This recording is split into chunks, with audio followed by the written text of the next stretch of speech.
All right. What's going on, you guys? Welcome back to Future Ruins. And it's been a little while since the last stream. I want to welcome all my favorite guests tonight on the 2023 year-end list. I think we're all extremely excited for this one. This has been an impossible year. I think since I started doing my channel and we started doing like these year-end list kind of things, I think like every year, like, you know, previous to my channel, I was always like thinking about my favorite albums, but I never really did like a top 10 kind of thing, or, you know, because I didn't really have anything to do it to. I mean, occasionally maybe I'd post it to the days when I wasn't Facebook or whatever.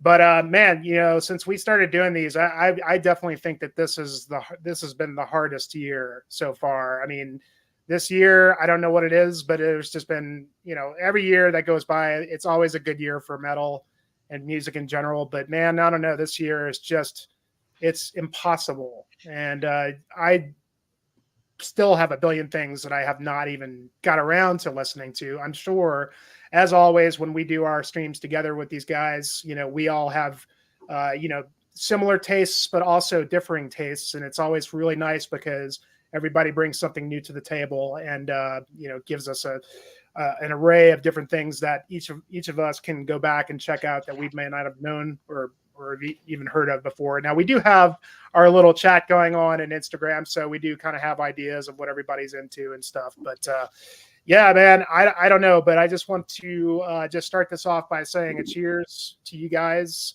It's great to see you again, and here's to an excellent new year coming up. Everybody's got something, even the invisible drink.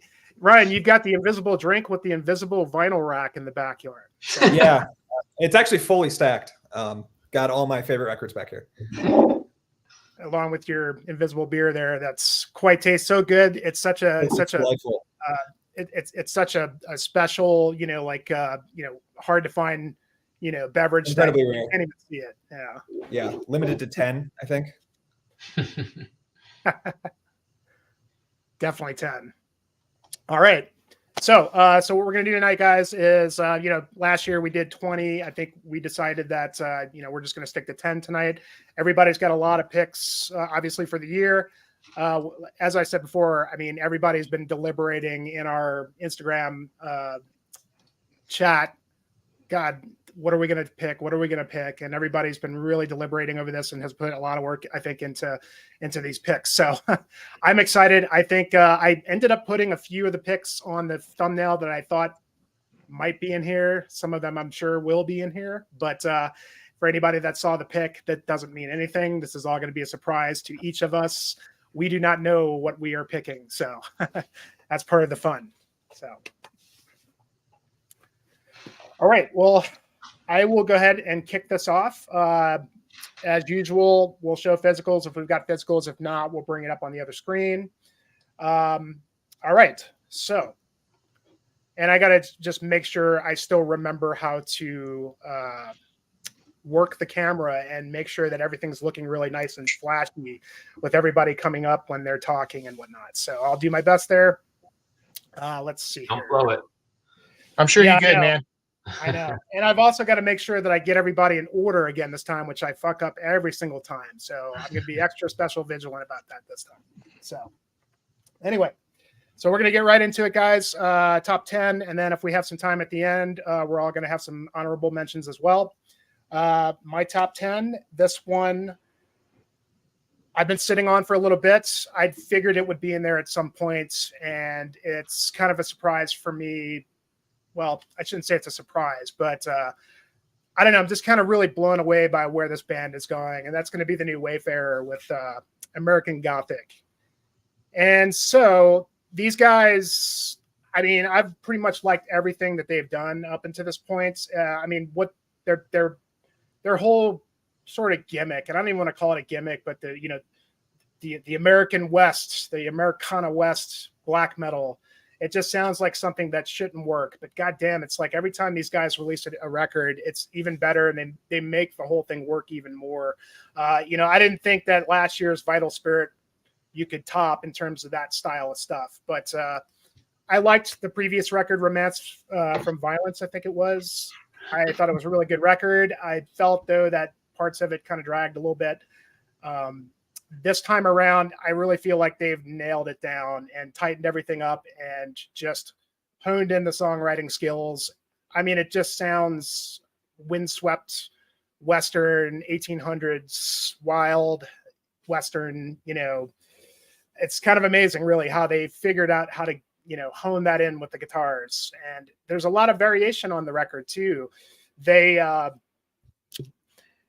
a lot of Fields of the Nephilim on this, which I think is perfect. Just a lot of the more subdued and the clean vocal parts just mix really well with the black metal that's on here. And they're just kind of at a point now, I feel like they've really stepped up the production game as well. It's great production.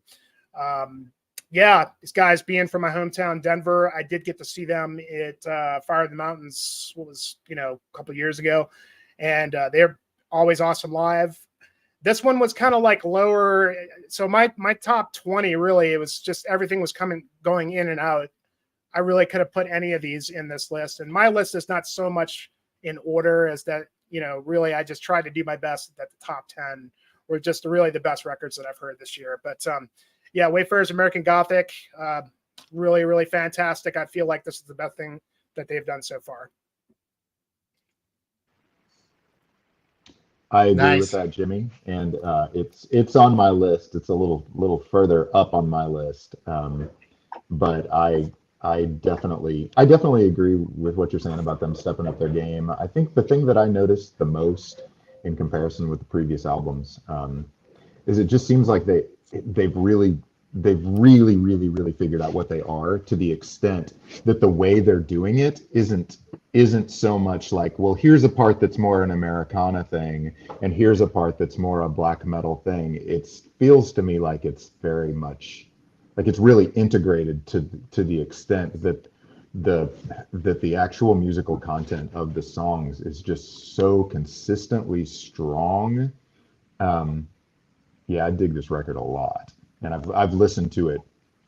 I mean, it's funny being out. I'm spending a lot more time out in New Mexico and in Colorado these days, and since I've been out here, like it's been such a go-to for being out on the highways and stuff. It's really great, really great record. It's like a Billy the Kid black metal record, just like Young Guns, but it's not Bon Jovi, it's black metal. No, that's one of those albums that it's been on my my backlog list of stuff that I meant to get back to, and that I just never got around getting back to. And then I see people bring it up, and I'm just like, shit. That was something I was supposed to check out and like really dive into.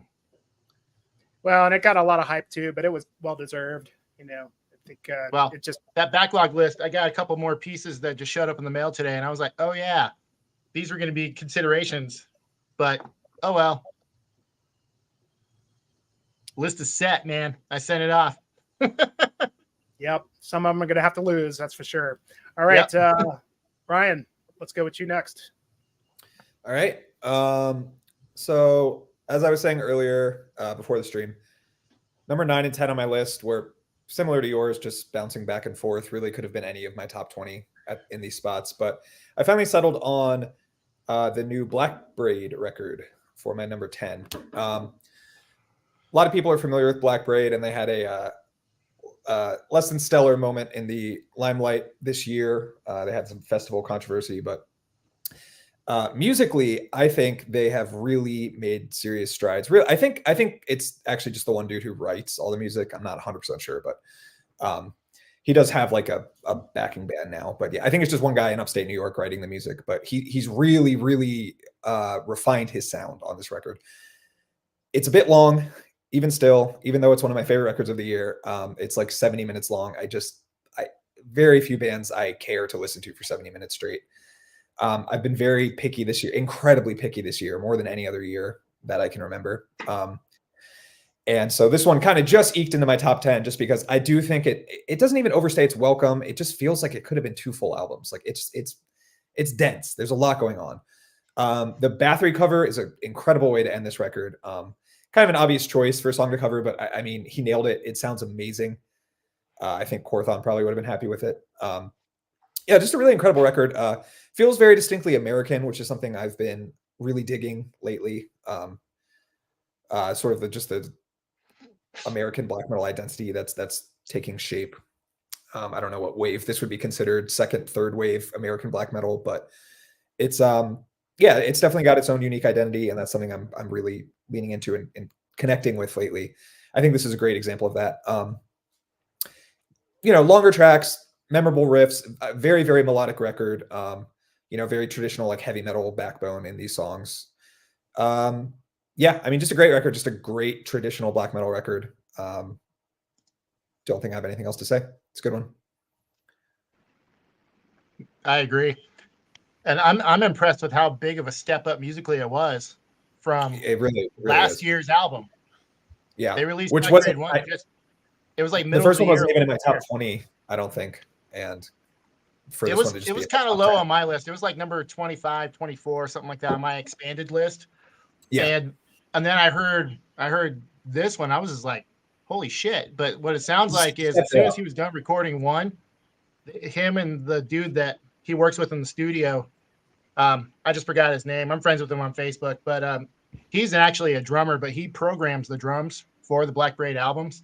And he said, yeah, as soon as they were wrapped up with number one, he was in the studio already with songs written for number two. Like the dude just, when they're not touring or they're not rehearsing for tours, then he's writing music. But it was like I said, it was just a massive step up in composition and sound, which is kind of, it's impressive. It's an impressive turnaround. It is. Yeah, I mean, he really did release this probably, I think, in less than a year since the last it was one like came out. it's like 7-8 months in between albums, basically. Yeah. And for it to be like twice the length of the first one, yeah, and all solid material, it's very impressive. I wonder if he's been sitting on these ideas for years and has just now started, that's recording them. That was my impression when you dig in with the first album. You find out the dude's like in his early 30s or whatever, been playing guitar forever, like been in local bands, and it's like dude's had a stockpile of riffs and he just needed to get it out. Lots of voice memos on his iPhone. He's finally turned into fully fleshed out songs. I mean, I get it. I have a friend that I recorded drums for, the Veer project that I did. It was the same deal. Like he was sitting on all those riffs on that little EP album, whatever you want to call it, for like 20 years. And then finally just like, I need to put a band together and do something with this. And I'm like, okay. Like, so yeah, I get it. Yeah, it was definitely the year for that band. I don't know if you said you saw them, Ryan, but I just saw them with Wolves like in October, and they were awesome live too. For some reason, that tour did not come to the West Coast at all. Yeah, frustrating because I would have gone. Yeah, but I live in LA, so I can't really complain about shows. Was he just singing? Was he playing guitar on live, or? He was just singing. Yeah, he had a whole backing band. His drummer was killer too. The guy, I think it was the same guy that did the record. I could be wrong about that, but yeah, they programmed drums on the record. Was it programmed? Okay. Yeah. Oh, it's kind of hard to tell. Yeah, I did not know that. So that's probably the best compliment. Program drums. Well, the guy he got he killed it. Yeah, I mean, and I know I think the rest of his band have a bunch of those guys playing a bunch of other bands too. So, yeah, he seems like he's pretty much on a roll. Going to see a lot more from that guy. But yeah, great pick, man. All right, Russ. Okay. Yeah. So this, that was a great album. A lot better than the first one. I agree. I listened to that a lot. Didn't make my top 10, but I did listen to it a lot. Very catchy, easy to listen to. So anyways, my number 10 pick, this is, I think I called it before it came out. I called it as it was going to be my number 1 pick. And alas, it is not. It's my number 10 pick. And that is Moonlight Sorcery, Horned Lord of the Thorned Castle. Oh yeah. What a mouthful. Horned Lord of the Thorned Castle. Yeah, so no, I love their 2 EPs, the first one especially, their blend of power metal and black metal. It's super cool. I don't listen to it. I listen to basically no power metal, so I guess I got my fix on that. But yeah, this one definitely leans a lot more into the power metal. I didn't enjoy it as much as the EPs. This, I don't know, maybe just because of the fact that there's more power metal in it, influences. I love the solos though. I love the sound. It's definitely got a more, polished sound, this full length. But still just some awesome riffs in it. Plenty of those, some great solos. It's got a lot of things I enjoy, but yeah, I don't know, just wasn't as good as the rest of the albums I have on my list, and I didn't enjoy it as much as the EP, so I put it number 10. But yeah, still a fun, great album. I'll share the physical since I've got it. Oh, there you go. Nice. Yeah. Great stuff, man. Great pick. Yeah, I was kind of surprised that it's a lot more like power metal than they were hinting at with their EPs. But yeah, and I wonder, hopefully they're gonna. I kind of hope that I love the record. I think it's great, but I kind of hope they go in a little more black metal direction next time. But yeah, I mean, yeah, we'll see. Maybe this one is their more power metal leaning album. The next one will be a little more, black metal leaning. But yeah, they're amazing musicians, and like they can write a song. So, and it's also nice listening to songs that are 3 minutes long, black metal songs or power metal, that are 3 minutes long. So, yeah, it's kind of rare in both cases. Yeah, exactly. I don't think I realized power metal is what I was hearing there, but because when I listened to this album, I was like, I don't really like this, and I should. Yeah. I know I like what the band has been doing. Yeah, but now it kind of makes sense because I know I don't like power metal. So a lot more symphonic elements. That makes sense. Yeah. I don't tend to have fun when I listen to music. So power metal's not for me. Ryan's anti-fun. Anti-fun. Yeah, it's not. It's definitely like for the more lighthearted, I guess, in terms of the. Yeah, I'm gonna give it another listen. Every entry on these lists that I'm like, oh yeah, I listened to that, but I don't remember it. I'm gonna give it another fair chance because I'm probably wrong objectively for not liking it. I need to figure out what I'm missing. Well, and I think you're not wrong. Like, I wanted to like it more than I did. Yeah. Yeah. No, same here. I was quite disappointed first listen, and then I just listened to it a lot more, and I was like, it's a fun album. There's some awesome riffs in this. It's good songwriting, So once I got past the initial disappointment, Yeah. Yeah. I had a record I thought was going to be. Yeah, maybe that's what I need to do. I just need to sit with it and just force myself to get through it and make it click. Because I love the EPs. Yeah, they're great. Yeah. All right, Dan. All right, so like Ryan was saying, the last for me it was the last. It was number 10. It was just like I told you guys I was agonizing over figuring out what was going to go in that slot. It's kind of a weird year in some ways because like Suffocation and Cannibal Corpse both put out albums this year, and I like those albums, but neither one of those ended up in my top 10, which is kind of crazy because those are sort of my bands for a really long time. And I was looking at my like 1 through 9, and I was trying to figure out like what because a list needs to be somewhat representative of the person that's making the list. I think that's pretty important.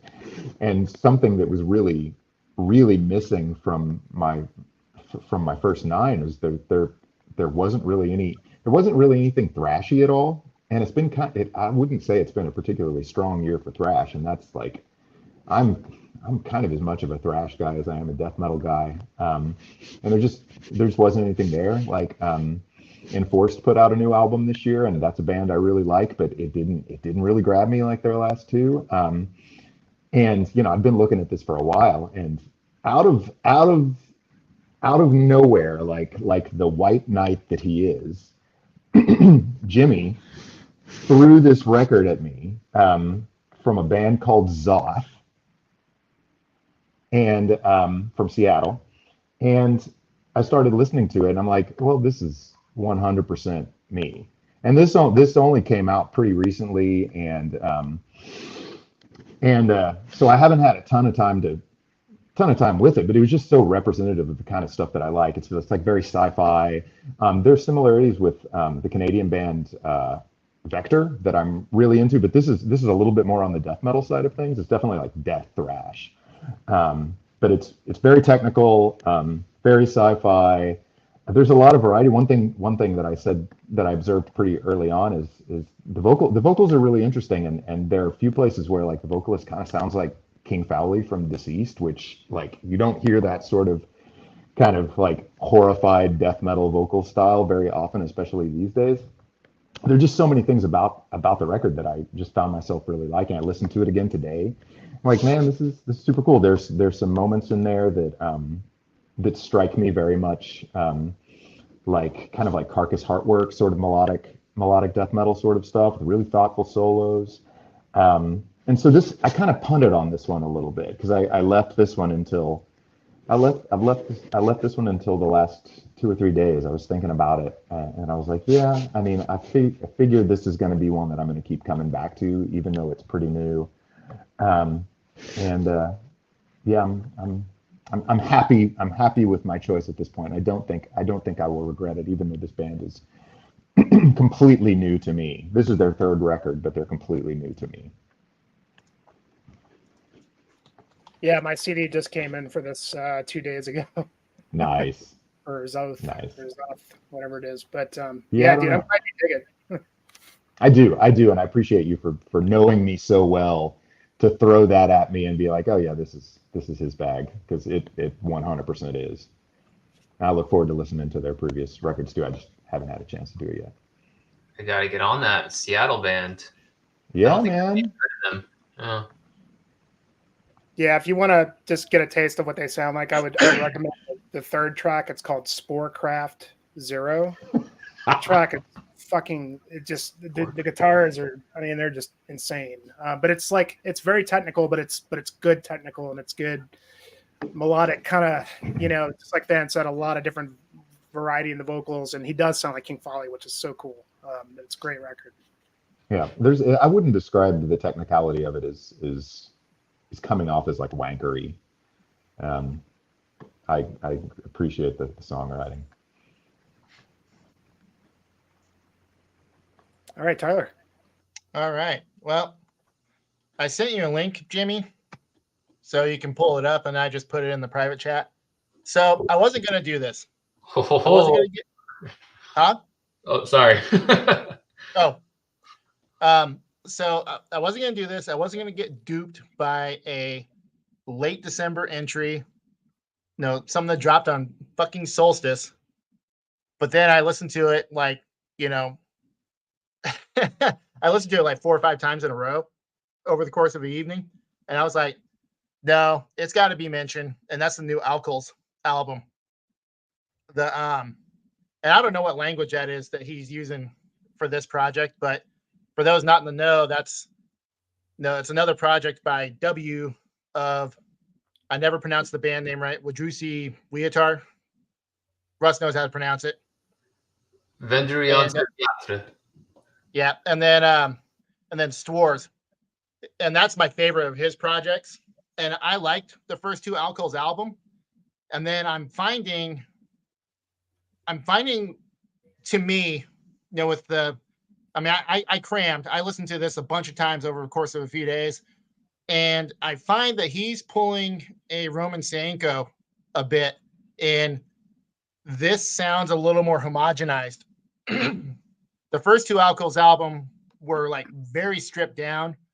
I mean, very atmospheric, but just very stripped down, very basic riffing, just the emphasis is just on the atmosphere, the getting in touch with nature, the anti-civ, anti-tech message that he's presenting. But on this album, I heard a lot more Stwars, and I heard the atmosphere of the other projects, and the riffing was a little more complex. The songwriting was a little more complex, and I love the fact that it's an hour plus playing time, and every track flows into one another. It's one big continuous track, and it never drug.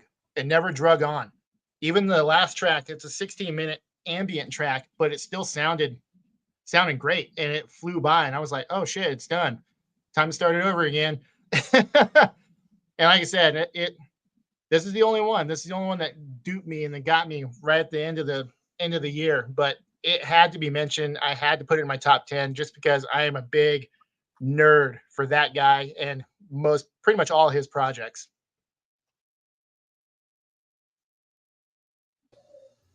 Yeah, I listened to it once, and I really wanted to get on my list, but I just didn't have enough time to get enough listens under my belt. Yeah, I forced myself. I just sit there. I was doing other shit, and I just kept playing and playing and playing. And I was like, "Yeah, this is too good."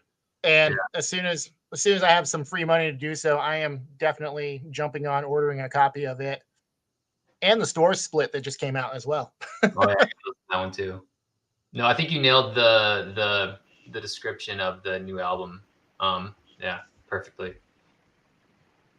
And that's what grabbed my attention, man. Like I said, there was just because, like I said, Roman did the same thing on the last Hate Forest album. Like there's elements of Droog and Windswept and his other projects all mashed into it.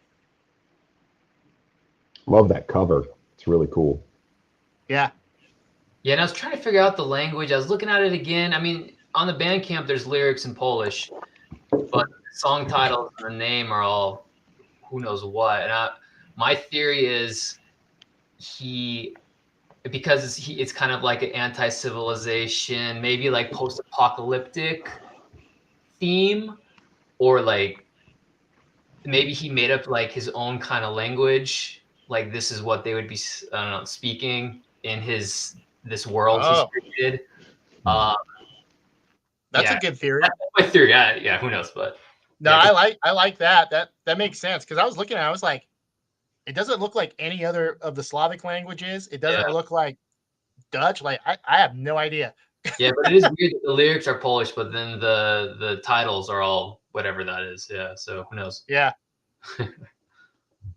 Pretty cool. But no, it's really, really, really, really good stuff. And if you like the atmospheric stuff, like the atmosphere is dense on that one.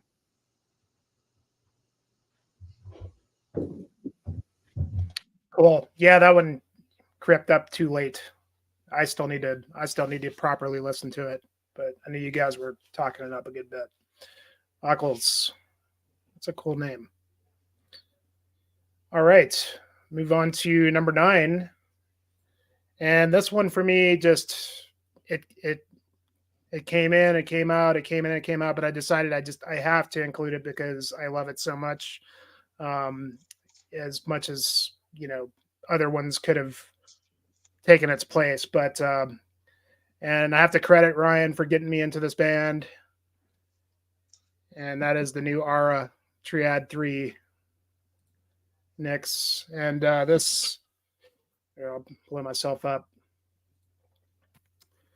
Ara, and love that cover art. It's just so cool and atmospheric. And this is a Swiss band, I believe, right? And they have done a lot of work in the last 4 years. It's like a record a year. And this is part 3 of a trilogy. And I got into this band with getting to know Ryan with Triad Part 1, which is a great record. Great. This is just hyper speed, atmospheric black metal with just a sort of a mythology to it. And I don't really, as usual, I don't pay too much attention to the lyrics, but I know that there's a lot to the story behind this, and maybe Ryan might be able to speak to that a little bit better than I can. But these guys are, I don't know, it's just the amount of work that they've put out is kind of mind blowing. And I loved Part 1. Part 2 last year, Chimera, I liked as well, although I felt like it was a little bit more of a chore to get through than these two. But I feel like they definitely saved the best for last, because this one is just blew me away in terms of the melodicism and the atmospherics. The bands like this can tend to, when everything is, and I don't want to reduce them to just a complete blast fest, but sometimes it can kind of feel that way where it's just because it's just hyper blast, hyper speed. But it does have a lot of variation, and they got the drummer to back it up too. But occasionally, like when things get a little too like blasty for long, it kind of loses me in terms of like the variation I want to hear. But this one, like the melodies are just so strong, and like I said, the atmospherics are so strong that it really just draws you in big time to this very unique kind of melodic sound that they have. And I don't know, man, it's just an amazing record, man. And fitting into an amazing trilogy. I went and bought like the old records as well, because I don't even have those. But if you haven't heard these guys, I mean, part one, I think I like this just a little bit better than part one, even though part one was great. And I still need to kind of go back to part two, because I kind of like I said, like I felt like I really liked it, but I sort of like maybe slept on it a little bit last year, because at the time I was feeling like maybe it was a little too blasty for me, but I'm probably wrong about it. But fucking Aura, man, this band kills, man. This record kills. I love it. Yeah, I'll withhold comment for now. Yeah, I figured. They're releasing a new album in like April of May of next year. Wow. Already. Yeah, already. Guys, they don't rest. I mean, and they've got the riffs and two of them are in that Cobra band that released an album this year. There's that too. Yeah. They're just like full-time musicians apparently. Yeah, it's a fucking great record, and I'm really glad you introduced me to them, Ryan. So happy to. Without further ado, sir. All right. So my number 9 is a Dutch band whose titles I can't really pronounce. I think it's Schavot with Kroniken uit die Nevel. I'll grab the CD for that. I have the physical copy. Cool. Excellent. Perfect. So there is really not actually that much to say about this record, except that this guy really likes Emperor. And it's not quite as dark as something like Nightside Eclipse, but it is very, very comparable. I think lyrically it's all about like Dutch folk tales, which I really like. I didn't actually like translate the lyrics and read about them, but I just like the idea. I like people like, yeah. Oh, those are cool. I'm glad you pulled that up. It's a great digipack. Yeah, I love that. I love when bands really lean into their culture and have a strong sense of place, and I really feel that this record does that. Yeah, I mean it's fast paced, melodic, aggressive black metal with synths and really, really shrieky vocals. It's literally like in the Nightside Eclipse. It's not quite as timeless, I guess, as that record. I don't think. Maybe it is. I don't know. Maybe 10 years from now I'll still be listening to it and loving every second of it. But I spent a lot of time with this record. This is one I listen to a lot on hikes. It has a sort of inexplicable, I don't know, pairing with just being outside. It's got a good vibe for that. It's energetic. I guess that's something that I really like when I'm hiking, is music that makes me want to obviously keep going and progress and push through being tired. Yeah, so I really, really, again, I don't have much to say other than that. Like, if you like Emperor, you will almost certainly like this record. It's like 40 minutes long. It doesn't overstay its welcome. Guy has great musical ideas, good ear for melody. Yeah, really enjoy this record. Damn, I don't. Yeah, it's a good one. Haven't heard that one. Yeah, I'll be definitely checking that one out. Hope you dig it. All right, Russ. Okay, this one will be quick because Jimmy, you just talked about it, and I know our good friend Ryan will talk a lot more about it. So number 9 is the new Aura album. And yeah, I guess all I can say is kind of the same thing. I'd listened to like their first one that came out, Triad 1. It didn't click with me. I listened to their EP that came out, I think, one before this latest one. And I really enjoyed that one. That one totally clicked. Just 2 songs, I think. And so then I guess I was more open to this new one. And yeah, Jim, you kind of nailed a lot of things. It is, it is like a blast fest, but yeah, the songwriting, and there's just so many awesome, memorable parts. And the first song, the first song on this album is just absolutely god tier song. It's such an amazing song, and halfway through the song, when I wish I could explain, just that when that riff, like that kind of bassy, deeper bassy kind of guitar riff comes in, it's just, oh my god, it's such an awesome part. And this I know what you're talking about. song is so sick. I know exactly what you're talking about. Like, yeah, that's a holy shit moment when you first hear that. Yeah. So yeah, awesome album. Yes. The fourth track, Unstern, that one fucking gets me too, man. That was so good. And Tyler, this is one of the, I don't know if, I guess the label is doing that with these CDs. They're like black. Yeah, the Talbro CD is like that too. Yeah, it's kind of cool. Cool aesthetic. Yeah, that's a really cool touch. All right, then. Well, geez, I'm late to the party on that one. Definitely going to have to listen to it. Thank you guys for the recommendation. My number 9 is also a pretty late breaking new one for me that I jumped onto really quick once I'd listened to it. And it's the new record by the Death Doom band Cruciamentum that I've known about for quite a while, but they don't release music very frequently. You know, I remember hearing about them for the first time, like back for the EP they released back in 2011 called Engulfed in Desolation. I remember listening to that and thinking, yeah, it was pretty cool. And then their full length after that, Charnel Passages in 2015, I listened to that. It was pretty cool. But there's something about this newest one, Obsidian Refractions, that just came out at the end of November, that it just immediately grabbed me. And in a way that, like, for instance, you know, Incantation put out a new record this year. And, you know, I liked the way it sounded a lot. And I remember, like, when the advance track for that new record of theirs came out, the first one, I was like, yeah, this sounds great. And then the album came out and I listened to it once. And I didn't really go back to it. Whereas this Cruciamentum album, I remember I put it on at the gym and I ended up listening to it 2 times all the way through during my workout. I was like, okay, this is serious. It's got some atmospheric passages that kind of remind me a little bit of Evoken, and that they tend to. I think there are keyboards on this album, but I feel like a lot of the atmospheric stuff is still done with guitar, which I really appreciate as a guitarist myself. Hearing a band that can play just crushingly heavy riffs. Yeah, I'm glad you dig it. Yeah, crushingly heavy riffs, but then turn around with the instruments, with the same instruments, and really bring a lot out in other ways. And this record definitely has that.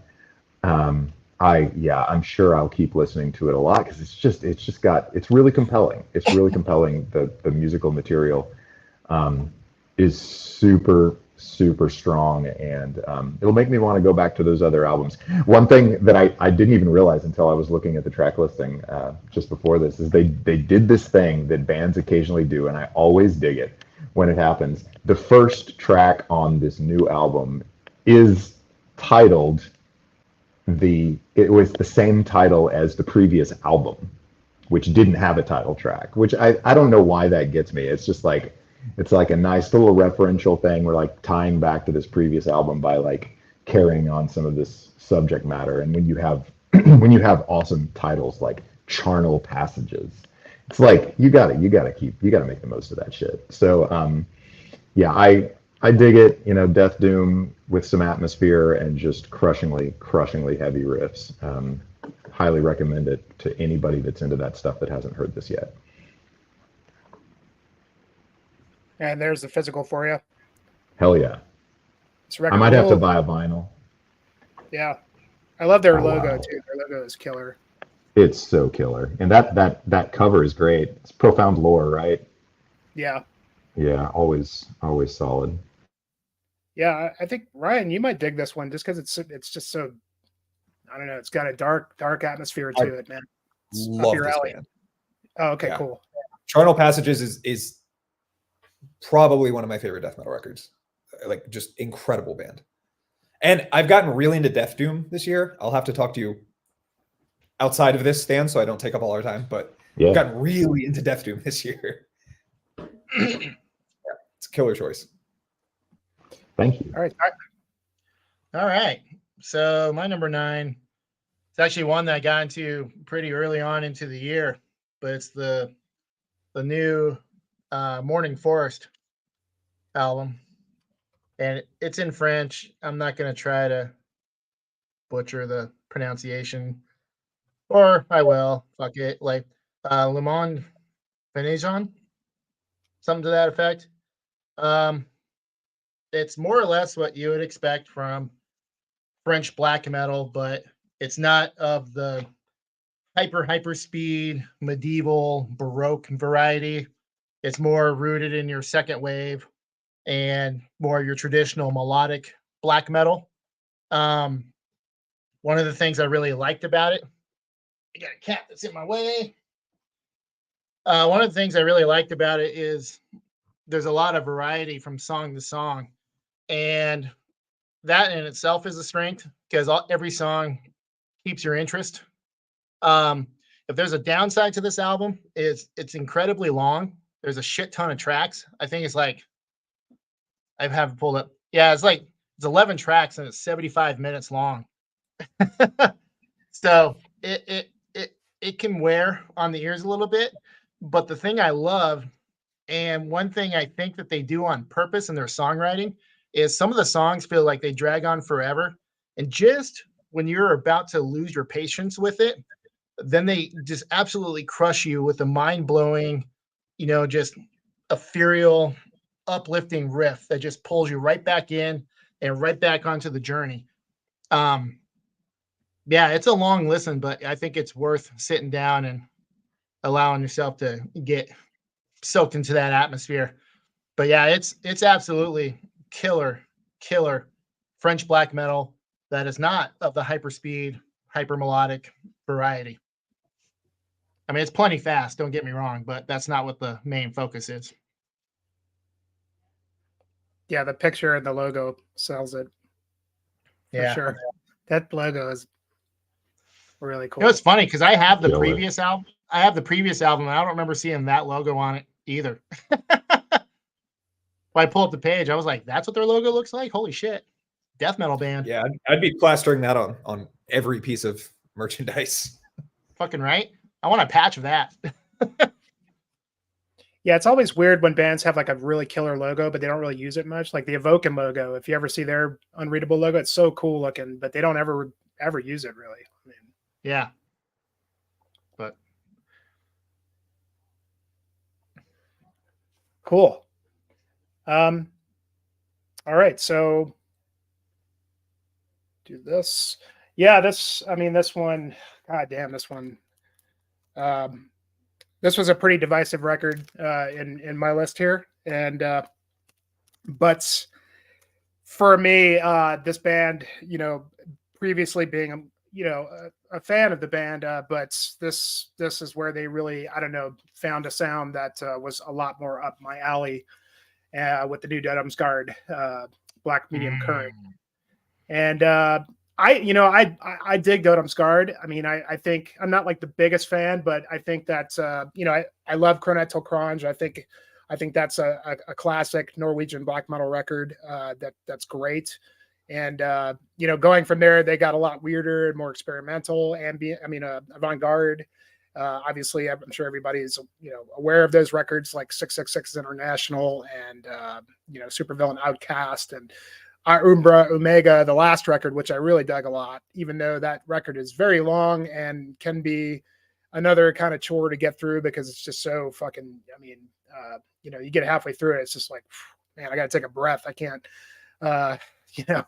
but this one, this is like their Pink Floyd album. And they went in a whole different direction. And I think that a lot of people that dig this band probably weren't as crazy about this one, but, I don't know. I just think for me, they found like this interesting and more accessible approach to their weirdness. This has all the hallmarks of Dødheimsgard in terms of like the black metal, the avant-garde black metal that is just really weird, and borderline, vocals that like just sort of can be disturbing in a way, even though it's like this is new for Vikotnik to do the vocals for this, whereas he had Aldran and other vocalists on older records. But I thought he did a hell of a job here, and I think that a lot of his vocals could tend to like turn people off. It's one of those kind of love it or hate it kind of thing, and I personally just loved it. I think there's just so much like emotion and just like, you know, they definitely took a proggier approach. Like I said, you know, the aforementioned Floyd, there's a lot of Floydian stuff on here. There's just moments that are just pure goose flesh, and then it just gets fucking weird as hell. And it's another long record. I mean, I think this one's like another 75-minute record, which I don't tend to really like these days unless it's really worth it. I think this record warrants it. I think that from top to bottom, it's engaging, and it has a lot of different stuff. It really can sort of like transport you by the end of it. And yeah, man, I mean, it's just interesting to see like where these guys have gone, you know, if you listen to previous stuff. But I just had to include it. I could not deny how much I dig this record, man. So it's something else, man. Just overwhelming and just full of emotion and just, I mean, for a crazy ass black metal band to do something like this, I don't know. I don't know what else to say about it. It's great stuff. There's a lot of really, really bold choices on that record. And I don't love all of them, but so many of them I really, really do. And I think, I don't know, the thing that I will always take away from that record is it will always remind me of the journey to LA to see Emperor, because Jimmy and I listened to that in the hotel room that we shared. And I probably hadn't listened to Dødheimsgard in, I don't know, like, I don't even know if I listened to the previous album. But yeah, it's great. It didn't make my 10, but it did make my 20.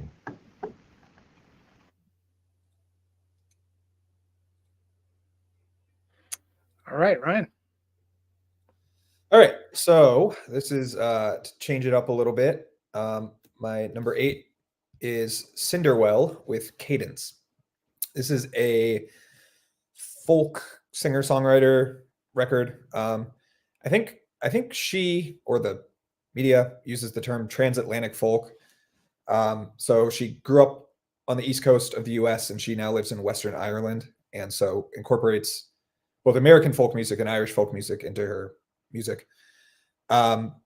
It's very, very like melancholy. That's something that really attracts me about it. A lot of the time with folk records, when you sit down and listen to an entire record, there's, you know, a variety of moods throughout. I really like that this is consistently just sort of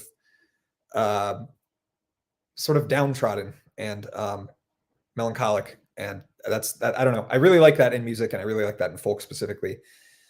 She manages to do that while making it, you know, musically engaging. It's not just slow and depressing. It's you know, there's also interesting musical flourishes going on, but it's all just very introspective, and there's a lot of like nature imagery, and the lyrics are kind of very abstract.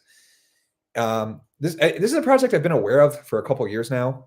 I think CJ actually turned me onto this record. And yeah, I mean, I came back to it again and again. It's really, really good.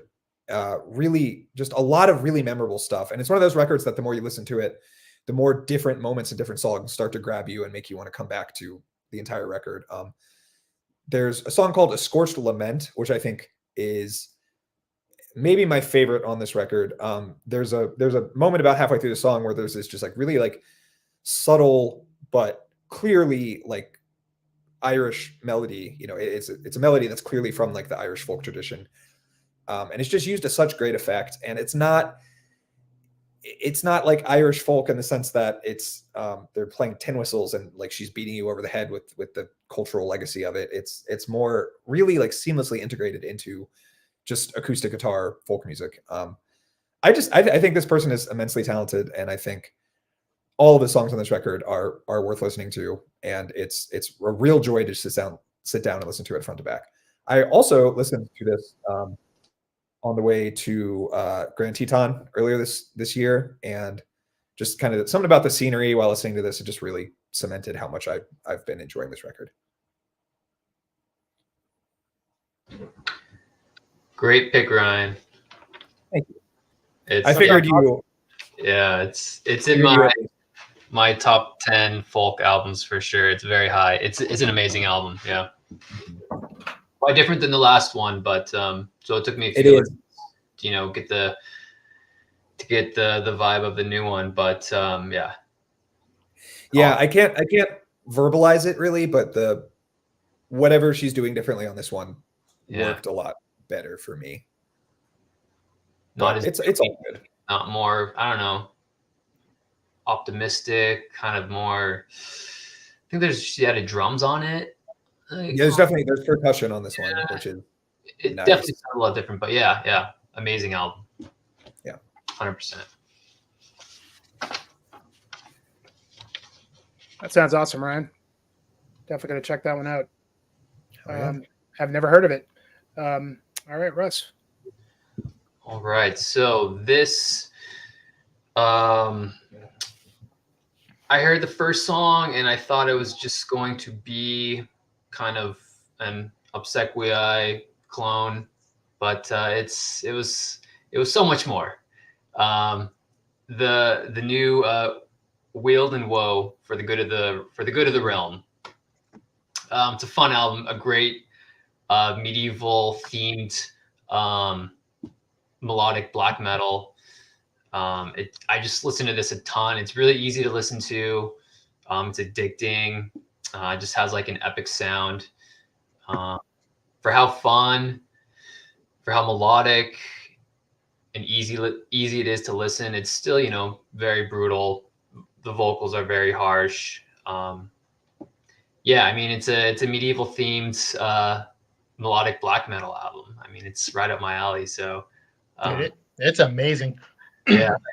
Yeah. So like the first song, I was like, oh wow, this, Obsequiae, and then there's just a lot more variety. It's fairly different than any Obsequiae. It's very different, more, I don't know, straightforward, I guess. Just more straightforward, melodic. I actually have it. Epic sound. Look at that. Yeah, it's awesome. I love it. Yeah. There we go. Check that out. Yeah. Yeah, exactly.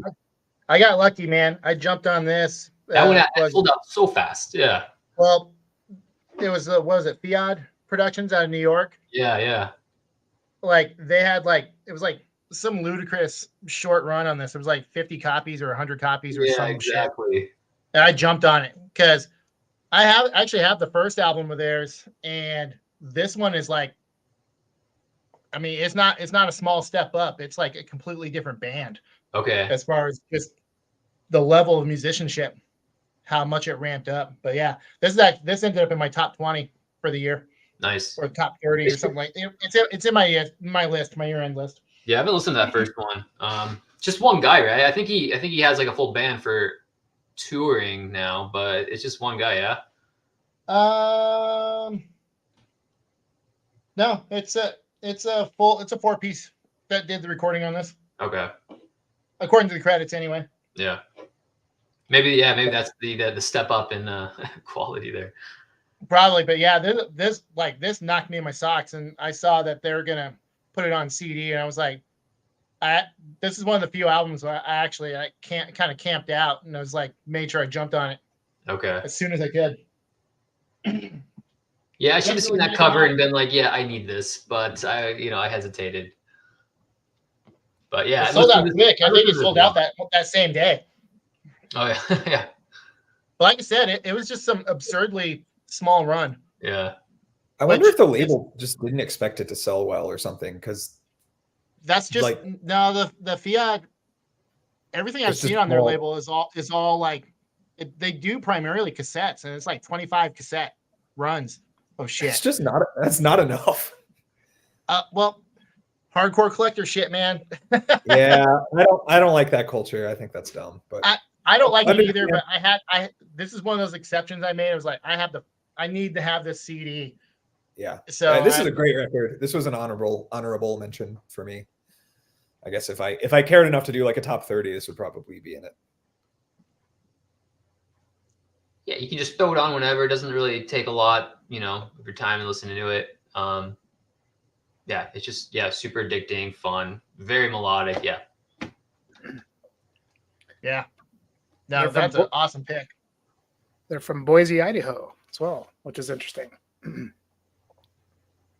Yeah, I They don't don't think they've come to Seattle yet. So close. So technically Cascadia metal. Yeah. Cascadian medieval metal. Yeah. Yeah. All right then. I remember y'all talking about that one when it came out, and I gave it a listen. I need to go back to it because there's so much, like, obviously visually striking about just the whole presentation. And it's definitely, I mean, if the comparison is Obsequiae, that's a band and a style that I'm way into. So I'll get back on that one for sure. 8 for me is one that I probably don't have to talk about very much because we've already talked about it some, which is the new Blackbraid. This was a big one for me this summer when it came out. I was out in Colorado doing a bunch of hiking and stuff during that time, and it was one of the albums that I went to several times when I wasn't listening to Typo Negative. That's almost all I listened to all summer. For those of you that know, there's good reason for me to be listening to Typo Negative all summer, and for those of you who don't, you could probably assume based on Typo Negative. Yeah, I enjoy this new Blackbraid a lot. It just has a particular vibe about it that was really working for me at the time, I encountered it. So that's probably all I really need to say. Good choice. Nice. Good shit. All right, Tyler. All right. So speaking of medieval French Baroque hyperspeed hypermelodic black metal, I had to go with the new Sonopfer. This shit slayed. Like, I don't even know really what to say about it. I did a full review on it on Black Metal Daily, and I was really happy that this was a return to form, more or less. I felt this is like the true sequel to Offertoire. The last album was good, but he was exploring more like darker melodies and darker kind of folk inspirations from the Bourbonnais region of France, where a lot of his themes and a lot of his inspiration comes from. But you listen to this, and I mean, typically, Wield and Woe is fun, and you see their live videos, and like looks like they're having a fucking blast on stage. But like Sonopfer, like I feel like there's a little more serious quality to it. But this sounds like I always forget the guy's name. Ardros. I think he was just having an absolute blast in the studio writing this. It's got some of his most energetic songs, and I think this actually has his best drum work to date on any of these albums. Like the drum performance, just mind blowing, like with the speed and the precision and everything else. But yeah, this is just it's an awesome album. And if you're already a fan of this band and you haven't checked this out, you need to get on it. If you're familiar with bands like Orlok or Vehemence, same style, but he kind of set the template for those bands. This is the bar that those other bands aspire to reach. But yeah, phenomenal album. I'm glad just good, hyper melodic, hyper speed French black metal, the way it's supposed to be. Yeah, incredible record. I need to go back to it. I really liked it. I just the vocals turned me off at first. I think I oftentimes when vocals turn me off, I find that if I go back to it a few times, it'll eventually stick. So I just need to go back to it. I'm used to his vocals on that. Remind me of a lot of bands like Cavern, Cenotaph, bands like that, where it's kind of the harsher end. But it's not. It doesn't. To me, it didn't overpower the music. Like it wasn't. Like so many modern metal bands now, just the vocals are so out front And that's what's off-putting to me, especially if the vocals, aren't the best. And then they put it just right in your fucking face. And you're just like, and I felt this was blended well, but I can see why the vocals would be a little off-putting. They're pretty harsh, but I think that's probably my problem with the aura stuff. There's something about it. It's just that a lot of things stay in such a higher register that it's just, I have a really hard time really getting into it. Yeah. I'm Like, musically and 95% everything. sure Aura's vocalist is a female, which means she's probably in an even higher register than most male black metal vocalists. It's just incredibly harsh. Yeah. I mean, well, and when I first heard Stengar Regal, I didn't like the vocals at all. And it just, I knew it was worth going back to. And eventually it just stuck, you know what I mean? So sometimes, that gives me kind of hope that if I go back to this a few more times, because I know a lot of people were always talking about this band, and, I definitely liked the music when I first heard it. So I just need to give it some more, let it gel in a little bit more. I need to listen to it more. I mean, it's totally opposite. Like if you're in the medieval black metal, subgenre, like Weld and Woe and this band are just, complete opposites. They're opposites politically too. Yeah, Kellen. Actually, the guy Xoth, the main guy behind that band, did the drums on that album. That's his one and only album that he did with Orlok, and that's the best album because of his drumming. That's a very good album. I didn't know about that connection. Yeah, but I think there was something like he joined the band, he recorded the album, and then there was some sort of fallout that happened. Probably because Ardwas was like just a superior musician in all aspects, and the guys probably didn't like that, or something. I don't know. Probably not the case, but I think he used to be in Peste Noir, right? Yeah, like in the same days that like when Nige was part of Peste Noir. Oh, that long ago? Last time. Yeah. I was wondering maybe that came back to haunt him or something. Maybe. Band didn't want to be associated. I don't know. But no, that album that Kellen's mentioning there, that's my favorite Warlock album as well. Cool. Yeah, everybody in the chat, what's going on? We got a few people watching. Just want to shout out Kellen, and also got Boy Devin hanging out. Do you know that one as well, Tyler? Yeah. No, I have all the Soonoffer. That one's actually, I like that one a lot. Oh, that's Soonoffer. Okay. It doesn't sound like the other Soonoffer albums. But like I said, that album specifically, he was exploring specifically like folk tales and folk melodies, and like, just the music of the time from the Bourbonnais region of France. So I think people were expecting Offertoire Part 2, and then it got something that was a lot darker and a lot, I don't know, it's still high speed, it's still Soonoffer, but there's just something about it that it was a lot darker and not as melodic and uplifting as this album and the previous albums. But no, all of his shit's good. Like, he doesn't have a bad album, honestly. Yeah, what's up, Eric, man? Thanks for jumping on. Yeah, Russ, Eric. Yeah, fellow Seattle. Go check his channel, High Defamation TV. He's got a great channel, great collection. Yeah, I've known Eric for a few years now, just doing the YouTube thing. We've been on a couple streams together. So good to see you on here, bro. And awesome. Maybe one day you'll make a connection with Russ there, living close to you. Yeah, no kidding. All right. This one, really don't have too much to say about it. You guys are not to be surprised by this one. My love for this band, the new Enslaved, Heimdal. Nice. This fucking album rules, man. Enslaved for me is a band, there's like 3 different Enslaved camps. There's, the fans that are of the old shit, before maybe like pre Mardrum, or then there's kind of the fans that kind of like everything up through like Issa, and then past like Issa, like it starts to get a little too progressive for them. And then there's fans like me who just think that they just haven't missed a beat ever in their entire discography.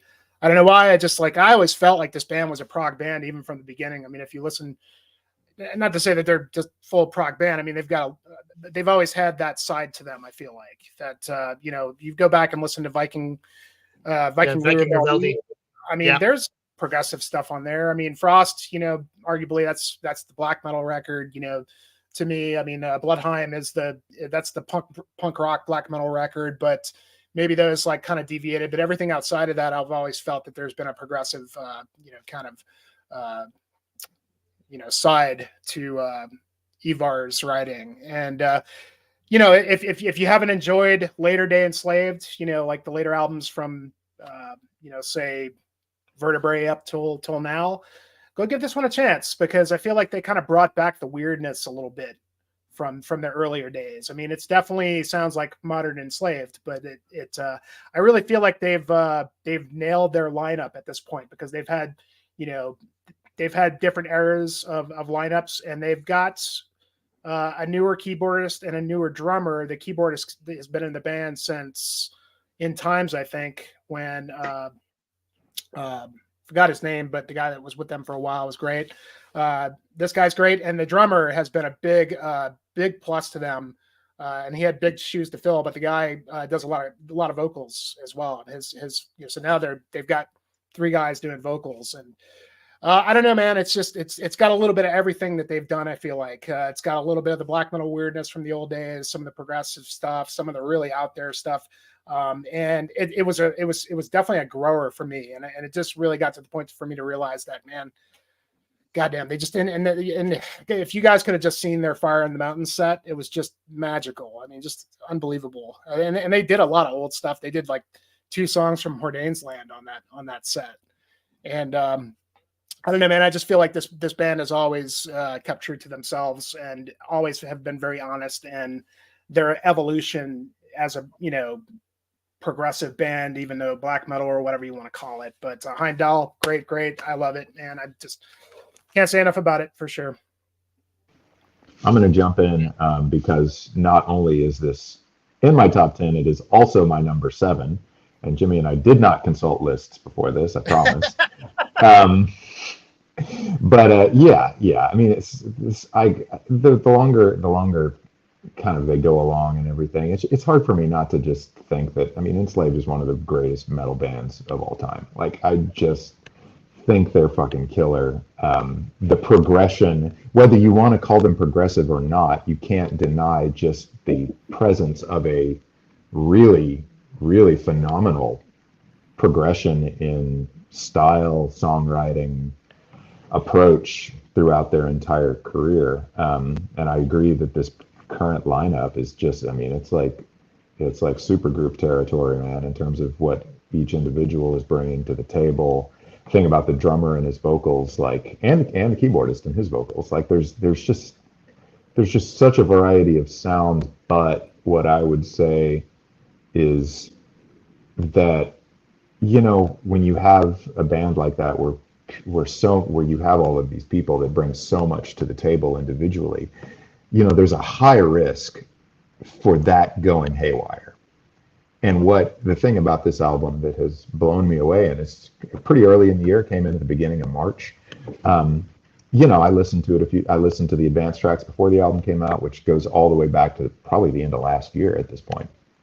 Listening to those tunes, listening to the album a couple of times when it came out, coming back to it a couple of months later, being like, I should listen to this again. And then like coming back to it, every 2 or 3 months after that, and then coming back to it like today, listening to a few songs, being like, man, I can't really remember much about this album. And then listening to it, and I was like, oh yeah, this track's a banger. I remember this. I remember that chorus. I remember that bridge. It's like, there's just so much specificity in the music that they're making and how they're putting that into songs. It's great. I keep waiting for an album of theirs to like not hit me, and it just keeps not happening. I like it a lot.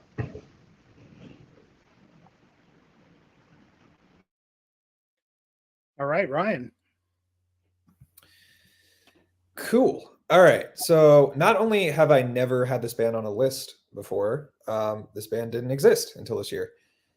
Okay. And to add to the sort of superlative nature of this band, this album came out less than 2 weeks ago, and I'm I probably could have put it even higher on my list. Oh, wow. Yeah. So this is Order of Decay with Mortification Rites. Fan was nice enough to introduce Death Doom to the discussion tonight. This is a brand new Death Doom band from Scotland. It is anonymous, but when I hear an album of this caliber released by people, when a band releases a first album of this caliber, I suspect strongly that all of the members, or at least some of the members, are already in bands. I don't know which bands those are, but I'm sure they are not newcomers to writing metal. This is a just intense, like smotheringly dark record. There are some genuinely like uneasy moments on this record, but there are also really catchy riffs, lots of good grooves, really, really, really good mix of not only like slow doomy stuff and fast black metal stuff, which tends to be typical Death Doom fare, you know, add a blast beat and then go back to a doom section. But there's some like mid-tempo stuff with really good grooves and driving rhythms that it just make this a really, really enjoyable listen. Honestly, I'm not going to lie. As soon as I saw that promo pic, I knew that this record was going to be enjoyable. And I wasn't. So killer.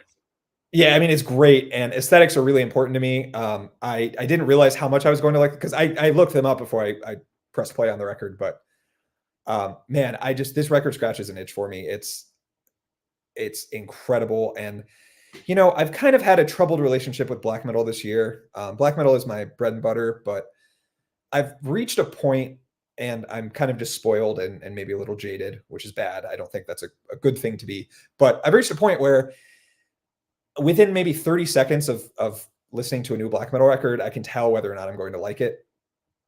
And a lot of the time what happens is I hear, oh, this sounds like this other band. And that just makes me want to go listen to this other band that I already enjoy more. So I've kind of raised the bar on what I like in black metal, which, you know, there's pros and cons to that. One of the pros being I can now focus on genres that I've been neglecting. And Death Doom is definitely a genre that I've been neglecting historically. So I'm really digging back into stuff like that. I'm listening to a lot of Incantation Fan. I don't know if they're technically Death Doom, but I see them mentioned a lot as like sort of an influence on the genre. Absolutely. Yeah, but man, I mean, this record is so good. The production is amazing. I mean, with guitars tuned to this low, it kind of has to be, unless you're really leaning into the raw kind of cavernous production style. But they go the good production route, and I really like that. A lot of vocal variety, a lot of tempo variety. I mean, just a great record. If you just like metal at all, I really highly recommend this record. Sweet. I don't know this band, haven't listened to this album. I'll check it out very, very soon. Thanks for the rec. Yeah, I hope you dig it. I'm confident you will. It's not incomparable to Cruciamentum. It's pretty stylistically similar. I enjoy metal, so I'll check it out. Cool. Awesome. You're in the right place. No, yeah, I same with me. I enjoy Death Doom, but yeah, don't listen to enough of it at all. So for sure, I will definitely check this out. Okay, yeah. Number 7. This is a band I'd never listened to. This is their 5th album, I believe. This is my first one of theirs I've heard. It's their 5th album in 7 years, apparently. But it is the band Runespell. The album is Shores of Nastrond. They're a Australian band, kind of atmospheric, pagan black metal. What's the band's name again, Russ? Sorry, bud. Didn't paste it. Runespell. There you go. Yeah, so this is their 5th album, but it's the first album with I think a full band. So yeah, I've never listened to these guys before. It's hard. I don't have a lot to say about it. It's mid-paced a lot, mainly mid-paced. It's kind of, there's like acoustic guitars in it. Yeah, like kind of your typical like pagan black metal album. It doesn't lean too much on the heavy metal. Definitely more on the black metal side, but yeah, very atmospheric. Pretty mid-paced, acoustic guitars, not too many guitar solos, but some really melodic leads sometimes. Yeah, it was weird. It's just kind of like, it's weird to say, but it was like it was an easy listen. It's kind of easy listening, you know, pagan black metal. I listen to it a lot. Yeah, like I said, I can't really say much about it. Just, you know, I just enjoyed the atmosphere they created. Mid-paced, you know. Yeah, cool cover. And of course, they look badass as well. Yeah. Yeah, and I did not guess they were from Australia, so that was a little bit of a surprise. But And as no surprise to anybody, I actually have a physical copy of that. show it off. There we go. Boom. Yeah, I feel bad that this is their 5th album and it's the first one I've listened to. But well, the thing is, a lot of their stuff is not promoted real heavily, and a lot of the stuff is actually really hard to get.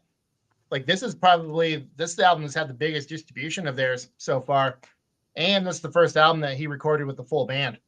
yeah. All of his other albums were solo albums. Okay.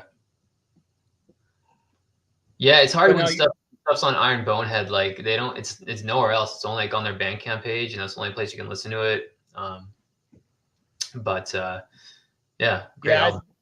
I think he's right. I think one of the guys is involved. One of the main guys, band members, is involved in Drowning the Light. Okay. But I mean, it's the Australian scene. They're probably, Yeah. I mean, it's not the biggest country, but I'm sure their black metal scene's a little incestuous, you know, like a lot of those countries are. It's I know it is weird to say, but it's just the whole atmosphere and vibe and the mid tempo and the vocals aren't super harsh. It's very Bathory inspired. It's relaxing. It's a relaxing black metal album. Yeah, check it out. Now that the previous stuff had a lot more, the production was a lot more raw on the other stuff too. Yeah, I mean, same style, but like, you know, a little more lo-fi. Yeah. This definitely like a little soft around the edges, you know. Yeah. No, that one, that if I expanded my list to a top 50, that would have been on my list. But as it was, like doing my write-up for Black Metal Daily, it was hard enough to do a top 40 and doing write-ups for 20 of those. Yeah. So I was like, I am not expanding the list further. But no, it's good stuff. Right then. Enslaved, Heimdal. We're good. Number 7. Well said. That's right. You did kind of already give your comments on it. It rules. Yeah, killer. All right. Tyler. So this one I'm super excited about because I didn't think I was going to get my hands on it. It's a Russian band that I've liked over the last few years called Cran. And a friend of mine, well, before the band put this newest album on their Bandcamp page for like, they had like 20 copies that they're willing to distribute outside of Russia. My buddy, like a friend of mine through a Facebook group I'm part of, he actually reached out and asked about getting some copies.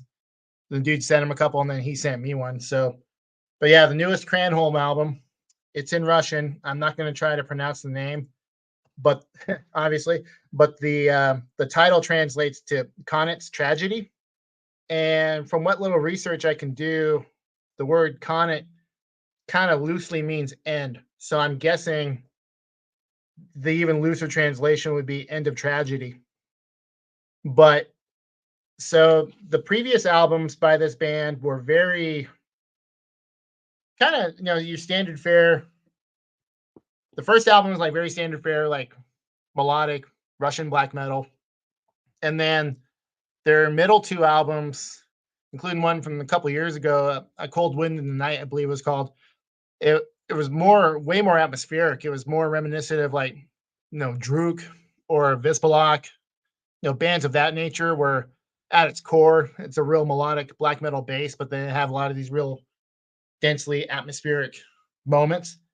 This album, however, if you've always been curious about getting into Blazebirth Hall bands, but you don't want the political baggage that comes with listening to Blazebirth Hall bands, and you want something that doesn't sound like it was recorded through a boombox in an apartment next door, then I can't suggest this enough.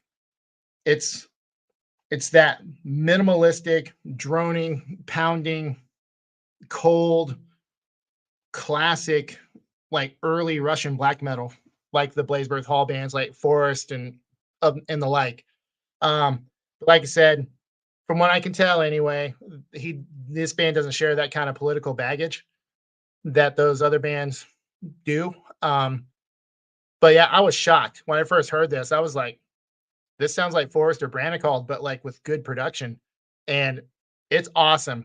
And the guys in the stream here with me know that I'm a big sucker for those kind of Slavic bands, and that real droning, cold, mid-paced, atmospheric type stuff. And that Cran album just absolutely nails it, and then some. But yeah, the main guy in the band, he started his own label, and he said he wasn't going to distribute this outside of Russia. So I was really kind of butthurt because I have all the other stuff and I didn't think I was going to get a copy, but lucky day. I got one of the 20 copies that they're going to distribute outside of Russia. Nice.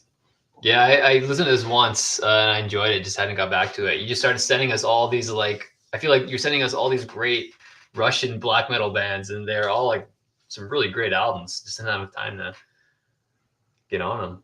I really want to get that Uvadi, the first Uvadi, the one I think the one you called, Russ, the Pinocchio metal.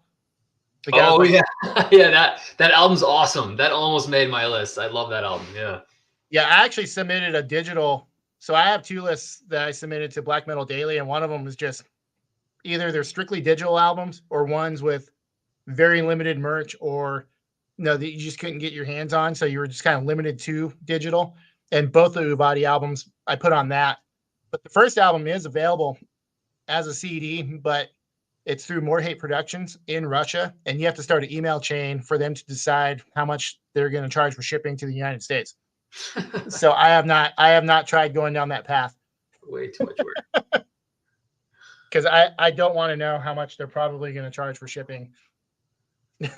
Given a certain political climate thing that they got going on right now. Yeah. It's probably not the best.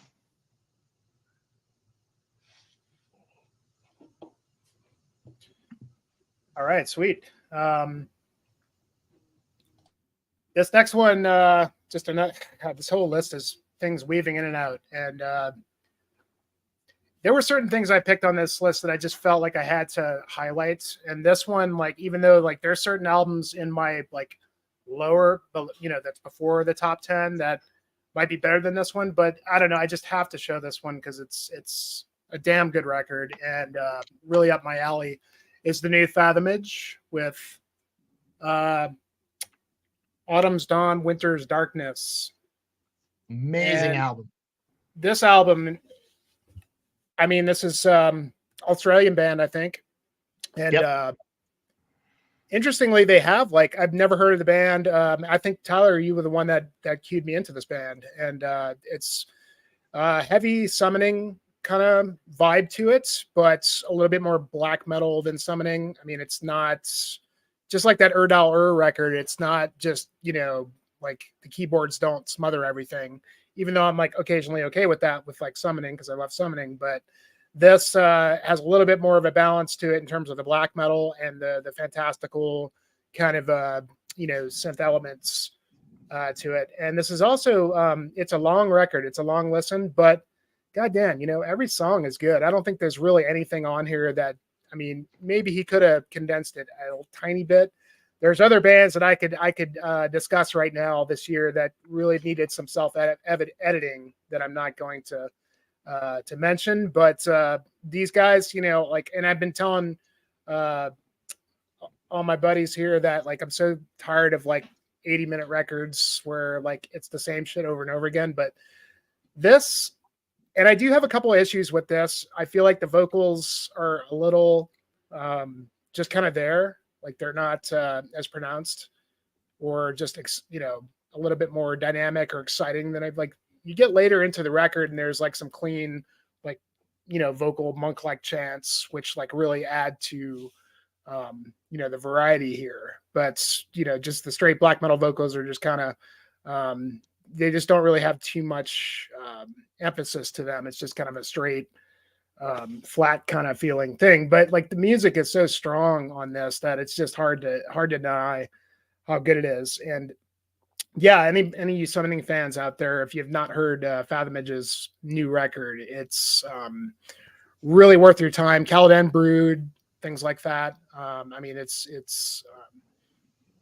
you know, it's just a epic, fantastical, you know, Tolkien style. I don't think it's Tolkien inspired, maybe other than just being fantasy, but yeah, man, I really enjoyed this album, and I think this is more just kind of one man band, you know, but goddamn, I mean, again, like I said, I mean, this was an album that's just, as long as it is, it's engaging throughout, and there's a lot of like, you know, as I always talk about variation in the music, like, you know, there's breaks in the middle where there's acoustic neofolk kind of stuff, and then gets to a big black metal track. And but anyway, I've gone on and on, but yeah, this is a fantastic album, and thanks for hinting me to this, Tyler, because I fucking really enjoyed it. Yeah, that was going to be one of my honorable mentions, so now I'm going to replace it with something else. That's a super awesome album, and he's got a bunch of stuff, but he has a lot of like dungeon synth and like really ambient stuff too in his discography, come to find out. And then someone pointed out to me that a lot of his stuff is very Christian themed. I was about to point that out. It might actually be a Christian band. It is. I think you're the one that pointed that out to me, Ryan. Well, it's cool. And he is actually, I mean, at least according to Encyclopedia Metallum, it is Tolkien influenced, which makes even more sense because Tolkien was deeply Christian. So sure. Mm-hmm. Yeah, I mean, it's cool. It makes the band have a kind of unique flavor. But yeah, this is a great record, and there's so much variety on this record. Like, there's some really heavy stuff. The acoustic stuff is great. This easily could have been in my top 10. This was a really good record. Yeah, it definitely has that epic kind of feel to it, you know, and just that second track, man, just the way he does the, you know, the keyboards, you know, he doesn't overdo it with the keyboards, which, as much as I love summoning, sometimes they overdo it a bit, you know, and he kind of finds a nice balance between the, you know, the black metal and the symphonic stuff. So yeah. Yeah. All right, Ryan. Alrighty. This is number 6, right? Yeah. This is Manbrin with Interregnum. This is a Polish band, very orthodox style. I guess Behemoth would be like the lazy comparison. I do actually hear some Behemoth inspiration on this record, or not inspiration, but just some Behemoth parallels on this record. It's very melodic, and it's just got that sort of second wave, like clear legacy of the second wave of black metal. I honestly don't have a whole lot to say about this record. This is a newer band. They released an album in 2021. I think that was also in my top 10. And this is another band that's really refined their sound over the past couple of years and really found a formula that works for them. This one has more memorable moments, which is, I guess, if I had to complain about their first record, it would be that it was sort of just kind of samey. You know, it's really fun to listen to, but nothing really stays with you afterwards. This one has a lot of riffs that stay with you afterwards and really catchy moments, stuff you can hum, which is just big for me. I mean, if I'm listening to melodic black metal, I should be able to remember the melodies. That's kind of, that seems like it's not too much to ask. And this one has a lot of memorable melodies on it. Yeah, like I said, it's you can kind of tell this looks like a sort of, you know, mockery of the Last Supper. Very orthodox, satanic sort of. I mean, I don't even know if it's satanic specifically, but definitely like an inversion of traditional religious imagery, and I think the lyrics deal with that as well. I haven't actually, this is another one I haven't sat down and translated lyrics. I believe they're in Polish, but yeah, I mean, this is an incredible record. These guys are stellar musicians, and this one is like 45 minutes of just flawless music. Like there's nothing about this record that I wish they had done differently or changed. Everything is just as it should be. This is yes, I agree. This is an awesome album. Yeah, super good. I listened to it today, and like you said, like there's parts that you can like hum along. There's parts you can sing with them, and I love that. Like when I listen to like a black metal album, like it's so nice, so refreshing. It is. It feels. Again, it's like there's a lot of intangibles when you're trying to describe what you really like about a record, but something about this record feels very, very fresh and like new. Like they took what bands were doing in the second wave, but they injected that, or they didn't inject it, but like they understood that bands in the second wave of black metal were being really experimental, and they said we can, bands can still do that. Bands can still, they haven't completely reinvented the genre, but it's also not just Dark Throne worship or Emperor worship or Behemoth worship. It's like it's got its own identity while still being firmly rooted in that. It's just nice to see that the genre can still progress, and new bands can still harken back to that legacy, that tradition of European black metal, and make it engaging again. Would you say that's your favorite of theirs, or? Yeah, I think out of the two, I like this one a lot more for sure. It just feels more realized. I don't know how familiar you are. I don't know how often you listen to it this year, but the third track in particular, I think is like maybe their best song that they've done. It's got like the kind of clean guitar at the beginning. Guitar picking in the beginning, yeah. But then they bring that riff back like with blast beats and stuff. It's just, I mean, it's really like just a fully fleshed out, like it's beautiful. They put a lot of thought into writing that song. Yeah, it's a great song. Yeah, and it's like it almost seems like you could sing along, even though I don't know Polish. I'm sure you could actually sing along, but like it's just like the vocalist is very good. He projects very well. It just gives it a lot of like character, for sure. Which again reminds me of Behemoth. No, I can see the parallels definitely.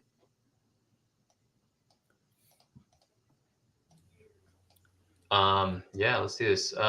So staying on the Polish scene, I have Furia, Huta Luna. Yeah, I'll put that in the private chat. But yeah, I'm sure everyone knows Furia. They've been around for a while. This is their 7th album, I believe. Sorry.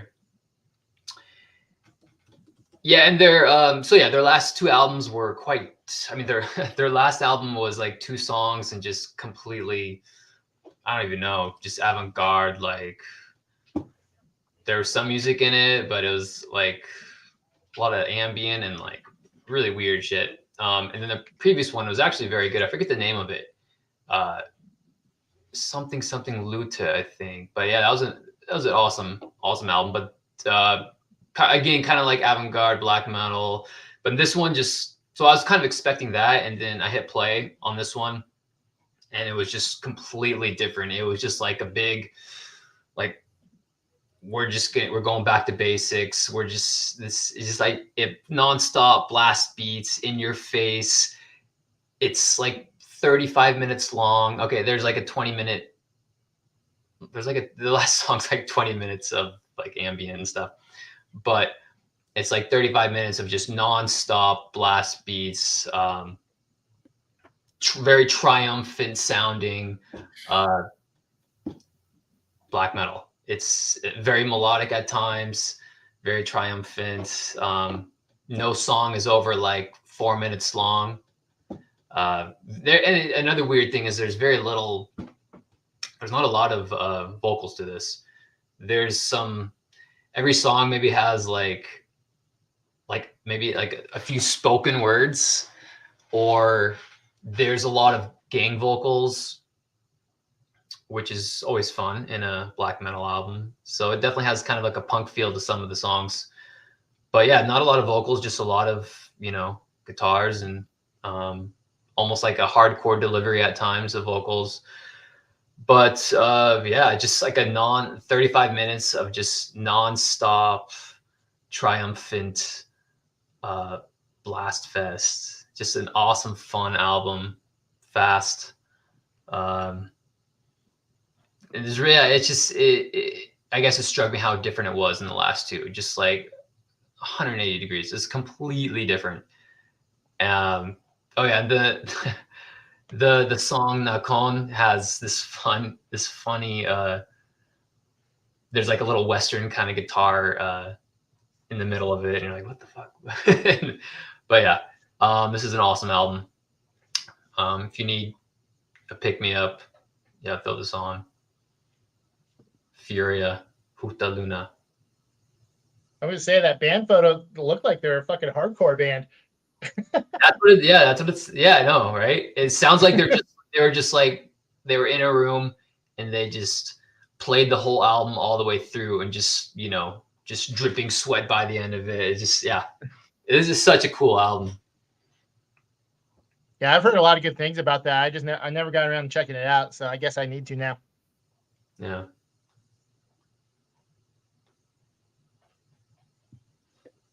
Hey, Dan. What are we at? 6? Is that what we're talking about? Yes, sir. All right. My number 6, a little bit of a change of pace. Also, like maybe a bit of a compensatory placement here, but I also don't think so because I've listened to this album a lot. It's a kind of a straight ahead German heavy metal band called The Night Eternal. They're on Van, and they have a record from this year called Fatal. And man, so their previous record called Moonlight Cross came out towards the end of, I believe, 2021, and I didn't hear it until 2022. And I listened to that album so many times, and it's like one that if I'd heard it like 3 weeks earlier, it would have made it into my top 10 of 2021. And I've been waiting for more from them, and this new album is really, really great. If you haven't heard this band, they're great. Like for just straight ahead heavy metal. I'd say there's a pretty heaping dose of like new wave of British heavy metal influence, especially like maybe like a band like Angel Witch, or even kind of Black Sabbath and Deep Purple from this era. There's a lot of that. The vocalist I find to be incredibly commanding, striking. He doesn't really sound like Glenn Danzig, but there's something about his aesthetic, some of his vocalisms that really kind of remind me of like that sort of swagger. And I'm a huge fan of the first Danzig album and like Misfits, Static Age, and hearing some of those kind of inflections in this context, which is a lot. It's a lot darker and more atmospheric, and more. I don't know. It's the new wave of British heavy metal element that's in there, I think, is really, really a cool addition. But they go along with some of the American bands that are kind of doing that same thing, like Night Demon, which their album from this year is in my top 20. It's like that sort of vibe, but the visuals are awesome. Like it's kind of got this 70s like satanic horror film sort of imagery on their covers. Like it's kind of stark and austere and a little bit concerning looking imagery. But yeah, this has been one of my favorite bands of the last few years, and or the last couple of years, and this new one's really, really good. I hope to get the chance to see them live at some point, because I just have this feeling that their live show is really killer.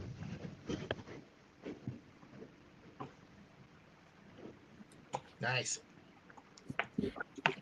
Yeah, I really dug this one too. That sounds awesome. Yeah, it's sweet. It's catchy songs, like really, but not annoyingly so. Like there's a darkness in there that's like really, really compelling. To say that cover art, I mean, it looks like it'd be more. Well, you mentioned Black Sabbath, but it looked like it'd be more like a doom record than a heavy metal record. Yeah, it's all pretty mid-paced stuff, I would say. Like I feel like the new album vibe is there, but there's not that up tempo stuff really that you get from a lot of those bands, like your Diamond Head and Savage and Blitzkrieg and that kind of stuff. Which I fucking love that stuff, but it's more kind of mid-paced stuff, which is why I kind of bring in the more like some of that 80s Sabbath stuff that's not so doomy, like post Dio. Like there's a lot of that in there, or even like Neon Nights and that kind of stuff. So again, I would say like the Tear album. There's elements of that sort of sound, that more kind of hard rock sort of Sabbath kind of stuff from that period. But I don't love all of that, and I love all of this. So highly recommend it if you want something that's that scratches that nostalgia itch, as far as just like straight ahead catchy heavy metal stuff with a lot of darkness in there. Nice. Yeah. No joke about the vocalist though. He's the real deal. I will definitely check that out. That sounds cool, man. Way cool. It's very cool. All right. So Tyler. Actually, so this is this next pick of mine is one of the ones that Jimmy actually has on the thumbnail for the for the stream, and that is the new. The new Blotar album. I don't know how to pronounce that. Det Fortinga for Flutna, I think, but so this came out on Nordvis Records, right? And it's like the least heralded, least pimped album on that label. Like I saw no fanfare about this album whatsoever, despite the fact that their previous EP was like it caught a lot of people's attention, right? And a few people that I know that listen to it, I know that they didn't get past the first song because they're like, oh, it kind of reminds me of like Windeer and Storm, or I mean, it sounds almost stereotypically Scandinavian folk metal, right?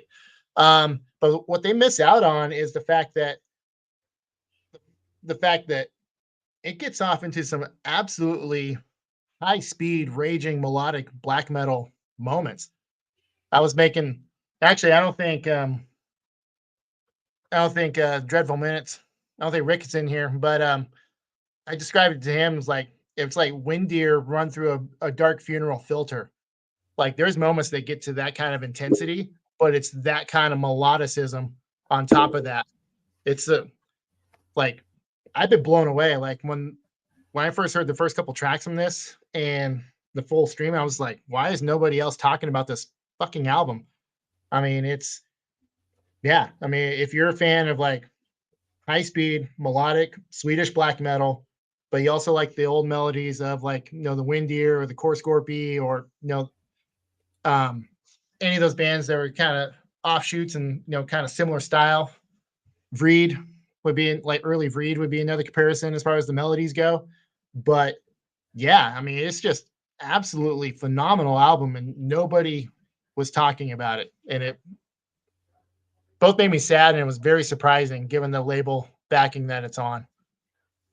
But I mean, maybe it was just the low key album art. Like, it's just a logo and a name. Maybe it just didn't draw a lot of attention, but man, people are missing out if they haven't jumped on that. It's a great record. This is one of my favorite things you turned me on to this year. I mean, the previous EP was a similar style, but man, like we were talking about with Blackbraid, like they're like, yeah, cool, we did this great thing with the EP, but now we're just going to absolutely destroy what we did previously and do something like a million times better. And I'm still blown away at the fact that it's a one-man band. That's a one-man project. Actually, not true. He does have a live drummer on that,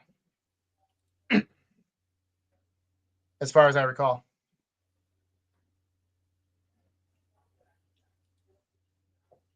But yeah, I'm just Killer Like I said, record. nobody talked about it. And then the occasional person would bring it up. Oh, I just came across this. And like, I should have jumped on this before. It's like, yeah, no shit.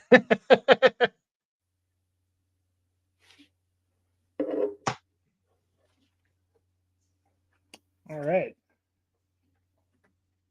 Yeah, I didn't take this one out the damn sleeve, so it's going to take me a second. But this one's not going to be too surprising because I got to freaking pull it out. But because you got to see the full package. But and then you won't be surprised at this one because I, just aggravated the shit out of you with this one when you were here last time for the Decibel Fest to go see Agalok. But the new Sulphur Aeon, 7 Crowns and 7 Kings. This band is one of my favorite death metal bands around right now. And, as far as death metal goes, I mean, like lately, I guess I kind of, I'm always, I mean, as you guys know, I'm kind of like into a little bit of everything. Like I'm always very much a variety kills kind of guy, just give me a little bit of this, a little bit of that. But, obviously, I have a lot of roots in death metal and there's a lot of great death metal coming out. But this is the kind of death metal I want to hear right now because it's, That I mean, cover. yeah, the cover with the butthole, it's great. But, this is, I mean, and arguably, if you want to just call it death metal, it's black and death metal, but atmospheric death metal. But just like any other music, I want to hear a lot of depth to this stuff. And when there's a lot of great, death metal coming out, it's still, at the end of the day, it's a lot of death metal coming out these days is just kind of repeating what's already been done so many times, and yeah, man, Eric, I mean, I love all these band stuff. I mean, yeah, you go back to the first record, it's a lot more kind of, stripped down, extreme, whatever you want to call it. But and a lot of people that love this band were not too hyped on this one based off of like the last 2 records. Gateways to the Atmosphere seems to be like the staple for this band. But they've been slowly progressing in a way that so far has ended up with this. And it's never been like a really like major shift. It's always just been a little bit more and a little bit more on the atmosphere and on the, the melodics of the band. And they've gotten to a point now with this album that they've really, pulled a lot of atmospheric stuff out with it. And that's what I love about it. It's just, if you want to take things like Nile and just boost up, the feeling to it.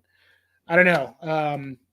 I mean, I again, I love these guys, all their stuff, but this is really like, I really love that picture too, because it's just cool as fuck.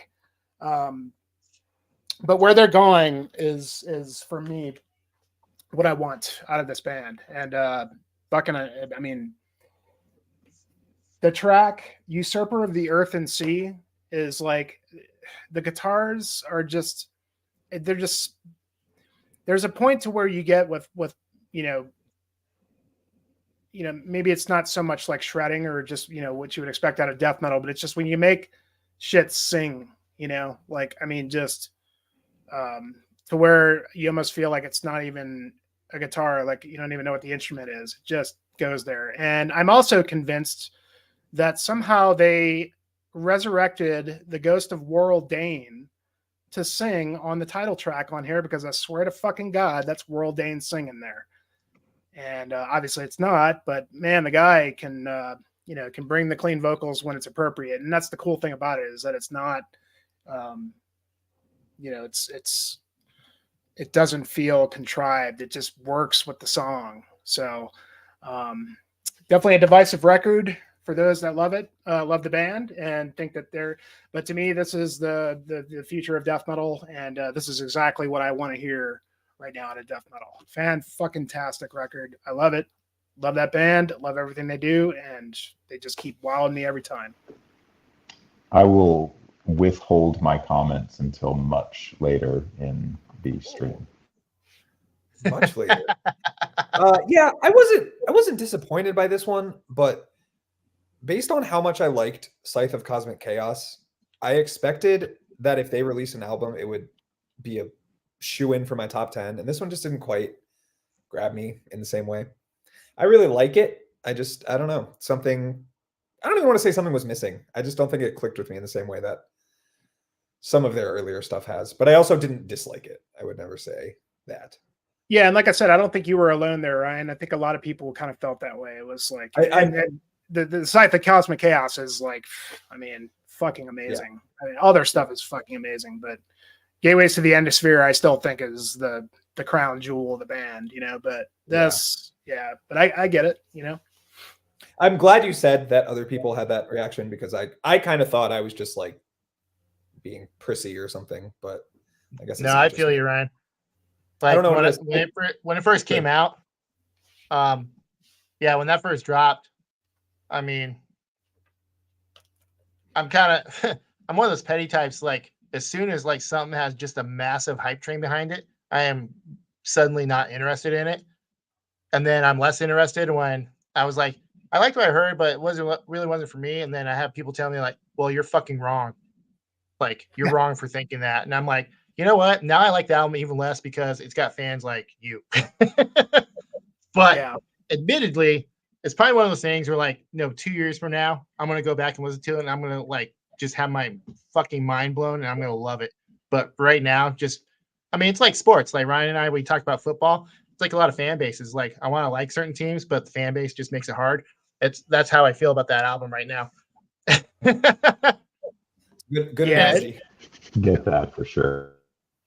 I mean, it's good. Like, I've listened to it, and it's like, yeah, these guys have fucking chops, and it's super atmospheric, and it's heavy at times, but it's like I mean, the way everyone's coming, just the way a lot of people were just clamoring over it, it's just, I was like, I just can't. Like, it's always the hype train. The hype train is always petty as shit. It's petty as shit, I know, but it's like, it makes it hard for me to want to enjoy something because someone expects me to enjoy it at a high level, and I'm just like, it's good. Yeah. And then when there's the hype train, that it really does kind of make you just not want to go there, you know. Like, for me, like with this band, I've just been such a huge fucking fan of the band that, like, I didn't even, as soon as it came out, I was just right on it before anybody said anything about it. And it's just like, if you go look at some of the reviews of like some of the good sites, they, a lot of them didn't like it either. So it was kind of interesting, but I mean, it's when it comes to I feel the same way about the new Horrendous and about the new Tomb Mold, is that, like, these are all very hyped records and they're great records, but they've also kind of gone to new places, like, whereas like a lot of Tomb Mold fans don't want to hear them doing Cynic, I mean, they want to hear fucking, Manner of Infinite Forms Part 3 or whatever. And for me, like, when a band progresses, I'm in, man. I love it when bands like build and go somewhere new, so that's kind of where I felt like with this one, is that I think this was kind of a risky album for them. They could have stuck and really, do what they do great. I mean, it's not like Nile is really changing their sound considerably from, like, Black Seeds of Vengeance. I mean, like, and I still stand behind every single Nile record because I love that band, but they've just found a formula but you don't really see them like delving into, adding a lot of clean vocals and, just like trying to, because I think that they just kind of stuck to, what worked. Maybe that wouldn't have worked for them, and so it is kind of risky to do something like this and see what it's going to do to the fan base. So, but yeah, man, it makes sense to me.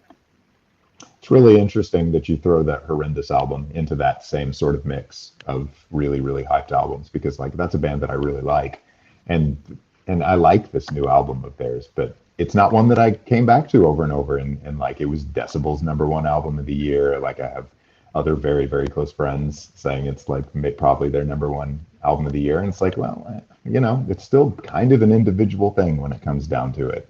And I think the idea of being told that you should like something, it's like it's something that we all have the right to reject, for sure.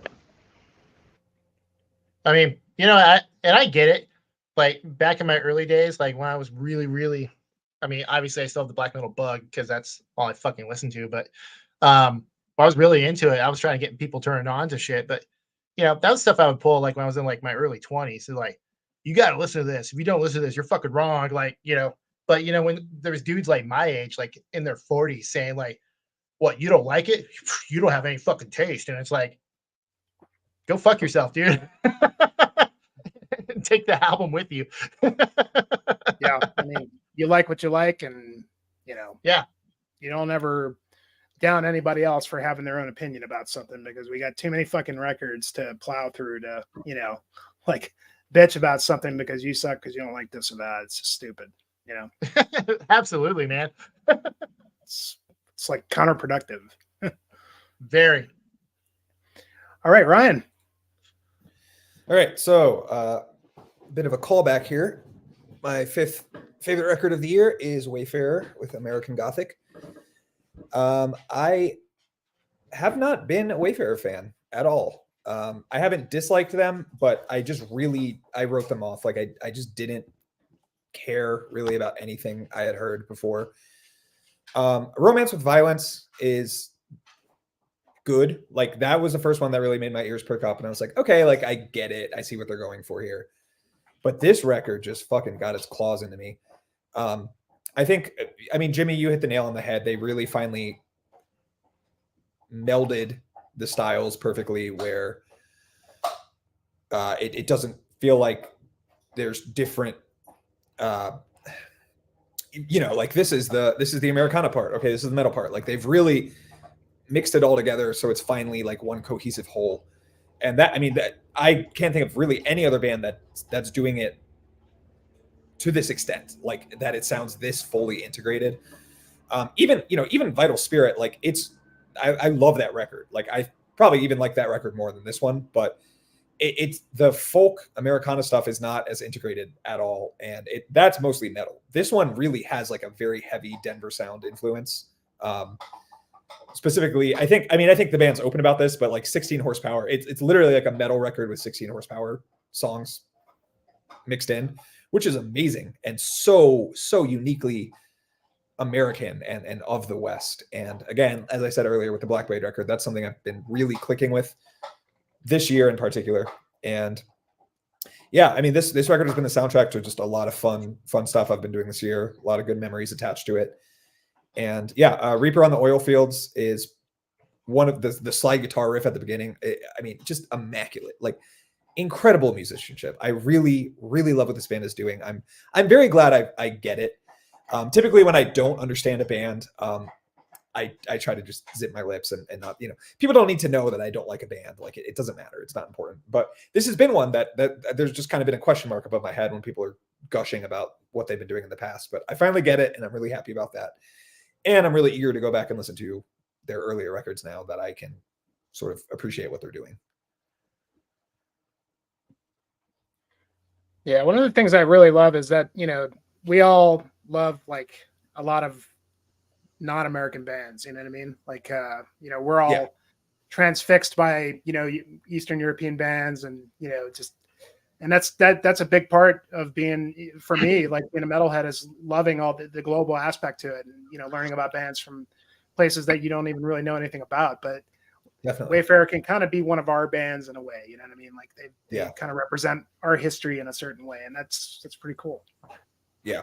Yeah. And like for them to not just be an American band, but like specifically like a Mountain West band, like that's especially cool. Yeah. Mm-hmm. That really endears them with me. Like I feel like I get it.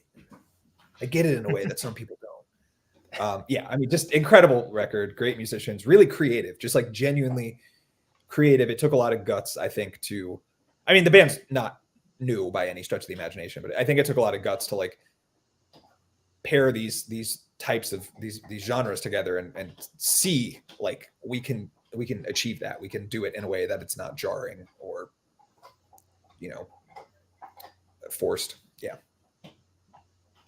Good stuff. For sure. All right, Russ. Yeah, I got to check that one out again. Give it another shot. So number 5, top 5. Here we go. So this is Actum Inferni, Polish band. Maybe I should practice this. Uzor Pator Niebiańskiego Tronu, which I believe means, actually, I know what it means. I looked it up. Usurper of the Heavenly Throne. So this is, I believe, a one-man project. Let me type that in the chat here. A one-man black metal, heavy metal / heavy metal project. It's their, I think the guy only has 2 albums, and I think the last one was like 12 years ago. So not a very active musician. It looks like he's in a few other bands, but I don't know. Nothing I recognized. But yeah, so like I said, it's black metal with, it's mainly black metal, but each song kind of goes into, will like transition into like a heavy metal riffing or part. So it's a little unique, a little formulaic. So that might turn people off. It's kind of like the black metal part and then like the heavy metal part and then back to the black metal part. But it's the black metal parts are just awesome. They're just super fun, energetic, fast, awesome, memorable riffs.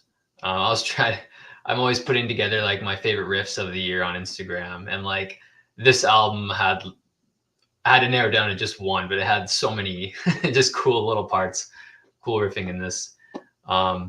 Yeah, so I just had a lot of fun listening to this. I listen to it all the time. It's very easy to listen to. Yeah, just a fun. I mean, I was looking at his picture today. So cute. What a guy. Don't judge it off his promo pics, because I was looking at him today. I'm like, oh damn, good thing I didn't look at this before I listened to this album. Yeah, But, this could be like 20 years old from what it looks like. 'Cause it says, it's like the only one out there. Not judging by, don't judge a book by its cover. This is a great album, amazing riffs, some really cool heavy metal parts that kind of change things up. Yeah, it's just a fun listen. Yeah, highly recommend it. The album art looks really good, so that kind of cancels out the band pick. But I'm excited. I'm excited to check this out. I've never heard of this. This sounds very cool. Yeah, it looks like he's kind of active, but he has like maybe like 3 other bands he plays in, but like they're not very active. And he's from like the Varmir region, which, God, there's so many great black metal bands where Outpost, Vendrion, Civiata, those guys are from, and yeah, so it's like definitely a hotspot for black metal in that northeastern region of Poland. Yeah, but yeah, check this album out. Don't look at the promo pic. Just listen to it. Dude, the promo pic is awesome. And I've seen that cover floating around too. That's one of those ones where it's like, that looks cool, I should check it out. And then I haven't gotten around to it. Yes. Please let me know. Actually, I was away letting my dog out. I'm guessing it's probably fairly orthodox Polish black metal in a way. I wouldn't say so. I struggle sometimes. I struggle sometimes, picking out like the sound, like a certain country's sound. And I wouldn't say that it's not like very kind of droning, trance-inducing riffing like a lot of Slavic metal. I wouldn't say it's very like Polish metal. Okay. Sound, but yeah, maybe I'm wrong. I don't know. You would know better than me. No, it looks cool. I definitely have to check it out. Yeah. I definitely have a soft spot for fun black metal with heavy metal influences in there for sure. So I will absolutely check that out for sure. Thank you for the rec. My number 5 can only be described as a shocking return to form from a band that I've been into for a really long time and have had some really, really complex feelings about. Well, maybe not even complex, just maybe blatantly negative. And I wasn't alone in this. But this, my number 5 is the new record by French-Canadian death metal band Cryptopsy, As Gamora Burns. Features another really, really awesome cover artwork from Paolo Girardi. There are a couple of those in our collective lists that I've noticed so far. Great artist. But this record just blew me away from the second it came out. I mean, they were one of my favorite bands back in the 90s. None So Vile, obviously, is like a landmark death metal album, brutal technical death metal, just like 100% my wheelhouse. And then the 2 Mike DeSalvo albums that came out after that, Whisper Supremacy and Then You'll Beg. Those albums were killer, and then I feel like there was a little bit of a downturn, and then a massive downturn in the early 2000s when the band decided to kind of try to be like sort of a good cop, bad cop metalcore band for a little while, which was a really, really rough time for anybody that was into that band. I mean, I'm sure some people stuck around with that, but I certainly did not. So to hear them come back and put out what I think is the strongest material that they've put out since like maybe Whisper Supremacy. Wow. Yeah, this album's killer, and it's the same vocalist who was the guy who was the guy they brought on to do the metalcore stuff, but he's just straight up doing death metal stuff, death metal vocals now. It's killer. The fact that this album came out within a month of the new Suffocation, and this was like my clear preference of the 2, and I like the new Suffocation quite a bit. I just don't think it sounds nearly as good as this one, and I don't think I think the clarity of the songs suffer because of that. And this record is just like, it's direct, it's so brutal. As Jimmy described it, it is the flow show, man. Flo Mounier is crushing it as he always has, just bringing just absolutely insane drumming to the fore, but it's not detracting from the rest of the performances, which are great. So this is my technical brutal death metal album of the year, which is, it's a considerable thing for me to say because that's the style of music that I'm really, really partial to. And I don't have a hard copy of this yet, but I can't imagine that I won't. Just the cover is so killer. Oh, he's got it. Yeah. I mean, that's just the classic, the classic Cryptopsy, like bat demon thing done in a way that it hasn't been done before. Yeah, this album rules.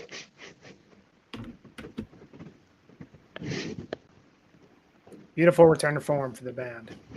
Yeah, it makes me really, really happy. And it's short and to the point too. It's not, it's just like, 40 minutes, no frills, doing what they do good, It's oh yeah, flow. they do it as well as anybody when they're doing it up to their potential. I remember when I was getting into extreme metal, Flo was like and as a drummer, a former drummer at least, I mean, Flo was the guy, man. It was just like, oh yeah. Oh yeah. I always thought he was like the fastest stuff I ever heard, but yeah, he's just shining on this one. Nice. Yeah, I've never been big into Cryptopsy, but I've always been a fan of Flo Mounier's drumming. Even if he kind of comes out kind of a cocky douche in like in interviews, like the metalcore album that came out. He actually, I remember he was calling fans out. He's like, "Oh, you just can't handle the progression that we're trying to go through," and it's like, no, the shit sucks, bro. Like that was a regression. Like that was a regression. There's no. I'm sorry. Yeah. Like I'm really open-minded, and I like a lot of metalcore from that era. Like I do, but it's like I'm sorry, man. It's just like too heresy. Much of it. it's too much of a it was too much pandering. Like it didn't feel honest. It didn't feel authentic at all. It felt like this is the thing that's big, and what we've been doing is too far away from this. And there was no subtlety in the shift. Yeah, And exactly. and there was no subtlety. Well, actually, they had a little bit of a progression. They did some EPs that kind of were pointed back in this direction, and then this album is just like, yes, this is a None So Vile-esque album. Like that album, I come back to like every couple months. Like I listen to that album still all the time. And I'll probably come back to this one too. It makes sense. I mean, in some ways, like that kind of like uber technical, brutal death metal, it's kind of made a resurgence. There's a lot of bands playing that style, and a lot of people are like really into that style again. So it just kind of makes sense that the kind of the OGs, as it were, got back into it and kind of showed everyone how it's done. Sure, yeah, it's good to see that. Devin, I haven't heard of that band, but I'll check them out. Is it your band? Devin Jellick? Shit, that'd be cool. Devon Jellick. I mean, bring it on. All right. So this one, I remember when I first came across this, and I was like absolutely pimping it to you guys. And you guys didn't really get into it, and I'll explain why. But it's more Russian black metal, but it's the Grommerverse is Drevla. Everything's in Russian, but they were nice enough to put everything in English on the back, or at least translated on the back of the album, which I am very thankful for. Anyway, so the background on Grommerverse is it is one String Scald, who is the main guy behind it. And if that name sounds familiar, then you're probably a fan of the Volnute album that came out years and years and years ago, the One and Done album. He was also involved in Temnazor and Forest and like a lot of the old guard Russian black metal bands. So this material here is actually material that he wrote when he was part of Temnazor, I think between 2000 or 2001 and 2010 when he was in the band. And the thing that you guys didn't like about this was it's very flute heavy. Like they have this fucking obsession with the flute on here. I mean, this is like Jethro Tull black metal would be a good way to describe this for people. But in distinctly like Russian and Slavic melodies, like the flutes go along with the guitars, and it's not top to bottom, it's not 70 minutes of flutes over everything. There's some really great riffs that come through flute free. But yeah, I'm a big fan of the early Temnazor album, especially Folkstorm of the Azure Knights. And this is like the sequel to that album to me.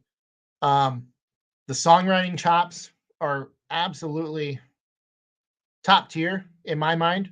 I mean, track 6 on here, Volgas Sword, it's a 30-minute song that they slap in the middle of the album. And it doesn't feel like a 30-minute song. Like the flow and everything, it just flies by. And yeah, it's like very good. It's very, very, very folky Russian black metal, but real heavy on the flutes. And I remember you guys were like, I don't know about the flute on this album because it is a dominating trait on the album. But like I said, I'm a sucker for it because I like that old Temnazor type stuff. But yeah, I dug this one. one of you guys, somebody said that they just weren't okay. I remember someone. I can honestly say I gave it a fair shake. I think I even tried it twice. It wasn't for me. Hey, I get it, man. It's all good. But it's unique. I love, and it's another long ass album. Like I said, that Morning Forest I showed earlier was 75 minutes. This one's 72 minutes, and only 8 songs. So I mean, it's a dense album. Like a lot of these are like probably some of like just the densest albums I've heard in a while, as far as like playtime and like normally like 40 like anything that's past 45 minutes. I'm like okay, but this one though, man. Like I listen to it a lot, and I just love it.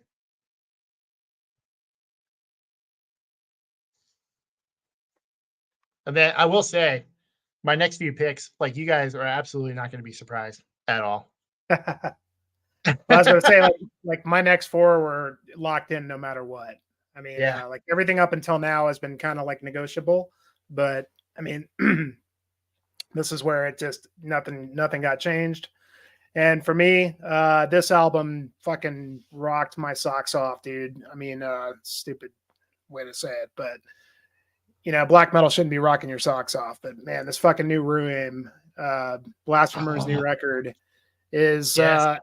I mean, it's just like came out of nowhere for me. And I've always loved Blasphemer's input into Mayhem. I love a lot of the, you know, all the Mayhem. I love Grand Declaration of War. I love Chimera.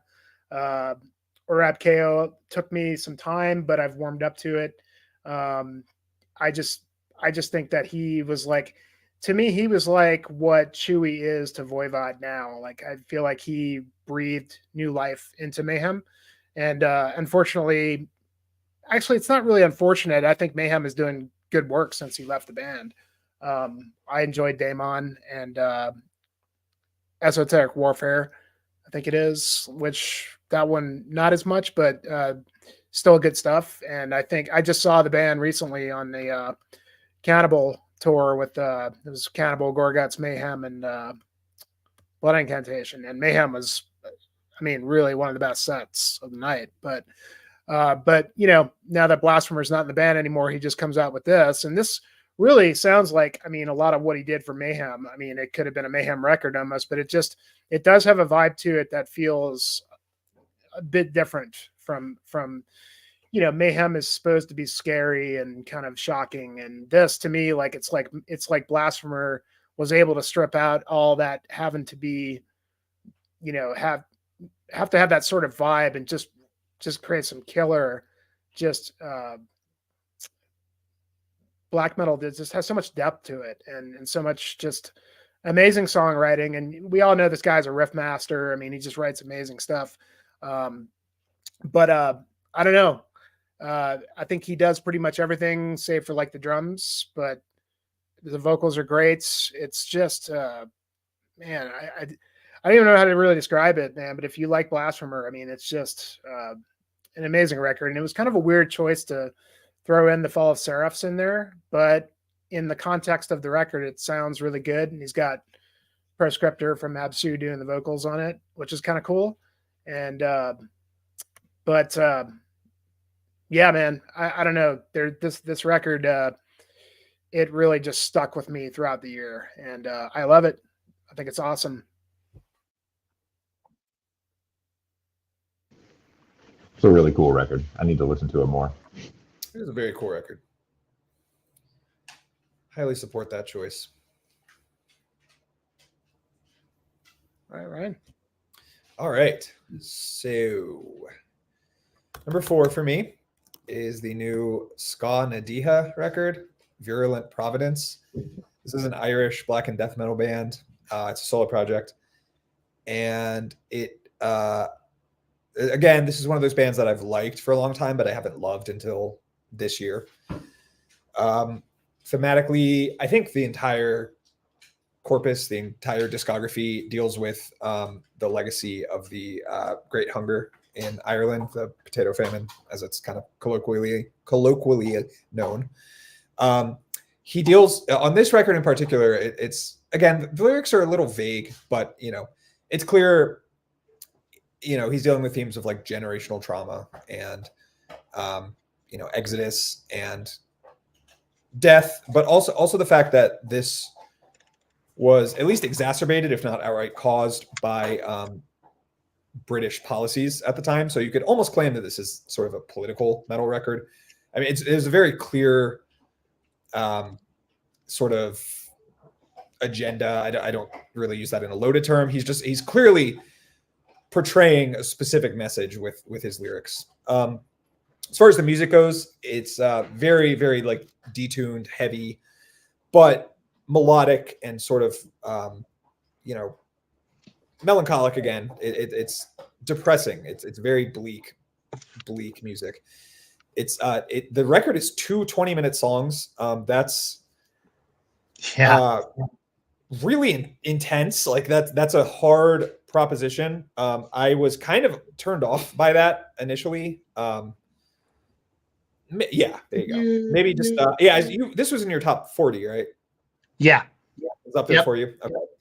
Yeah, so it's a lot. Like, to sit down and listen to 20-minute songs takes, some focus, but it's something I did a lot this year, and it's a really, really rewarding record. The way it's structured, it doesn't really just feel like 2 songs. It feels like it's 6 songs. Each song has movements and feels like pretty broken up. It's not just repetitive the whole time. I'm not really sure I understand. Yeah, I'm glad you agree. I'm not really sure I understand the decision to make them 20-minute songs, because they clearly have like distinct identities. But whatever, he can do whatever he wants.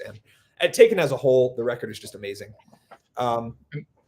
Something you don't hear a lot in death metal is synths, and this record does use synths. They're flourishes more than anything, but it still gives it sort of a distinct identity. And I mean, this is something that I'm very interested in Irish history, and it's cool to see. I mean, he is an Irishman, and it's cool to get sort of an insider's perspective on it. There's a lot of American bands who write about Irish history and Irish mythology and stuff, but it's just cool to see it in a sort of authentic and he's close to the source, as it were. So yeah, I mean, this is an incredible record. I was really blown away. I feel like, again, maybe that's a theme this year. This feels like a fully actualized version of what he's been doing with his past few releases. Highly recommend this one. It's not one I saw getting a lot of attention. It's not a super underground band, but I also don't see many people talking about this one. So glad to be able to spotlight it. It's a really, really good collection. Yeah, it's super good. Matter of fact, when I was putting my list together, I pulled that back out. I was like, fuck, I need to listen to this again. I was just like, shit, I've been sleeping on it a little bit. It's so good. Yeah. But yeah. Like uber long songs have been kind of his thing though. Like the last album, I think it only had 3 or 4 songs, and they were like all like 15-minute songs or something. Yeah, 14, 15 minutes. Yeah. I mean, it's an interesting decision. I'm sure there's a reason he prefers doing it that way. I mean, he also has records that are like 6 songs, and they're all 7 or 8 like relatively normal length songs for a metal band. So I'm not really sure why. Again, I'm not really sure why these were deemed 20-minute songs, but it doesn't matter. It doesn't really detract from it. And when you sit down and listen, you're not, nothing feels like it's not. Yeah, as you said, it's not 20 minutes of repetition. Yeah, it's not like 2 giant movements. There's a lot of ebb and flow. Definitely, and a lot of different moving parts in those songs. Yeah, and they go into one another. If I recall, like everything just kind of just flows into one into the next. So, yeah, it does. Yeah, it's cool. It's good stuff. I like that one a lot. It's another really cool album cover. Yeah, the album cover is great. Yeah, and it's also one of those things where you get a painting for your record, and you're like, okay, this is cool, but the decision to put a border around it, I feel like just heightens it so much. And the border is actually my favorite part. Exactly, it's not just a border. There's like so many intricacies in there that you could. Again, this is something that like I feel like that would help sell physical products, because people would really want to like hold that in their hands and take a close look at it. I mean, this is like, again, not something I can say about death metal a lot, but this is like beautiful. There are beautiful moments on this record, but it's also very heavy, very crushing, very depressing lyrical content. But overall amazing record. Yeah. I can't wait to check that out just on the artwork alone. That's probably the coolest artwork I've seen all year. I love it. It's amazing. Yeah. Awesome art. Actually, it's funny you mentioned, Ryan, like just not a lot of fanfare for that album. I mean, it's on Vendetta. Like usually all their bands are usually like super hyped. Yeah, the border's great. That adds a lot. I don't know how to account for the lack of fanfare. I mean, again, it's not like no one I know knows this band, but it just didn't get the love that I personally felt like it deserved this year. Well, that's how I felt about that Blood Tar. Like, totally. It's like I was like, it's on Nordvus, and like, I mean, they're not the most highly heralded label, but usually most of the stuff that comes on their label people kind of hold in high regard. And I saw, like I said, nobody was talking about that album. And I was just like, Yeah. Why? Like, but Life well, has many mysteries. Well, they're all going to watch this stream and they're going to realize, God damn, I missed out.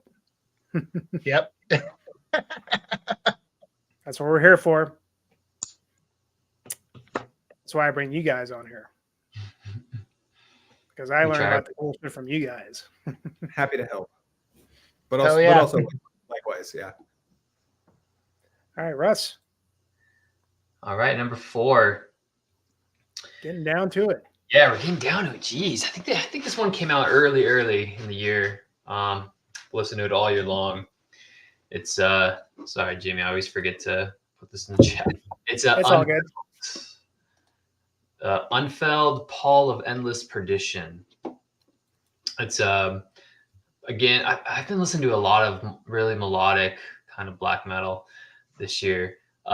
While this one is very melodic and there's some very catchy, like upbeat kind of moments in the songs, it's still a very kind of harsh and raw at times, and the vocalist just really at times is really just like really harsh and guttural and just like really violent kind of voice he has, and I think it pairs well with, kind of balances the melodicism and like the really triumphant parts of the music. But this is a project. It's 3 people. It's the drummer in Drudk. The main songwriter is the guy who's in Forced Mysticism, Woods of Desolation, and Remet. I think he's Australian. I'm pretty sure it's Australian. Yeah, Australian. Yeah. So I've known his other projects, and I've enjoyed those. And this one's similar. And the vocalist is the vocalist of Austere, that kind of who had a great album this year. That was close to making my list. But yeah, so it's 3 guys from all the different bands. But yeah, it's kind of has like that medieval warfare theme. I wouldn't say it sounds like anything medieval, but just very, very raw and punishing and harsh, but at the same time just some super memorable melodic guitar moments in every song. So yeah, a lot of different parts going on in this. But yeah, like I said, I think it came out early this year, and I've listened to it nonstop. Yeah, it's a great album. Shit. Yeah, that's one of those ones that I listened to it when it first came out. I meant to get a copy of it. I wanted to get a physical copy of it, and then it got buried in time. Because I remember really, really enjoying that album. I was like, this shit's up my alley. And then everyone was saying 2023 was a down year for black metal, and I don't know. As hard as a time as I had putting my list together, I would say it was the opposite. Yeah, no, exactly. And that's why albums like that got buried, because I found 6,000 other albums that are also worthy of attention that just kind of. Yeah, it definitely has some of the most kind of, I don't know, like melodic moments of any album I listened to this year. Or just, I don't know, just like, yeah. Just that drummer is so good. But yeah, drumming really elevates the album. Yeah. Dude, Vlad is like, I love his stuff in Drudk, but like the way he plays with Windswept. Chef's kiss, like, and that album. Like, so good. Yeah, my favorite drumming by him is like on the Drudk, like EP stuff. I mean, the split stuff. There's fucking great stuff on the split. That's probably my favorite Drudk stuff is the splits. But cool, man. I mean, yeah, okay, so that makes sense because they're on Season of Mist. So that's weird because usually Season of Mist stuff gets a lot of, and I don't think I've seen anything about this band. When it first dropped, there's a lot of talk about it, and like the Droog page on Facebook was sharing it for a minute there because of the connection. But yeah, then it just seemed like just kind of fanfare disappeared. Have you guys heard of it? The main guy's other bands: Forest Mysticism, Remit, Woods of Desolation. Woods of All very Desolation. Yeah. Mm-hmm. Yeah. Which is good. That's good Yeah, stuff. all that stuff's great. Yeah. All right, then. All right. I'll preface my number 4 by saying that my top 4, I think, were kind of in a class of their own as far as records that I feel like incredibly strongly about this year. Which is kind of interesting because this one, I haven't really talked with anyone about it. And it's also a band that has been around for a while, but I did not have any exposure to them until this new record from this year. And this is the band Gothic, their new album Distortions. Oh. Yeah, it's basically a My Dying Bride side project. It kind of reads as a Hamish Glencross solo project. He does all the vocals, and he does a lot of the vocals, and his wife Catherine also does vocals and plays keyboard. The drummer is a guy that has played drums for MDB in the past. And I like My Dying Bride quite a bit. I got into them pretty late in the game. Like I wasn't a big like Peaceville 3 fan until much later. But I started listening to MDB before I was preparing to go see them at my first Maryland Death Fest. They were supporting Map of All My Failures, which I think is a fucking incredible record. But this new Gothic album, I had no expectations. I didn't even really know what kind of band it was. I didn't know who was in it when I first listened to it. And immediately I was just like, holy shit, this is some like really top tier epic doom metal in the kind of vein of like Candlemass's more restrained but heavy stuff, and like maybe Solitude Aeternus too. But like I just really dig this record a lot. Like I like his vocals, like instantly, like really dig the quality of his vocals. And it's I mean there's a similarity to like the dude from Pallbearer a little bit, and there's heaviness in the riffs that's like there's some stuff that's like kind of like almost Crowbar territory in terms of like heaviness with the riffs. I'm a huge Crowbar fan, a huge Pallbearer fan too. But yeah, this is one that's just like I listened to it the first time, I was like, holy shit, and I just kept coming back to it. Super heavy, like really like restrained. There's not any sort of there are no kind of like rock and roll isms that you sometimes get with some doom. It's just really heavy, sort of heady shit with great vocals, great melodic stuff, and it's really consistent from front to back.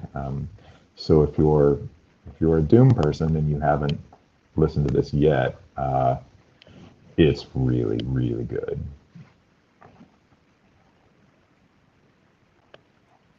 This was on a lot of year-end lists. I remember seeing like some of the main metal sites, and we're really pimping this record. Yeah, it's I mean it's really good.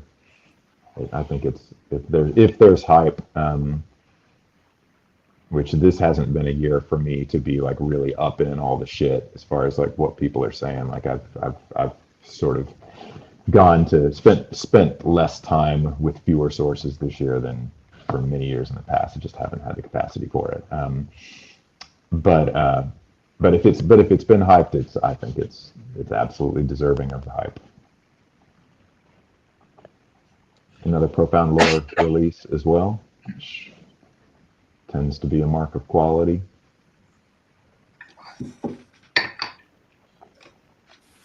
Cool, man. we'll check this one out. Yeah, highly recommended. And it's weird, like I said, like I haven't talked to anybody about it, like even friends that I have that are big Doom people. Like it's weird, but it's been there. It's been there since it came out for me. Sweet. All right, Tyler. All right, so man, number 4. This one jumped up the ranks fairly quick over the last few months, really. It's a German band, very anonymous project, and it's called Trest. And the newest album, Sorganak. So what these guys are about is, like, there's no lyrics to be found anywhere. Like, you can't find their lyrics, but I know the subject matter that they pursue is that of basically the history of like witchcraft trials. The previous album, I believe it was a self-titled album. All the names or all the song titles on it were the names of people that were. So on that previous album, the theme was people that were the last ones to be legally tried and executed for witchcraft in different countries. There was one from France, one from Sweden, one from the United States, so on and so forth. This one here, the 6 names are on this, are all people that were victims of the Basque witch trials at the end of the Spanish Inquisition. And so with subject matter like that, you would imagine that the music is probably equally bleak. And yeah, you'd be right. This album is rather punishing, quite honestly, as far as black metal goes. It's in that style of black metal that I really enjoy. And again, they're a German band, but I can slide this album into a playlist along with like Ig, Olveger, Hate Forest, and it kind of fits right into that style, just that punishing, menacing, driving, just like no hope to be found type of stuff with really interesting melodies that just kind of pop up out of nowhere. But yeah, I did a review for this for Black Metal Daily, and it's just, yeah, it kicked my ass for sure. And if anybody's familiar with the Black Gangrene label, this is not as raw as the bands that you would typically find on that label. It's actually, I wouldn't say it's well produced, but it's definitely a lot cleaner than most of your Black Gangrene releases. But yeah, just punishing, somewhat melodic, bleak as fuck, black metal.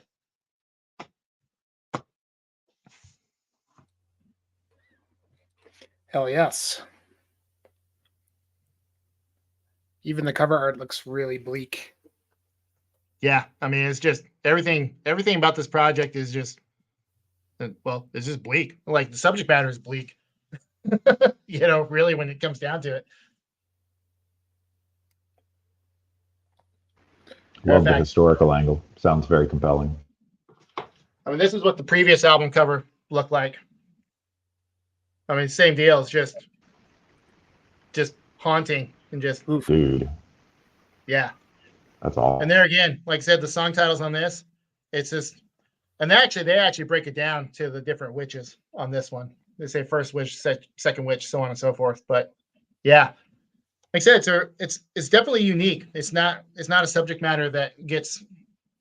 It's not that it doesn't get approached. It doesn't get approached to the level these guys are doing it.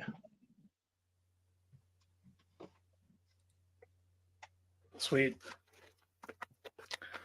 All right, number 3. This is the most fun record of the year for me, Mellow Copper 10 for Tumnus Caesar. And this is the album that got me into the band.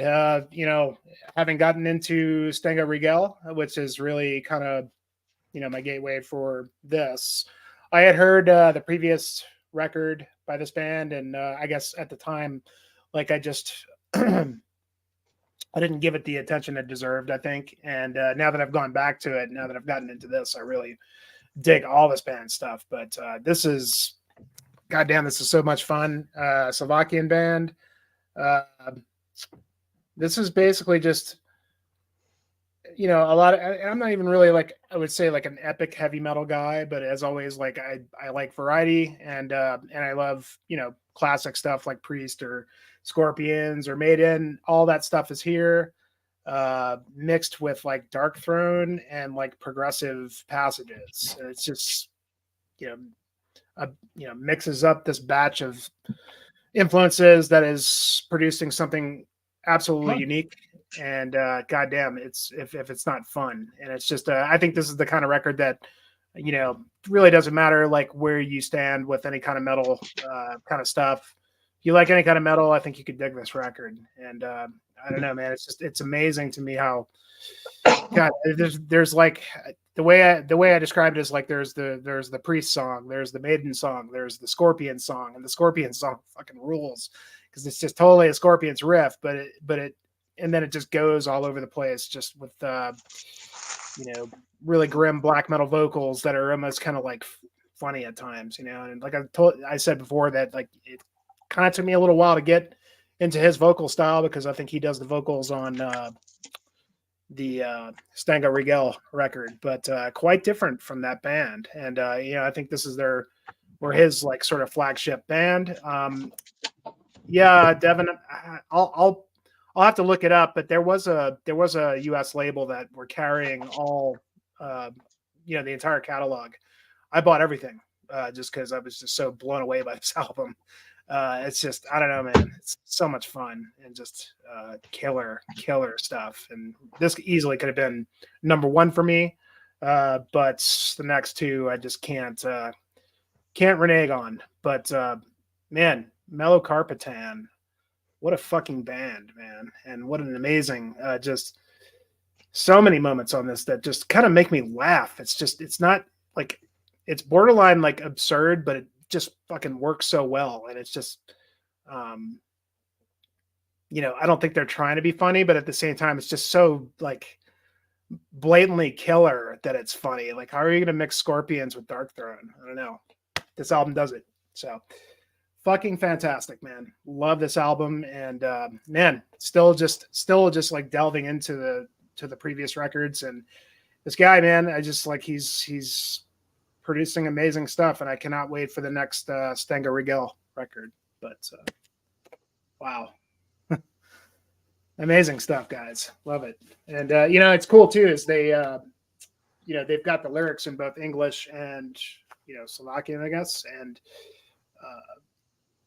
I think as a guy that, as I've said before, doesn't really delve too far into lyrics and things like that. Like I occasionally, like you know, when they're going to go into sort of, you know, the history of their region or mythology, like I'm always like, I got to sit down and read the damn lyrics, and I just, you know, always skip out on that. So it's something I need to do, but it's the full package, you know, it's all that. It's just there's a mysticism behind whatever they're doing here. So, but wow, You're really selling me on it, Jimmy. I've listened to it once, didn't click. I'll give it another shot.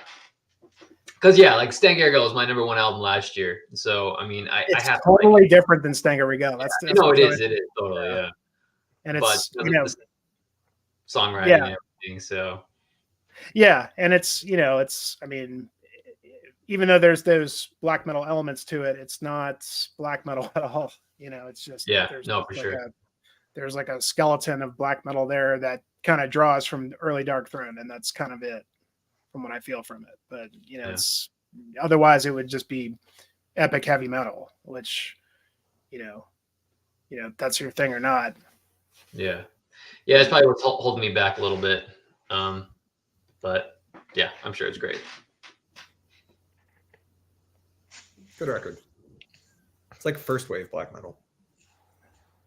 Okay. Sure. Well, and like the previous record had a lot more battery on it, like whereas this one they really kind of went down a lot more. I saw some comparisons to Master's Hammer. Yeah, that too. I hear that. That too. Yeah. Mm-hmm. Kellen just asked. Good timing. Time. Yeah. No, there is a lot of Master's Hammer on all their stuff, really. I mean, but that's why I haven't got into it yet, because that kind of stuff just doesn't click for me. You know, I didn't grow up on metal. I got into metal late, and so a lot of the early stuff is a little more difficult for me to get into. So Yeah, that's the one. AJNA, Ajna. I don't know. That's where I got. And you know what, dude? The vinyls were, they were modestly priced. I think they were like, $22-23 for each of the vinyls, which these days you pay $30-35, so it was kind of a no-brainer to just grab them all. But yeah, man, I mean, it's great record. Loved it. I like Dizzy's comment. You see that? Oh, I missed this. Totally. That feels That's appropriate. exactly what it sounds like. Yeah. Sold. those are the best kind of records. Yes. It's a fist banger for sure. But yeah, it's like you're cooking a gourmet meal while, putting face paint on or whatever. Amazing. Cool. All right, Ryan. All right, we have come to the aura portion of the evening. My love for this band is no secret. I have had them on my year-end list 3 years running, and that will probably continue into next year. Wait, this is 4 years running now that they've been in my top 10. I mean, I just like, there's only so much I can say about this band. They don't sound that different to what they've been doing. It's just sharper and sharper every single time they release a record. The first song, Russ already mentioned this, but the first song on this record I think is the best song they've ever recorded. It's amazing. It's so emotive.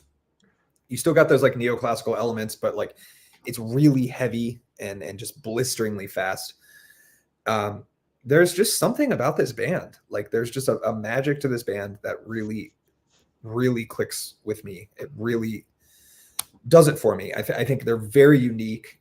There's no clear musical analog, I think, for what this band sounds like, in my opinion. Yeah, I mean, this is amazing. I love this band so much that I read Melmoth the Wanderer, which is a 700-something page novel that the trilogy is based on. I read that earlier this year, and it's not my favorite book, but it's good, and it's really dense. I see how they could turn that into a 3-album run of lyrics, because there's so much to mine from that book. And I was going to say, it's probably not easy reading either, right? No, I mean, it's really dense. It's like, I think it was written in the 1800s. So there's the prose is very, it's just very dense. Like clarity was not his primary concern when writing that book. And not only that, but the narrative structure. And again, we're talking about metal, not books, but the narrative structure is really complicated, because it's like these people in a house during a storm telling a story about, basically at one point there's a guy telling a story about a guy telling a story. And it's so hard to just like keep the events straight. Regardless, the major themes of that book are about, like redemption and death and damnation. And it makes for great content for a black metal record. And I just love that I love that this band isn't going down the well-trodden path of talking about Satan and demons and all this stuff. It feels like there's really something they're trying to say with these lyrics. And actually, I am such a nerd that I sat down and translated all the lyrics on this record into English with my spotty German, and using some German friends I have for help. And it's really cool, because what they do is they basically lift passages from the book and then intersperse lyrics like between paragraphs from the book to sort of flesh out, like, I don't know, their additions, their interpretations to what the themes of the book are. It's just, I mean, I just love this band. I've talked about them to death, and sonically, I think this is probably their darkest album, but it's not like they've reinvented the wheel here based on their past 4 full lengths. It's just incredible music. It really, like, as ridiculous as it sounds, it like speaks to my soul on some level. It just really, this is a band that like I think I was meant to discover, and they are incredible. And I'm a little sad that Trilogy is done, but I've seen the album art for the next album, and it looks like people climbing a mountain, like actual mountaineering. So that's pretty cool. I'm excited to see if there's like a corresponding sonic change, or maybe if they'll lean into like nature themes a bit more or something. I'm not sure, but I'm really excited for the future of this band, and That piques my interest. yeah, I mean it's cool. The album art is on their Instagram, I think, if you want to check it out. But yeah, I just adore this band. This could have been my favorite album of the year, as usual. But there were two other albums I wanted to spotlight over this one, just because I've spoken ad nauseum about how much I love this band. Yeah, well, I mean, I think it's just a testament to how good songwriters they are. I mean, as I said before with the band, I love them, but they could easily go into a blast fest that loses me. But they're so good at evoking a feeling, and mood.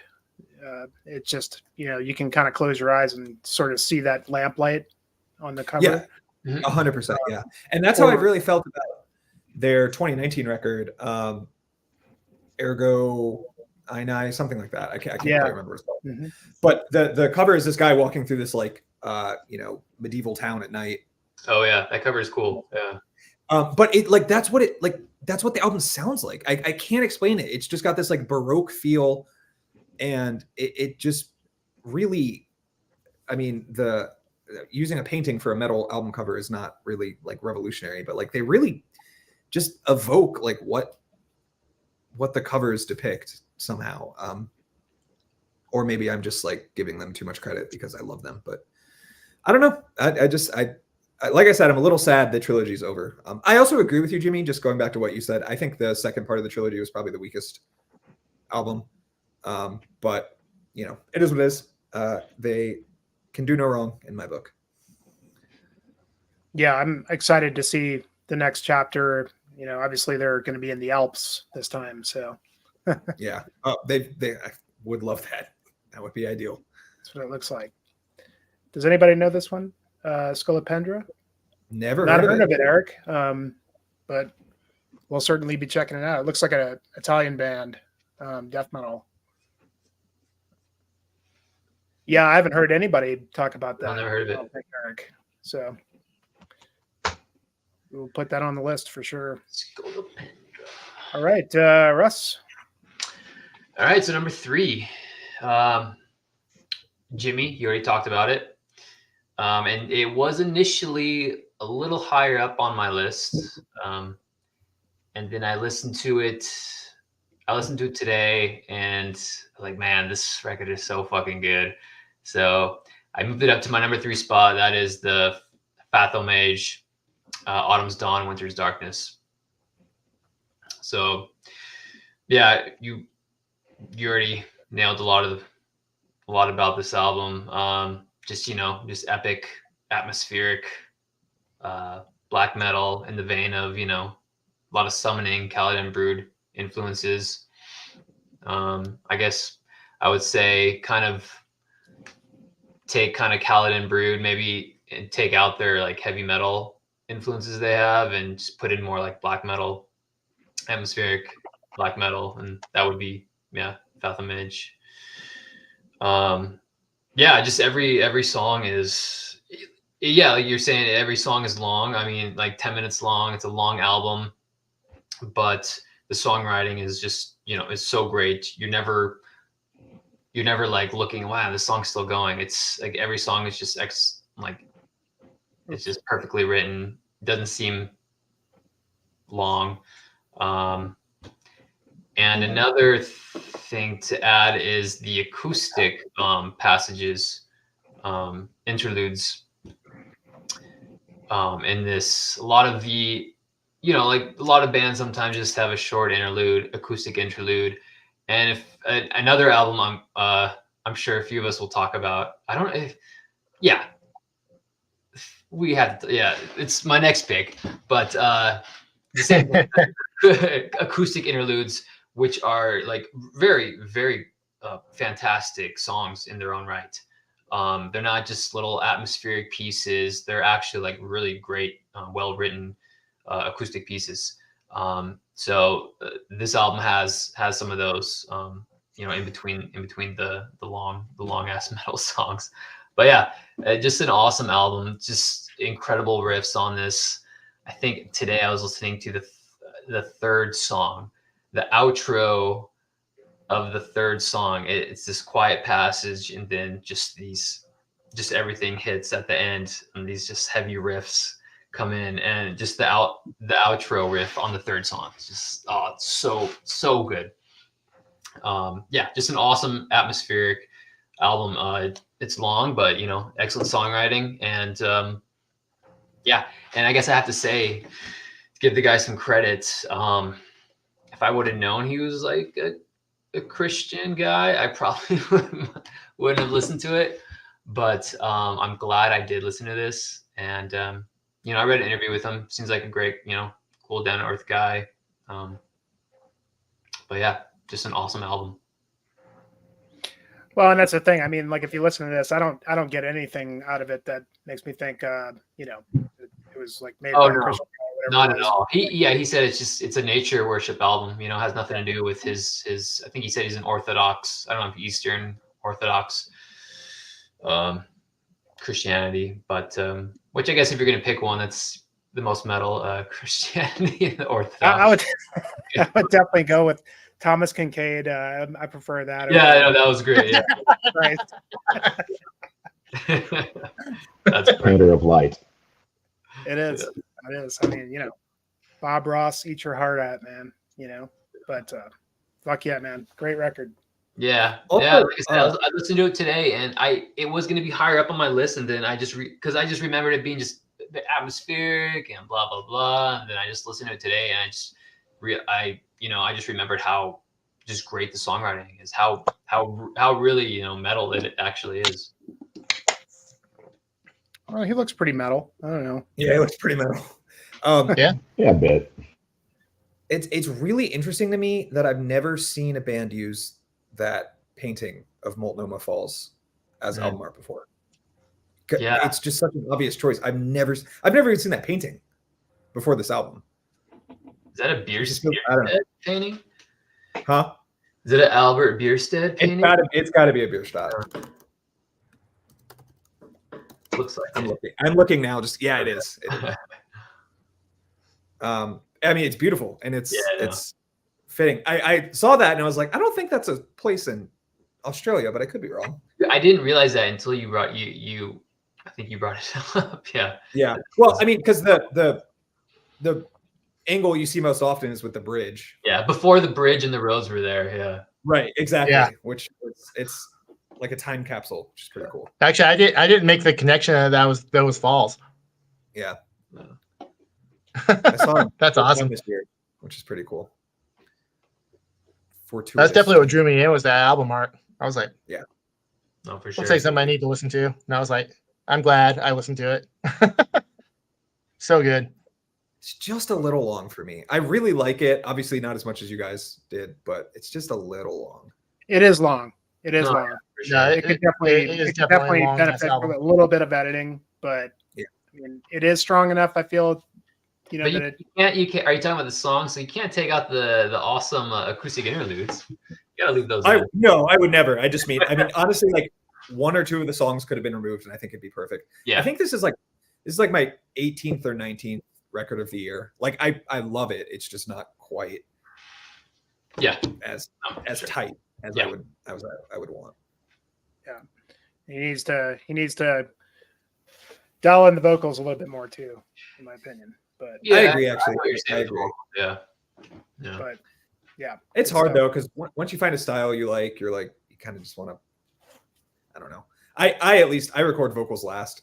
I think most people do it that way, and you kind of just want to get it done, like because it's a solo project as well. So like once you're at that point in the process, you're just like, I just want to fucking release this thing. So I'm sure he just found a style that worked and got it done, knocked it out. All right, then. So I feel like we're getting to that point as we're getting to the tops of our lists, that we're getting to the albums that we feel the most about, but we're also dealing with the issue that other people have already talked about them quite a bit. And my number 3 is definitely that at this point, but it's absolutely an album that had to go where it is, and that's Wayfarer, American Gothic. We've already talked quite a bit about this album, so I don't have a ton of other things to add to that. Other than just, I don't know, I think this album is indicative of, and I think Ryan talked a bit about this when he talked about it. It's it's kind of indicative of the rich scene that exists in Denver right now, and I feel like it's totally resultant from like a really inspiring amount of friendly creative competition that's going on there, from people playing in multiple bands, very, very different bands, and just coming up with really, really fantastic projects. And this is definitely one of them, and there are several others that are active right now that are among my favorite things happening in music right now, period. Yeah, this album's fantastic. I liked the previous stuff too, but this is finding a different level of kind of integration of all they're trying to do. And yeah, the songs on this album are great. There's more specificity song to song, which I'm always down with. That song, second to last song on the album, Black Plumes Over God's Country. There's the riff and the groove in that's just insanely good. And I feel like every song on the record has a similar sort of thing going. So this is one of those, it's like, man, if they keep going, like, I'm really, really interested to see what happens next.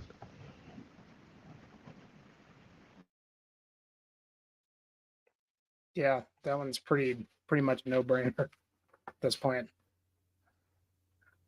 I'm kind of blown away by the Denver scene lately. I mean, and Ben came up for the Decibel Fest and kind of like felt the energy there, and they had some of like the old and the new bands there as well, which weren't really any of the bands that are on this list, but still, it just kind of really turned into a vibrant scene, and I think that whole clique there with all those guys have kind of brought that. Yeah, most of the Wayfarer guys were there, right? At the festival, we saw them one of the nights. Yeah, they were all there. Crazy, and that's a pretty regular occurrence, right? The Blood Incantation guys, like people showing up, Dreadnought, like some of them were there. Awesome, really inspiring. Glad to be closer to it now, more regularly. It's really cool. Nice. All right, Tyler.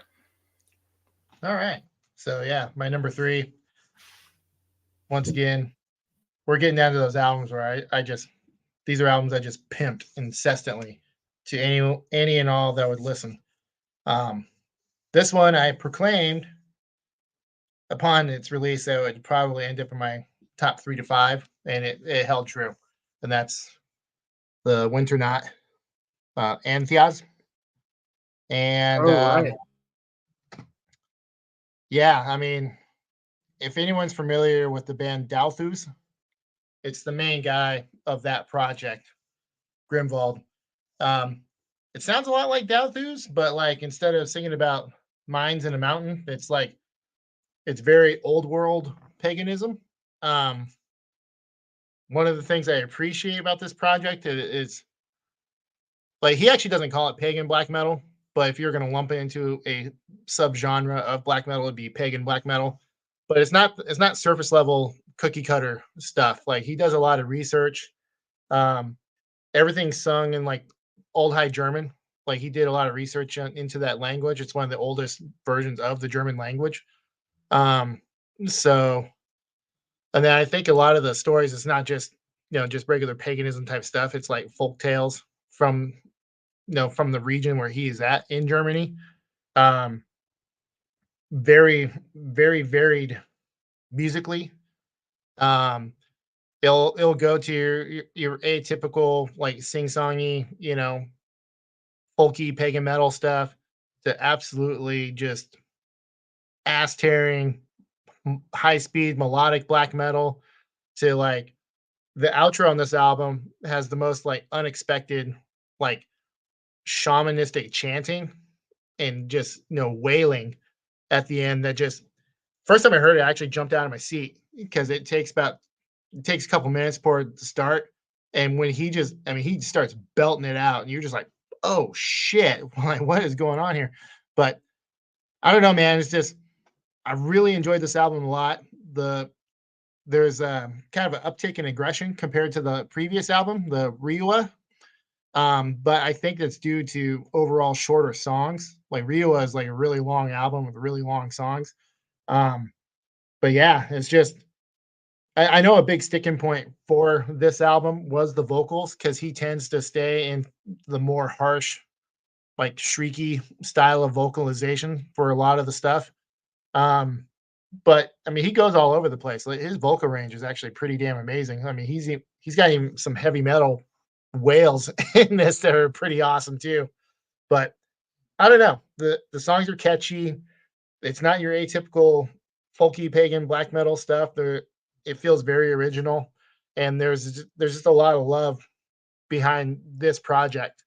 And you can just tell, like, the way when he makes posts about it, like making the music, and I don't know, there's a lot of care that he puts into that project, and you can tell in the end result, I think.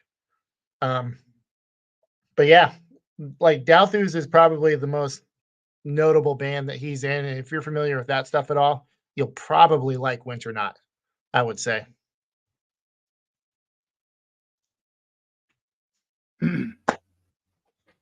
That's a surprise. I wasn't expecting that. I remember you putting that up on our chat like a while back, and it must have just fell by the wayside. But I don't remember if you were pimping that a lot or not. I remember maybe you did, like, at Oh the no, time. I put it out there, and at least 3 of you guys were like, I can't get past those vocals.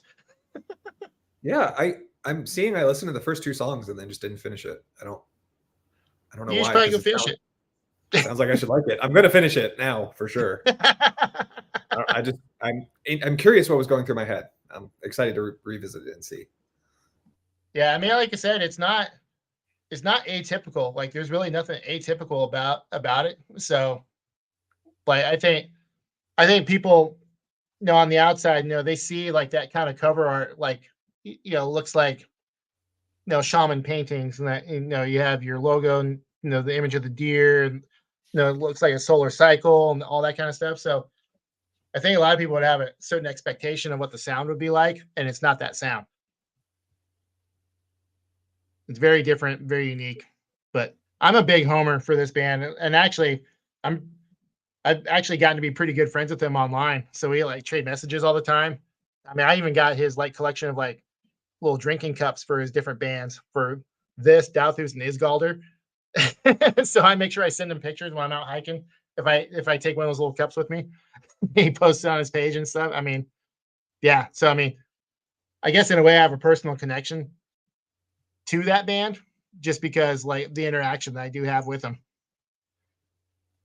Cool.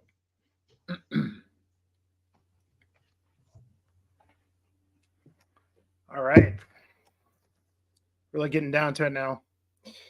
So it's interesting. I'm not really the biggest power metal guy, but it seems like the last 2 years I had a power metal pick in each of my top 10s. And that's not because I felt like I needed to have one in there. It's just because there was a record that warranted it. And I think 2 years ago, it was that new Halloween record, which I still listen to pretty regularly and love. Last year, it was Blind Guardian's new record, because I fucking love Blind Guardian, and they put out an amazing record and an amazing comeback that, honestly, they hadn't really done anything in a while that I really dug. But, this one, anybody want to guess what it is?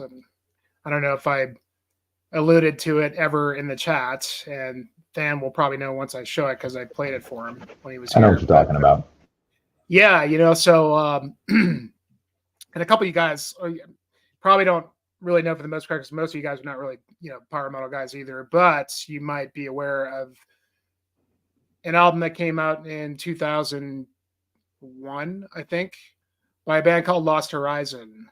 Yes. Called Awakening the World, which is, even if you're not a power metal fan, I mean, if you're a metal fan at all, you have to go listen to that record because it's the greatest record ever when it comes to anything epic, heavy metal, power metal, whatever it is. So this record, and still, I wish that band would get back together, because they did 2 albums and then they just disappeared in the ether, but they had the greatest singer in heavy metal as far as I'm concerned, Daniel Hyman. And well, this band from Greece just popped out of nowhere, and obviously, I mean, they've been around for a few records. I don't really know their previous catalog, and I need to go back and delve into it, but A Sacred Outcry,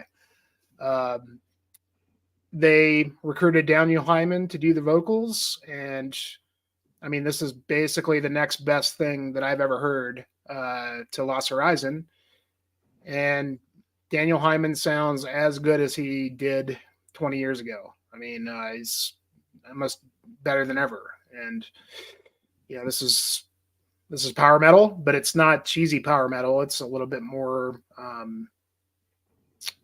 it's the Greeks doing it, and it's very akin to Lost Horizon. If you dug those records, I mean, this is kind of right in line with that. In fact, there's even a song called Lost Horizon, I think, on this. But there he is. I thought he disappeared, but he's back stronger than ever. And fuck, man, this record is just, I mean, again, I'm not always in the mood for power metal, but when I am, things like this just hit right upon it. And I just can't deny how fucking awesome this is. I mean, it's just Daniel Hyman. I mean, at his, I can't say it's at his best, but the fact that he's around 20 years later, hasn't really done a whole lot, and now, has propelled this band, very high up. I mean, and so I don't know. I mean, it's kind of hard to talk about. I mean, it's not really anything that you haven't heard before in terms of power metal, but with this kind of stuff, the strengths are in the songwriting, the melodies, and just the utter, I mean, power. I mean, when you hear it, you just want to fucking, god damn, yes. And I don't know. It's it's an amazing record. And Tyler, you said you liked Lost Horizon. You have to check this out, dude. I have. That album fucking rules. Yeah. And yeah, man, it's it could have easily been number 1. But and yeah, he did a couple other records. He did that Warrior Path, Devin. I haven't really listened to that enough.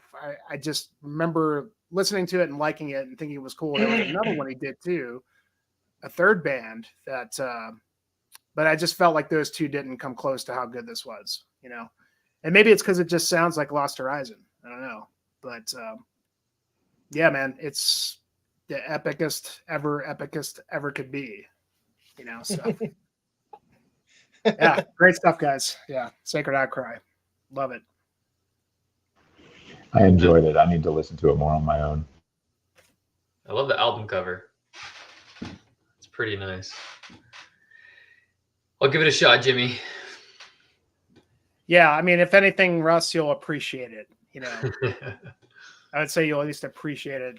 Probably won't be your bag, but that's okay though. It's yeah, Kellen, it was killer stuff. And I saw you guys when you did the breakdown of it. That was the video that I didn't even know that he did this record until I saw your video, and I was like, oh fuck, Daniel Hyman's back. I'm in. So all right, Ryan, Number 2. It sounds like I'm setting Russ up for an alley-oop here. Number 2 is Old Ridge Folklore from Further Out. This was a Tyler recommendation. Common theme since I met Tyler is that albums he's recommended me have ended up being some of my favorite albums of the year. Man, this record is perfect. It is absolutely perfect. From the production to the actual musicianship to the themes, even the imagery that accompanies. Tyler was kind enough to scan the album and actually send me the pictures and the lyrics and stuff. It's just so amazing. This is a UK, but I mean, it's not UK BM, but like the guy is from the UK, and it's pretty raw. But it's raw in a way that's part of the aesthetic and part of the appeal. It's not just sloppy. And it's 4 black metal tracks and then 3 acoustic interludes. And again, like sometimes that can, well, I don't know why I'm saying again, but this is a thought I've had before. That is not like the most unique thing a band can do. And sometimes it can be a little, was it Storm Ruler? Was that the band last year who did, like, they had like a 90-minute album that was just like metal song, acoustic interlude, metal song, acoustic, and just over and over. And it's like, we get it. Like, you're breaking up the pace of the record and you're giving us some breathing space or whatever. But the way he does it makes it really, really holistic. And it sort of highlights the similarities, I guess, between, well, not even the similarities, but just the similar aesthetic sensibilities of folk and this style of like atmospheric black metal, where it's really about nature and, you know, capital T tradition and folklore, as the album obviously mentions. I mean, one of the songs is about like a werewolf stalking a shepherd or something like that. I mean, it's just such cool shit. Like, perfect fare for black metal, but it's also not just like silly horror story stuff. You know, he's like really drawing on like the traditions of the British Isles, which I think is really cool. Russ, was this your number 2? Do you want to step in? Yeah. Maybe we can start a dialogue here. Yeah, no, you're nailing it, buddy. You're doing a great job. Yeah, no, again, thank you, Tyler. Thank you for bringing this to my attention, and also everyone should read the interview that you and your buddy did on the website, Black Metal Daily, was it? Yeah, the one and only exclusive interview that he doled out. Yeah, exactly. That's a cool interview. Some cool information. Dude, he is like, I was shocked, like when Ivan started sending me like his responses. I was like, wow, he's taking the time and he really thought these out. Like, super cool. Oh yeah, and very informative. All I'm gonna say is it's not my number 2. Okay, fair enough. But well, I have to say, I'm shocked it's not on your list. Then that's weird. And it is. But I do have a physical copy. Ooh, my nice. one and only physical copy. Look at that. Yeah, look at that. Well, you haven't seen it on my list yet, Ryan, because I haven't posted these yet. But yeah, I'm joking. I understand what you meant. Just some awesome songs, great songwriting. It's just an incredible album. Like you just listen to like one song, and it's some of the songs they're so good, and then you can't think it's gonna get any better, and then it does, and you're like, yes, how does he do that? Like, and there's almost like there's nothing better than like when a song it's an amazing song, and then there's just like an outro riff that is just like elevates it just to new heights. And then, you know, so like I was saying on the Fathomage album, the acoustic songs are just great on their own right. Just really cool, you know, acoustic songs like that. The first acoustic song, Titchfield Abbey, it's such a cool little ditty almost, you know. Little drums, a little kind of I don't know, the fast picking. It almost sounded like like Italian or like in a way. But yeah, it's like you can like dance to that acoustic song there. Yeah, an awesome album. I'm sure we'll talk about it more, but yeah. The magnetism of this album was such that I not only went back and listened to everything else from this project, but literally just like every project in this collective I've listened to. I know. I still need to listen to all their stuff. Yeah. Yeah. Like, and I mean, Scare is great. Albionic Hermeticism is great. It's just this. I don't know. It could very well just be this one dude. I don't know for sure, but like, whatever collective of musicians, whatever they're drinking, whatever's in the water that they're drinking I need some of it because they're just inspired. Actually, it's funny if you guys recall from the interview, he never really he acknowledged the Scare. Yeah, he didn't really acknowledge the Scare. Like, he didn't say he wasn't involved, but he also didn't say that, he was involved. But it's like you look at the cover art and you look at the photos and you compare it to the photos in here. It's like, dude, you're not fucking fooling anybody. Like, well, and it looks like you have a style. Yeah, and I mean, he lives in France now, right? Yeah, it looks like it could have been taken in like southeast France, like by the Alps. Yeah, he lives on a farm somewhere out in that country. All the album covers look like. Yeah. But what Kellen was talking about with this being it's supposed to be a neo-folk project. Mitt Rice is like the first official album is all neo-folk except for that fucking like 20-minute doom sludge song at the end. And that weird last song that comes out of nowhere, but it's like just stupidly heavy. You're like, okay. Yeah. Man. Yeah, Disney knows what's up. Such an incredible band. And not a band I had heard of before this. And I've consumed all of their records multiple times this year. Yeah, I'll have my thoughts on it later on. Looking forward to it. And I'll just say that, this one didn't quite make my top 10. And I don't know if I loved it as much as you guys did, but it is still a fucking great record. I'd still love it for sure. I mean, like I said, there were so many great records this year. It was just hard to measure things, but that doesn't mean that I don't agree wholeheartedly with what you guys are saying. I love, this is the kind of black metal record I love. Just so much variation to it. The neo-folk stuff is great. I mean, his riffs are great. I think the Mitt Rice EP is like my favorite thing from him because it's just so well done. He's just really good. I mean, he's better at neofolk than most of the neofolk projects I like. For sure, yeah. I almost look forward to the folk songs on this album more than the metal songs. But his black metal's great too. I mean, his riffs are great. He's just, just all around. He even does some like dungeon stuff like on some of the other records and it all. I love that. Like with a black metal band that can be that versatile with just having all those little bells and whistles is what makes a black metal band great for me. But I mean, this was out of all the stuff I heard from Tyler this year, this was definitely on top. I'm not surprised. Yeah, everyone needs Tyler in their life for a music recommendation, for sure. He's an encyclopedia. Yeah. Yeah, Devin. Right. Yep. Yeah, Devin's asking about the Krigsgrav, if anyone got into that album this year. And I want to say that I did. I like it quite a bit. That cover art's great.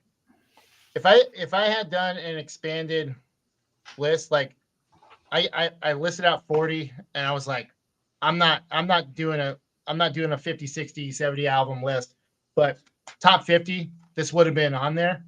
I just unfortunately didn't put as much time into this as I did other albums, but yeah, it's a great album, Devin. Yeah, same for me. Actually, I got to know one of the former members of Krigsgrav who lives here in Colorado Springs. He's on, actually, I think you might know him too, Tyler. He's on Instagram. I'm trying to think of what his name is on there. He does like photography. The Wanderer Smith. Yeah, that's him. Yeah. Yeah, I hooked him up with you. That's right. Yeah. I met him through you. No, me that's right. Me and him go way, way back, years and years. Yeah, dude. I mean, he's at every show that I go to. He's always at the shows, and cool dude, man. Younger guy. Yeah, he played, I think, on the first one or two Krigsgrav records, and I think he's now like kind of focusing more on his photography and kind of lifestyle in Colorado Springs. But cool dude, and that's another record I just I didn't spend enough time with it as well. I'm sure because a lot of it's actually that album I've liked more than the last two Krigsgrav albums. I was like, meh, but that one I liked a lot. Anyway. All right, so that was number 2 for Ryan and Russ, right? So now we're at Ben, number 2. Yeah, I'll definitely be checking out that Old Ridge album. I was looking at the track listing and noticed that there's some reference to John Dowland on the last song on that, English Renaissance composer. I've performed a lot of English Renaissance music in my other life, so anything that's kind of like a collision of my very strange musical worlds that I inhabit, I'm definitely going to see what they're onto. It's really, really cool, and I can't wait to listen to it.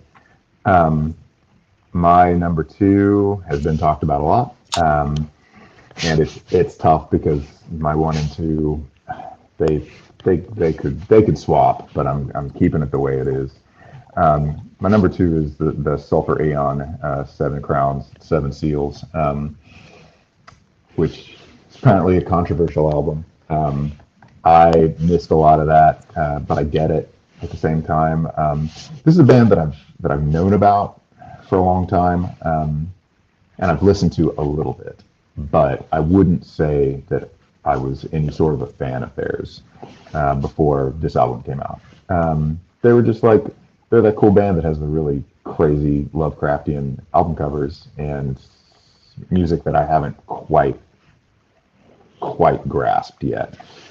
No fault but my own for not spending the time, but this one got me in a major way, and I think it's the sort of expansion of different styles that are going on here. I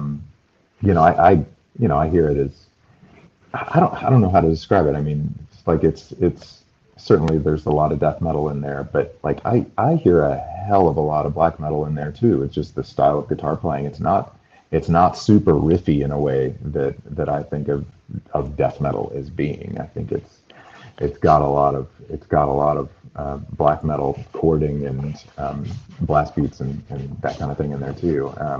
In addition to all the there's kind of new wave kind of guitar playing in some places. Jimmy, we talked about that a little bit when we listened to some of it when I visited you last month or earlier this month, and also kind of goth rock sort of vocals and stuff too. There's so much going on there, but just the way that it comes together in this kind of apocalyptic Lovecraftian sort of way strikes me as incredibly unique and really, really just up my alley. And then the whole presentation of it, I was able to track down a vinyl copy of it. I'd say the songwriting does have a lot in common with Gorguts in that they really avoid generic musical elements as much as possible, which is something that Luke LeMay has said since Obscura. That was their number one thing. It's like, we're not going to do stock drum beats.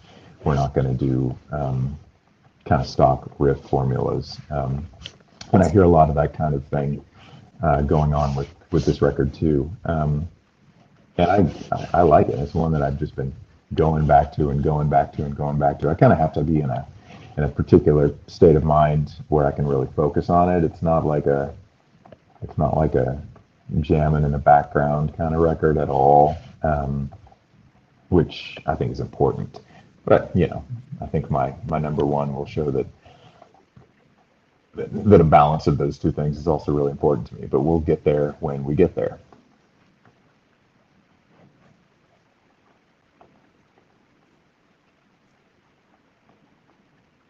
Yeah, for sure, man. I mean, I would tell you guys, go back to it, check it out. I mean, like most things, I mean, you give it 2 or 3 times and doesn't stick, then it makes sense. It's kind of interesting about this band that they've kind of like always been sort of on the brink of some sort of like, whether are they death metal or are they black metal, or are they are they just a fringe clicky band that people are going to dig because they do the I will say this: they're Germans, and Germans know how to fucking do it. So, Indeed. These days, for fucking sure. There's so much great super. I will unique say I would German like metal. to hear the next record be like even more, be a little more extreme. But Yes. it's you know how I feel about this one. I'd be disappointed if they shied away from any of the elements that they added, though. Honestly, if you're gonna do it, don't retreat. Like, stick fucking to it and keep capitalizing on the progression that you're making. I mean, unless it's what Cryptopsy did in the early 2000s, but that's Yeah. Do any of you guys know this one? Weapon, Embers and Revelations by Weapon. I don't think I've heard this one either. I was looking up on. I know the band, but it's a Canadian black and death metal band. mm-hmm. So I would imagine they're probably doing like kind of more of the. Oh yeah. I remember when this record came out. I listened to it a few times. I need to go back to it. There's a song called Crepuscular Swamp, Unhinged Swine. I mean, say no more. Gotta love metal, man. Right. I think we can safely say that we all do. All right, Tyler. Well, I'm going to break up the Aldridge love for a minute. And my number 2 album is a Serbian black metal band called Strayor. And I'm not going to try to pronounce that name, but it translates to Where Wolves Howl. So that kind of paints a picture of what to expect musically. And it's funny. This is my number 2 album, but this is probably the album I listened to the most this year, quite honestly. It's so unbelievably catchy. There's a really strong heavy metal streak that runs through every song on there. Even like the bookend tracks on there are very traditionally Slavic black metal, like just very, very focused and very driving. But man, for those who follow the heart, track 2, that's my fucking anthem of the year. Like that is a heavy metal banger of a song. And I listened to this album and if I'm driving in the car, like my 45, 50-minute commute, I listen to that song like 10 times on the way. Like I never get past that second track because I love it so much. But the thing that impresses me the most about this band is the guy behind it. He's a super young guy. He started this band when he was 16, and he's released like 3 or 4 albums, a bunch of splits, a couple of EPs, and like he's only 21. And like, dude's a phenomenal musician, and he's a phenomenal songwriter. Like, yeah, you can see like that discography that he has, and he's just a super young dude, but absolutely infectious melodies. Like every song drives. There's like even a little bit of a kind of mid-era Riding Christ influence on a couple of the tracks. That those kind of melodies, those kind of Hellenic melodies. But energy. That's one word to describe this album. It's pure energy. And yeah, I loved it a lot. And obviously it didn't see a lot of attention because it's self-released album. He put it out himself. I actually happened to be the first guy that he sent an album to the US. Like, come to find out, like he wasn't sure if his postal service would actually send it to Alaska, but I'm glad they did. Yeah, like I can't. There's not enough good things I could say about this album and really do it justice. And I will explain why it's not my number 1 album when we get to the number 1 album, but there is moments where I was like, you know what, this has got to be the number 1 album. And then I listened to the number one album and I was like, oh, that's why this is the number one album. But we'll get to that later. But yeah, if you just like really catchy, severely guitar driven Slavic black metal with a mean heavy metal streak through the entire thing, you got to check that album out. And I remember I was talking it up quite a bit in the chat too. You were. Way back I when it remember. came out. Yeah, this came up a couple times. I remember, and Yeah. I remember really digging it. What are your thoughts on this, Tyler? The Sunwheel. What is that? What's the Sunwheel? What is that about? I mean, there's a ton of projects that use the Sunwheel, and they're pretty sketch bands. But I mean, in talking with this dude, I don't think he's that way. I mean, Sunwheels are old symbols, man. Like, I'm not bothered by it.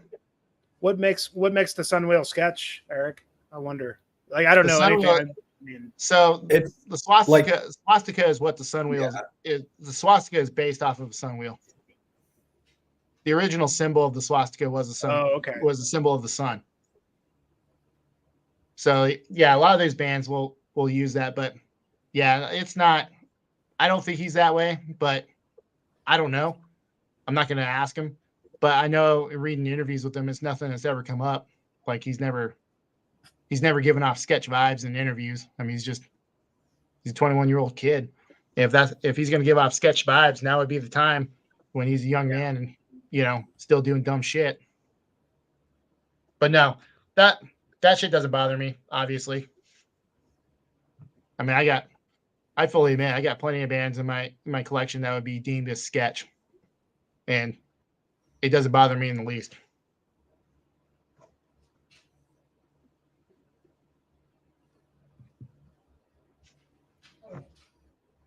Yeah. Yeah, I would agree. I mean, I probably have. It's funny, like it's probably like stuff in there that you don't even know would be sketch, and somebody would. I don't know. I mean, yeah, I'd never heard that before. But anyway, I thought this was really cool stuff. I remember you posted it a couple times, and I love the artwork too. Mm-hmm. Sorry for show that again real quick. Very cool. Yeah, I like that art a lot. And this kind of seems like it's sort of like immolation influenced. Like if you look at the second or third immolation record, kind of reminds me of that. I can see that. Yeah, sort of the like Andreas Marshall stuff. Mm-hmm. Love this cover. All right. Well, we are down to the final. The big final. So, I mean, well, why don't we do something kind of fun here? I mean, like, and you don't have to, but like, can you guys guess what my favorite is this year? Any of you? And I probably didn't like. It probably wouldn't be easy to do because I didn't like advertise anything. But and if you can't, no worries, because I can already know like what a couple of your guys' favorites are. I know what Van's favorite is, just because I know. Oh, I think I might know, Jimmy. But I don't know because the one I'm thinking of, it's a split, but I think, so I don't know if you would put that as your number one, but the Dream Unending Worm split. That's a good guess, man. That's a really good guess. That's a good guess. It's not it. But it's a good guess because I did pick, everything that Dream Unending and Worm has done up to this point. But is it because it's a split? You didn't. Honestly, I haven't really spent enough time with that split. Okay. I've got it, and I guess because it's a split and because I love those bands. But I mean, there's been so much other stuff that like honestly, and I did listen to it a couple times. I liked it a lot, but it didn't really quite, it just didn't get the attention it deserved. So got it. I will give you a hint though. Tyler is wearing the t-shirt. Oh, the Valdrin. Nice. There you go. Yeah. Well, that's 2 albums I'm gonna have to replace in my honorable mentions now. Yeah. So man, this came out of nowhere for me. I guess like 2 months ago. Throne of the Lunar Soul, and these guys are from Cleveland. Wow. Always fun. You know, there was a band earlier, one of you guys liked that was like from Boise. And I love it when like some epic black metal band is from, you know, just some kind of interesting state that doesn't really have like a lot of, well, and that's arguable because Ohio does have some cool wilderness. But not that, you know, this is a wilderness band or anything like that, but this is this is it for me, guys. I mean, nothing topped this, hands down. This is the best thing I've heard all year, and might be the best thing I've heard in a couple of years. I don't know. I mean, this is, you know, epic, symphonic, neoclassical black metal, I guess, the best way I can describe it. It's one of the cool things I really loved about this is the vocalist sounds like the vocalist from a band called Revenant. Way back from the early 90s. Revenant was like a progressive thrash metal type band, and the singer sounds just like that dude. It was like one of the first bands on Nuclear Blast when Nuclear Blast came out, like early 90s. Oh, yeah. Revenant. They had a band called they had an album called, the only album was Prophecies of a Dying World. It's still a great record. Yep. This guy sounds just like that dude. I thought it was him. That record's classic. Yeah, total classic. But this, you know, that Stormkeep record came out a couple of years ago, which we all loved. It was a great album. But this is kind of in that vein. But this, I mean, just throws that out the window. And not to say that's not a good record, because it is. It's a great record, and it was one of my favorites when it came out. But this is on another level.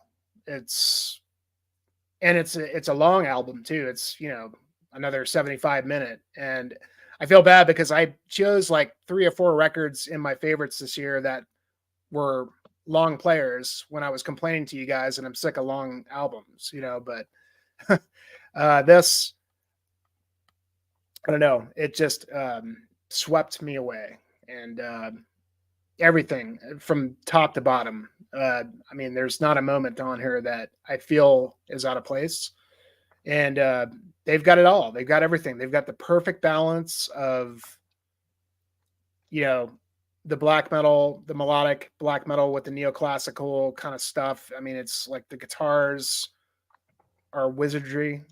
The keyboards are perfectly placed. The synths, I mean, there's just moments like when the guitar solos go off and they just sing, you know, and that's what I always love, you know, as a soloist. If you're gonna, you know, I love shred for sure, but like when you can make your solo sing like Marty Friedman or Chuck Schuldiner or Andy LaRock or, you know, those kind of guys, I feel like, you know, these guys can do that kind of stuff. And it's, you know, if you can play a solo that just elevates the song to another height melodically, you know, and I've always talked to you guys about how, you know, if you can hook me with melodies, then you're gonna, you know, and these guys, like, I don't know, they're just, I feel that they're on another level as far as this kind of stuff goes. It's an amazing record. Yeah. Bought all their stuff. They've got like 3 other records before this. They're still seemingly an unknown band, I feel like. I mean, I saw a few reviews of them here and there, but I can't say enough about how strongly I feel about Valdrin. And you know, the other cool thing is that they're just, I mean, this is total escapism, you know, and like for me, I love escapism music. And I mean, there's a whole mythology, there's a whole, you know, fantastical story that goes along with this band. It's a concept band. All their records are, you know, all over that. But you take the finest elements of early, like symphonic black metal, like early Dimmu Borgir and early, you know, maybe even like Obtained Enslavement and things like that, married with just Andy LaRock. If Andy LaRock played with Obtain Enslaved Men, you would have Valdrin. I don't know. I mean, maybe that makes sense. I'm not sure, but fuck, this album is so good, and I love it, and I'm so happy to have come across this band. Nothing topped this for me this year. So, Valdrin, amazing record. It's a very dense album, a lot going on. I've listened to it like 1.5 times. I still haven't quite grasped, all the melodies and everything. So, but like just listening to it like that many times, you can tell that, it's a quality release. I think there was just like moments on it. Like there's just moments that just like fucking, I like to call them time stoppers. Yeah. I haven't had a lot of real true time stoppers. And there's great records. There's great records. And then there's fucking time stoppers for me, there's time stoppers on this that just make me stop. And I can't believe it. Goose Flesh, Yeah. Yeah. That one ended up in my top 20. That and the Ancestral Blood, both. Kind of similar vein. Yeah. I need to listen to that one again. But no, the thing I liked about that Valdrin is just, one, this is the first thing this is my introduction to the band. And I found out this is album number 4. And I'm like, okay, where have I been? And the other thing too is all 4 of their albums are thematically connected. Like it's their own fantasy world that they write about, and it's a continuous story. This is album number 4 of a continuous story. Yeah. And I read that, I was like, what the fuck? Holy shit. Yeah, like where did they come from? Oh, they came from Cleveland. Oh, yeah. How about that?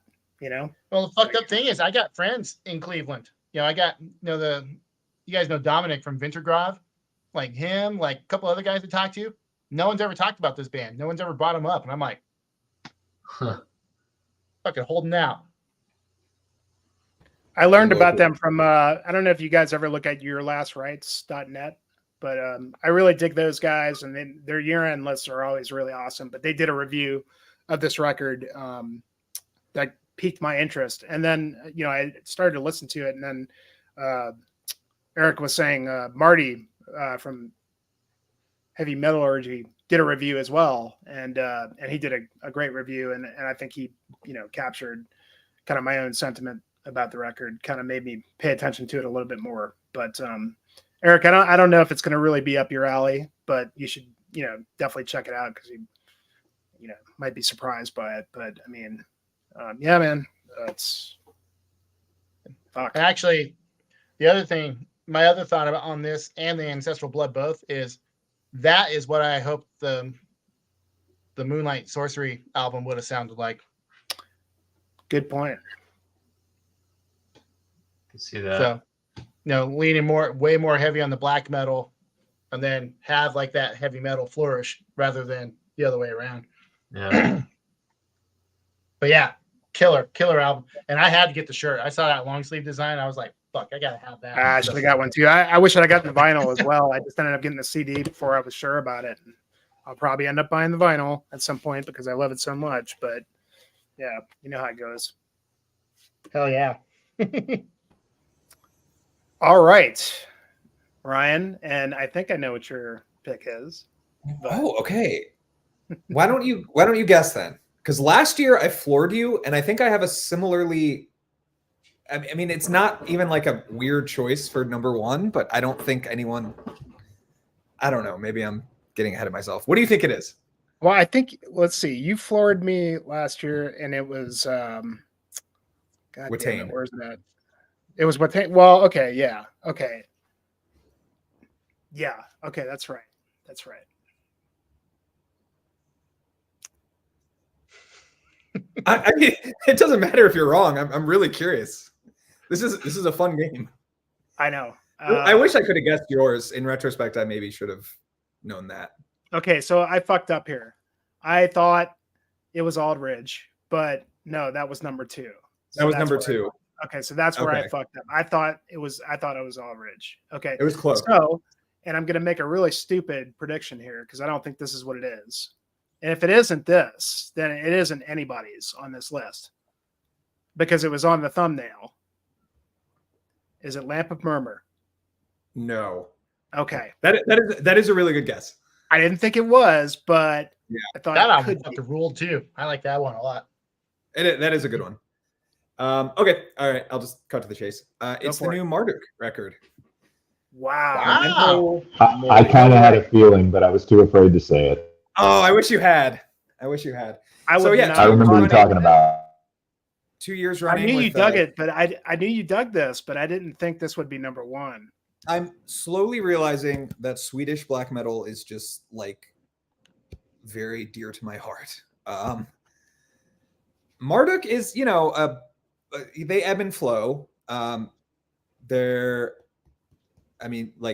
record Victoria, when that came out, that wasn't even on my year-end list at all. I liked it, but it just wasn't like anything special. I think if I had to like really identify what I love about this one, it's that it sounds like Funeral Mist. And it's got like the aggression and melodicism of a Marduk record, but there's some really weird decisions. And I think it's cool that Marduk is such like an entrenched band now that they can just experiment and do whatever they want. The last song specifically, the last song on this record, As We Are, is like just weird. Like the vocals are very strange. It's not really a black metal song. But I just really love like their willingness to experiment. Like they're just not constrained by what black metal should sound like. I think, and especially for a band that is this popular and this well known for being a black metal band, I think it's, they're not going to lose their livelihoods or anything by releasing a record that people don't like because it's too experimental. But I just appreciate that they are willing to incorporate like different elements into their music. I think what I do love about this record so much is the theme. The overarching theme is obviously Memento Mori, but like they're really focusing on it as like a specific medieval tradition of like, living in a society where death is actually rampant, and like most people will have seen a corpse at some point in their life, and just the reality of living with the knowledge that you will die and what that does to you and what you can do with that information, whether you let it crush you or sort of, I guess, rise to the occasion and, shoulder that burden and carry on. It's almost uplifting, which is strange to say about a Marduk record. I mean, not to say that they're, it's a particularly life affirming album or anything like that, but I just think like in the sort of, I guess, Stoic tradition, it's obviously an important mental exercise to really contemplate on your own mortality. And so I think in a way, in a very pretentious way, what I'm getting at here is that this almost became more than just an album, like more than just a collection of songs to me. It really made me sit down and just like think about, oh yeah, I am going to die one day. Like everybody I know is going to die one day. That's some, and with all the like death and darkness that you get in metal, it's rare, I think, for me at least, for an album to actually make you reflect on that fact that like death is real. You are going to die. And so for this record to do that for me just made it all the more powerful, I guess. Obviously it helps that it's Marduk and like their amazing riffs. And like I said, there's the Funeral Mist elements. So it's got some experimental stuff, just unorthodox riffing and unorthodox vocals, especially the vocals. I would say there's just like weird like vocal deliveries at points on this record. But yeah, I mean, like I said, this band really, I love everything they've done, but like there are years where they release a record and I'm just like, okay, that's fine. Like I don't need to put this on my year unless it's good. It's Marduk, but like something about this record in particular really spoke to me. And I love the album art. I think the album art is amazing. It's like woodcut, style medieval art. Yeah, man. I mean, that is like, I would get that tattooed on my back. It's just so good. And, rife with symbolism. I just love this style too. The European medieval, like Memento Mori style art, I mean, it's a real like artistic tradition. It's, Memento Mori is kind of just like a somewhat cliche phrase nowadays, but you have to remember it stems from a real tradition of people just contemplating mortality and living with the reality of death in a way that I think a lot of modern people don't, at least in the Western world. So yeah, fantastic record. I recommend if you do like this record, sit down and read the lyrics while you listen to it, because there's just something very powerful about the way he's expressing these ideas. Yeah, great record. Love this band. Love Swedish black metal. Wasn't really expecting this to be my favorite album of the year when I heard that they were releasing it, but I just listened to it again and again, and I just really clicked with it. I was completely blown away by the first advanced track that they released. I think it's Blood of the Funeral. Blood of the Like Funeral. the low brass stuff towards the end of that track that they layer on was just, that absolutely blew my mind. The Such a first simple touch. Like easily could have just been another blast beat section, but like adding that into it, it's really disconcerting. Like really like unsettling.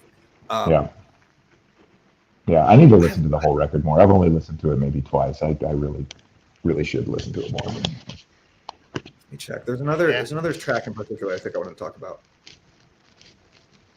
Well, yeah. I mean, okay, now that I'm looking at it, I could go through every single track and just be like, oh, and this is what I like about this song. But just, yeah, I mean, front to back, incredible record. Also, 42 minutes, since we're harping on records not overstaying their welcome, that's pretty much the ideal length of a record as far as I'm concerned.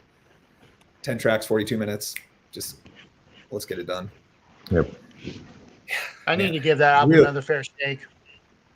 I love this one. I mean, it's Marduk, so it's not like gonna change your mind if you're not already a fan or something. But it's that's the funny thing. It's like I was a diehard Marduk fan. Like I actually have everything up to Wormwood, including like the Black Crown box set. I have one of the live DVDs, but it's only a PAL format. I didn't know that, but I bought it, so I can't fucking watch it. But the Blood Pure Salvation DVD. So hardcore fan, but then they lost me at Wormwood. I hated that album with a passion, and they never gave me back. Even like Frontschwein and those albums, I was like, this sounds like a fucking Panzer Division rehash. Like I was very put off. And then Victoria, I don't know why anybody liked that album. To be quite honest, I thought it was fucking trash. I like it. It's just like weird. It feels very like thin, like not fully. It feels like rushed, maybe. I don't know, but I do like it. I'm glad you brought up Wormwood, actually, because I think this record is comparable to Wormwood, just in terms of like the weirdness, the unorthodox stuff they're incorporating. Yeah. Specifically, there's like vocal passages. So again, if they lost you, it's not the first time they got like real weird. I mean, now granted, I like that they're kind of implementing it, like they're putting a little seasoning on it rather than just going full on like they did with Grand Duns Macabre. Like that album was weird, and they got panned for the album hard. Yeah, I like that album a lot, actually. Again, I really like that album. Me too. I actually like that album. But it's but so like I said, what if you hear me talking down on Marduk, I'm not coming at it from someone who never got into him. I was never die got hard.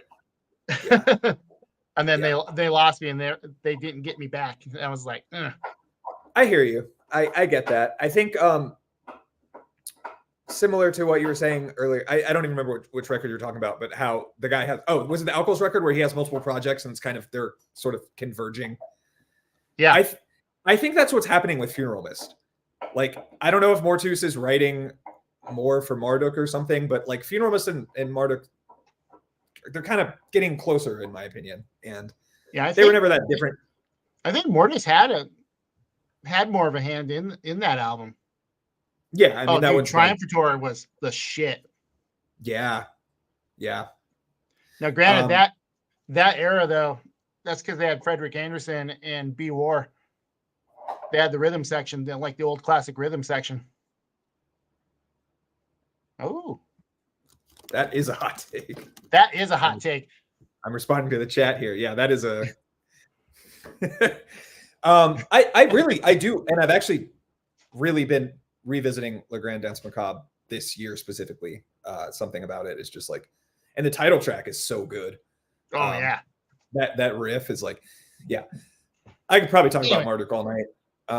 No need to do that, but yeah, I mean, I'm almost a little surprised at my own choice. Like, Old Ridge was my number one of the year until this record came out in like October or whenever it came out. So like, it's it was kind of a toss up, but at the end of the day, I listened to this one more, and this came out in September. Anyway, great record.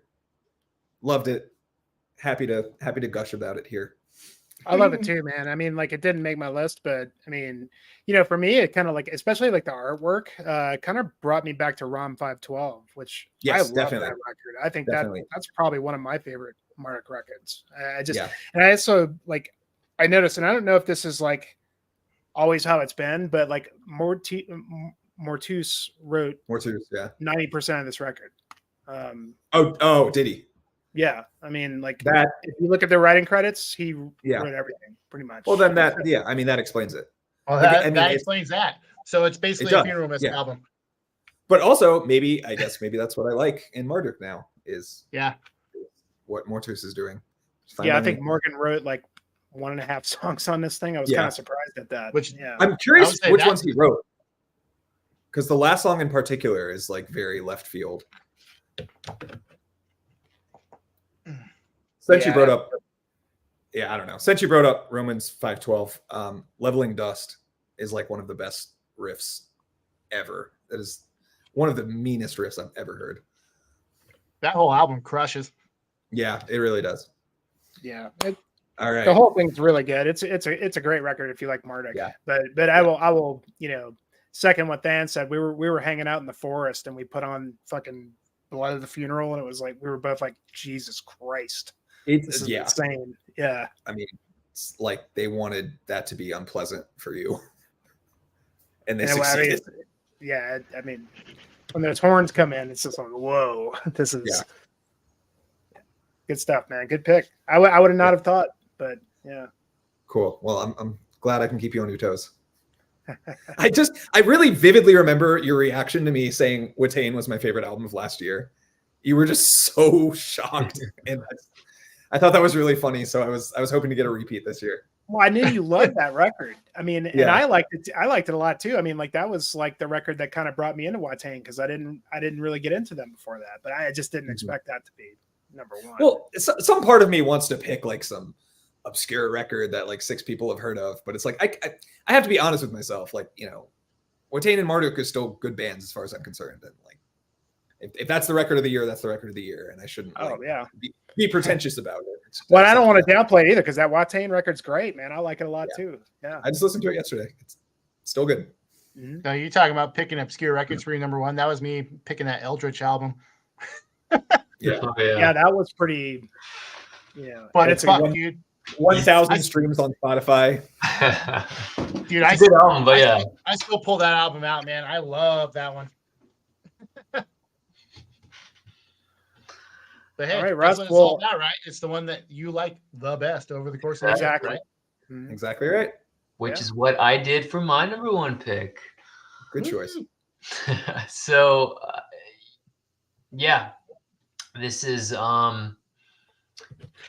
it's, I don't even know if it's, I mean, there's metal parts in it. I wouldn't even call it a metal album, really. It's a mashup of a lot of different genres. And it's my number one because I think it's a mashup of all the genres I've kind of listened to from like high school till now. And for that reason, I think that's why 1476 in Exile is my number one pick. I doubt any of you guys, obviously you don't have it on your lists, but it's their, I don't know what album it is. It's like their 3rd or 4th album. They just signed a Prophecy for this album. Or maybe the last album. I don't know. But yeah, they're from Salem, Massachusetts. Their I'll be right discography. back, guys. What's that? Oh, I was just saying, I'll be right back. Okay. No problem. Their discography is I don't know, kind of out there, like had like a neo folk album, and then they describe their music as kind of like art rock, I think. So take that for whatever you whatever you think it is. But basically, I think this album it's like a mix of neo folk. It's a mix of metal, maybe aesthetically only. There's some punk, a lot of punk influence in the drumming and the vocals. I don't know, alternate 90s alternative. Yeah, there's a lot going on which people won't like, but it's just such a fun and listenable album, all wrapped up into this pagan theme. So yeah, I mean, I just listened to it a lot. It sounds like nothing else I listened to this year. The first song, if you can't get past the first song, then you probably won't like the album. The first song is basically kind of like a mashup of the whole album, all the different genres in the album. Blast beats come and go randomly. There's I think the fourth song, May Mountains Never Fall, is just like an awesome kind of like punk rock D-beat jam. Yeah, I don't know if you guys have listened to this at all, but please let me know. But yeah, Never even heard of it, but No? Angry Metal Guy did a review of it. Okay. Yeah. I'm kicking myself because I just forgot about this record, and it Yeah. would have been on my list. Yeah. Okay, cool. Yeah. No, yeah. It's just like it just borrows from so many genres. Yeah, I mean there's like some post-punk. Oh yeah. Weirdness. Yeah. And like you said, it's like very, very strange. It is like nothing else I've ever heard. Exactly. Yeah. It's sometimes weird is I'm not into super weird avant-garde stuff. I wouldn't say this is avant-garde at all. It's just a weird album. There's like weird mashups of genres and weird songs. But I don't think it's weird for the sake of being weird. I think it's just they really had a unique vision for what they wanted to do. Yes. And even from album to album, it's very different. Yeah, like this doesn't sound like any of their other stuff. I couldn't really get into the earlier stuff. I don't know why. It just didn't click for me. And so I didn't expect much from this album. But then I listened to it and it just blew me away. I felt like I was like in college listening to, just like what I used to listen to back then. And it's like fun songs, Yeah. The vocal I figured this out earlier and I can't remember now, but the vocals remind me of like a punk band that I for sure. No. Yeah. It's not propaganda, but like it's just like some band I've listened to so much that like hearing the vocals in a different context is like so bizarre. Yeah, no, but, I can't. Now. Yeah, I don't know. It's just the delivery. Yeah, I know what you're saying. I can't pick a certain maybe band that his vocals sound like, but yeah, just the delivery is like, yeah, this guy probably grew up playing in punk rock bands, and that's still the voice he uses in this. So that might people might not like that, but yeah. But yeah, I don't even know. Is it metal? I mean, there's some blast beats that pop randomly, but I don't even know if it's like I wouldn't call it a metal album. I wouldn't call it metal. I don't know what I would call it, but not metal. Yeah, art rock. Call it art rock is what they want to call it. Art metal. Yeah, art metal. Yeah. So yeah, check it out. If you good record. If you like the first song, you'll love it. If you don't like the first song, then yeah, it's not for you. But highly recommend. What's the significance behind 1476? Or did we already say that? I don't know. I wish I knew. Actually, where'd you say they're from? They're from Salem, Massachusetts. Salem. Yeah. So Isn't that the year of the big witch trials? maybe it could be that. That would make sense. That was the 1600s. It's too early. Yeah, it's too early, right? Yeah. Now, Come on, there's guys. something significant about that. Now, shit. Okay. Like new So metal. none of you guys have listened to it? Or Ryan, you said you did, or a little? I listened to it a lot. I really like this record. I just Yeah. totally forgot about it. Yeah, no, they were discography. I don't know if it would have been top 10, but Oh. it would have been on my probably top 20. Okay. Except Apparently, I- 1476 was the year that Vlad the Impaler I just saw that on came to Wikipedia. power. I'm gonna guess There you that's not it. I don't know. Maybe they just picked it. Maybe it's just esoteric. Just sounded cool. Yeah. Yeah, it's an awesome, fun, like dark but like bright themes and like I don't know. God, it's great. I listen to it so much. It feels very New England too. I mean, I don't know if No, totally. I don't know. 100%. I don't know if that's Other obvious. If, like, right. Yeah, exactly. if you're like dark New England, this one's kind of more of like a spring New England, you know? Yeah. New Springland. Yeah, New Springland, yes. Yeah. That's real quick. I'll show. Let's see. Kind of interesting picture of the band. Yeah. Yeah. I just saw that they call themselves occult rock, which I think is very fitting. Yeah, I could. Yeah. A cult punk rock, Yeah. neo folk, Yeah. like that. Yeah. Yeah, I mean, I think definitely neo folk in the sense of like Death in June and Current 93 and stuff. Okay. Like, yeah. like not just like new folk music, but specifically like neo folk. Yeah. The No, genre, totally. if you know what I mean, like the Yeah. distinction. Yeah. Exactly. I think that's definitely like they just took that and added some blast beats and some newer genres and stuff. Like, yeah, I mean, it's just a really creative record. I really like this one. Yeah. Good. I'm glad someone listened to it. Well, I'm definitely going to be checking it out. I didn't even know about this until I don't know if it'll be quite up my alley, but I'm definitely going to check it out. Yeah. No. Yeah. It's definitely not up everyone's alley, but yeah. Those Please- album please covers do. are intriguing. Yeah. They're great album covers. I really wish the one with the lighthouse and fog and Yeah. stuff. I wish I liked that album more, but I know. Yeah. I don't know what it is. I don't know if it's the vocals or just. I don't know. Yeah. It's hard to say why I don't like the other one, but Right on, man. Exciting. I will definitely report back on that one. please do. All right. Well, we kind of switched up here on the video screen, but I think Fan is next, and I know what this is going to be, and I've got it. You know what it is. It hasn't changed since And- talked about it last. And I'll preface this by saying that this came close for me as well, but and it's a great fucking record. But I will let you take it, sir. All right, my number one record this year. It had to be, just absolutely had to be.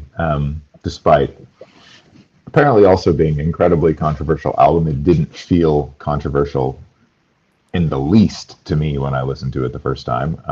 It just felt like, oh, this is this band that I already like that's going in a direction that like makes me like them even better. And didn't seem like a progression that was out of the blue. Seems like it's been happening a little bit over all of their albums, which I like to see a band not stop doing that. And this is Tomb Mold, more Canadian death metal for me. Tomb Mold and The Enduring Spirit, which, I don't know, man, just everything about this record hit me at the right time. It came out in September this year, which turned out to be like one of the craziest death metal months I have ever experienced. The fact that they surprised everyone by announcing this album coming out like a week before it was released. The new Blood Incantation EP came out around the same time, as did Cryptopsy and Dying Fetus records. So like, and then within another month we had Suffocation and Cannibal Corpse records. So it was like really an incredible month for death metal. And this was far and away the release that just like met me where I was at the time. lyrically and just overall vibe wise, just everything about this record seems to be so well conceived and incorporated. The complaint that seems to be fairly present is that they started kind of adding. I don't think they started on this album. I think Planetary Clairvoyance was starting to have more progression, better lead playing, and the lead playing on this new album is just mind-bogglingly tasteful. And it's it's not so much that there's a lot of shredding. It's just a lot of like really, really musical, gestural lead playing that just takes this band to a higher level. I said it, a higher level. And I fully believe that. The stuff I said this and the Sulfurion record were pretty close, but it had to boil down to which was the one that I went to more. And the kind of the song on this record that is probably the most controversial was my most listened to song on Spotify for last year, and that I only had a third of the year for that to be the case, because it only came out in September. I had to go with that. It's the album that I just kept going back to. It's like when I wasn't quite sure what I wanted to listen to, this is the one that I put on, and I was never unhappy that I made that choice. I think it's great. I've watched, listened to, and read a lot of interviews with the guys from this band, and I think they're super, super cool guys from everything I've heard. I like the way that they approach this band, and they're dudes that play in other bands too. This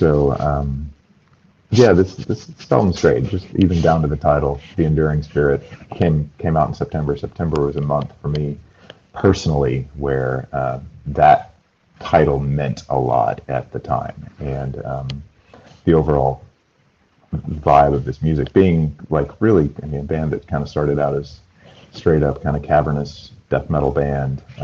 It was starting to add these like really incredibly beautiful elements. Like that juxtaposition of things felt very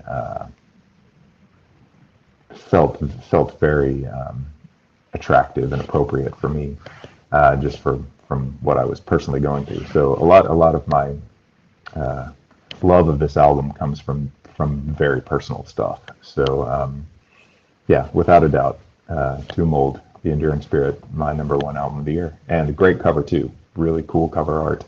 I have the vinyl. I have long sleeve T-shirt for it. Can't wait to see what this band does. Again, I hope they don't retreat from the choices that they've made. Yeah, look at that. Super, super cool. Going for some seriously non-brutal colors. Yeah, I mean, it's usually like, stupid color, but gotta show that, because look at that fucking thing. That's very cool. I didn't get that pressing. I got the next one. Missed out on that one, but I still like the one I got. $20 spend once again, another triumph. Yeah, it's a great record for sure. It was up there for me. I'm still kind of like trying to find where I stand with it, because I do love it. I think it's great. It's interesting though, like, because it, in a lot of ways, it kind of like was similar to the last Horrendous record, which the new Horrendous record, which really was close to showing in here, which I think is a fucking amazing record. Like the last Horrendous record, like they really made a jump like into the progressive kind of stuff, Yeah, I didn't dig the way that they did it, honestly. Yeah, well, I feel like it worked a lot better for them on the newest one, and I'm kind of almost wondering if I'm going to feel the same way about the Tomb Mold, is like maybe the next one is going to be more for me, but don't get me wrong, I still think it's an awesome record for sure. And heavy on the Cynic vibe too, which they're going to do. Yeah, it's got elements of that, but I don't think it sounds like Cynic, or it doesn't. To me, it doesn't sound like a band that's just trying to be Cynic. No. Because it's the harmonies, the harmony that they're using is a different sort of thing, and they're not jazz players, and it doesn't sound like they're trying to be jazz players. I think it was more just like the influence. Undoubtedly. Yeah. Oh yeah, man. But it's the same thing. It's like one of my favorite things that's ever happened in heavy music is what Chuck Schuldiner did with Death. It's like, I'm not saying that Tumult is doing the exact same thing, but they're on a trajectory that is of a similar sort. And I'm gonna be along for that ride for sure. Oh yeah. Right on, brother. Well, Yeah, we're man. at the very, very final of the final, Tyler. I mean, shit. As if we didn't see this coming, right? Yeah, so what can I say about the Aldridge album that Brian and Russ didn't already say about it? Yeah, it's a fucking perfect album. Russ brings up the point about how with each passing song, you're like, man, I don't think, now how can this get better? How can the riffs get better? And just keeps getting better. And that's how I felt about this. Track 5, An Omen of Death, Heralds the Season. That's one of the sickest fucking songs I think I've heard this year as far as black metal goes. I mean, it's intense, it's melodic, it's just crushes. But I mentioned earlier about that Strayhor, how Strayhor is my most listened to album. And there are times that I thought I should put that as my number one album, but then I would put the Aldridge back on, and I'm just like, yeah, no, there's just, I can't do it. And it came down to a couple of things. And it's just, one, it's like a level of class. I mean, the Strayhor is awesome. It's well composed, it's well written, all that good stuff. But the Aldridge, it feels like a master musician, put together this album. And you have to give it its due respect because of that. Another way I kind of compared the two albums is actually my write-up for my Black Metal Daily year-end list. Was I felt Strayhor was kind of like that young buck, that up-and-coming warrior, knight, whatever you want to call it. Real flashy. Exudes a lot of energy. Like slays all comers. And the Aldridge is like the seasoned vet, the seasoned knight that knows what he needs to do to not waste energy. Everything is meticulous. Everything is put into its proper place, and no wasted movement, no wasted energy. And everything on that Aldridge album, when it came down to the songwriting, everything fit. Every bit was where it's supposed to be. Like there's no wasted moments on this album. And then when it came down to the folk interludes, so many black metal bands, they'll, like I think Ryan was pointing out, they'll slap on acoustic interludes to, give a sense of class and a sense of ambiance, as it were. But I feel like he took as much care, if not more so, in those neo-folk, and we'll call them neo-folk tracks, than he did with the metal songs. I mean, it's just, like I said, there's nothing wasted on this album. Like there's definitely nothing that could be seen as like half-assed. I mean, I don't know what else to say. I mean, it was the best black metal album I heard this year.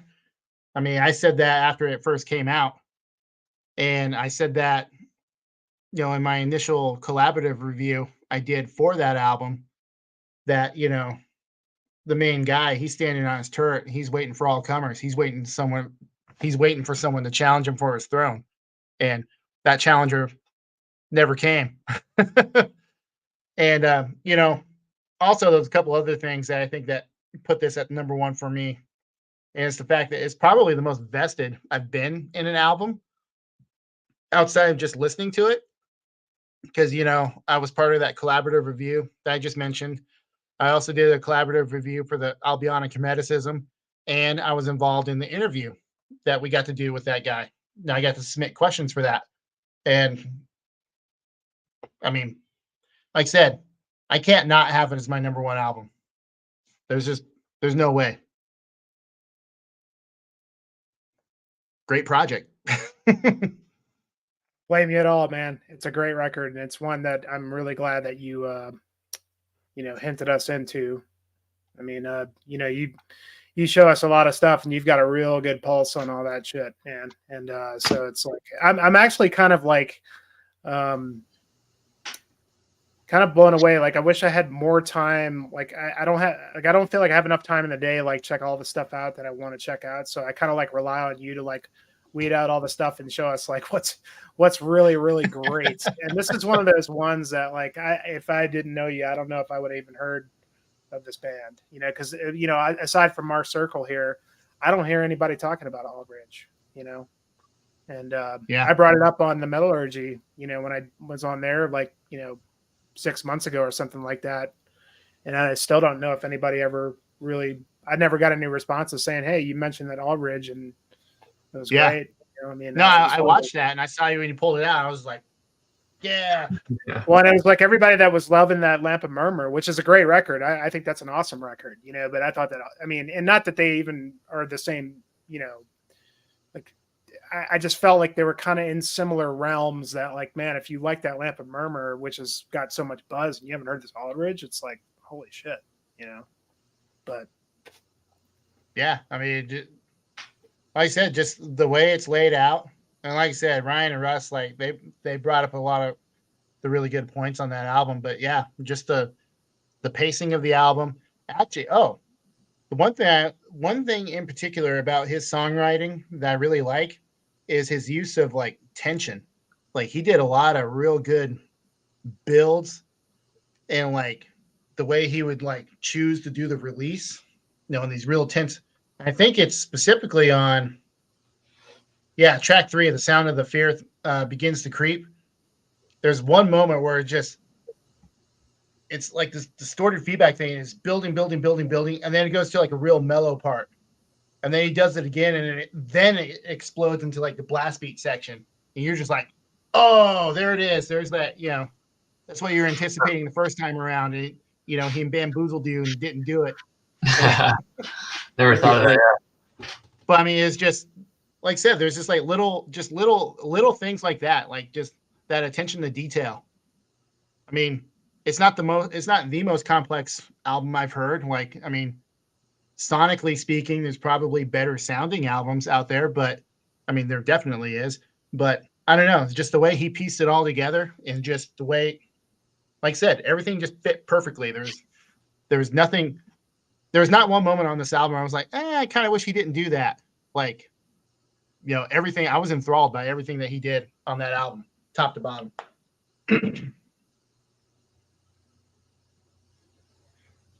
Agree.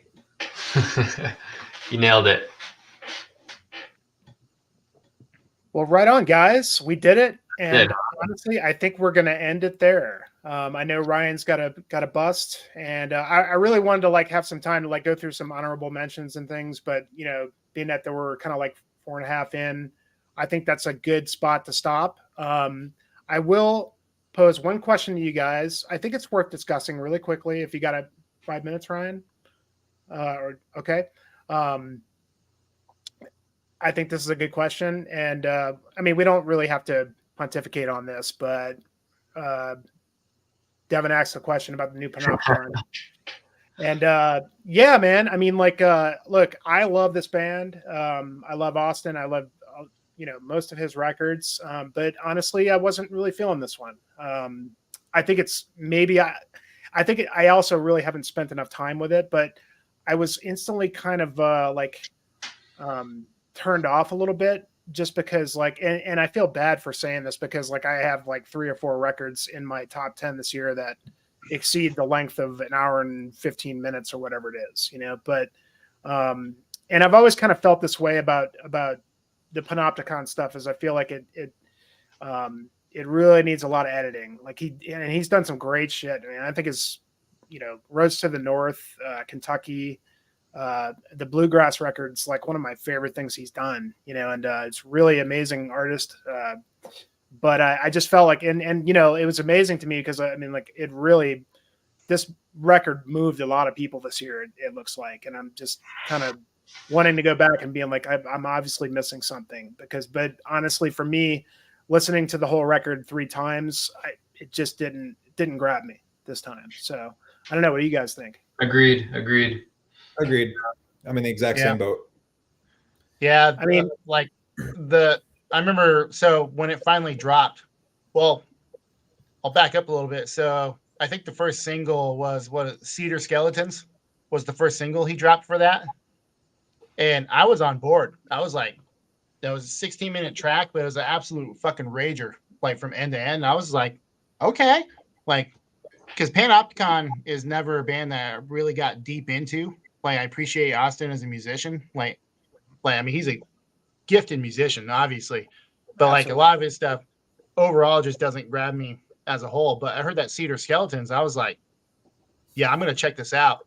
But then, you're talking about how some of the stuff needs to be edited. Those first 2 tracks, I mean, between the first 2 songs, it's like there was like 22 minutes of like ambience and like 5 minutes of metal, and it didn't need to be that way, especially since I appreciate ambient moments, like when you're doing, like when you're building and you're adding layers.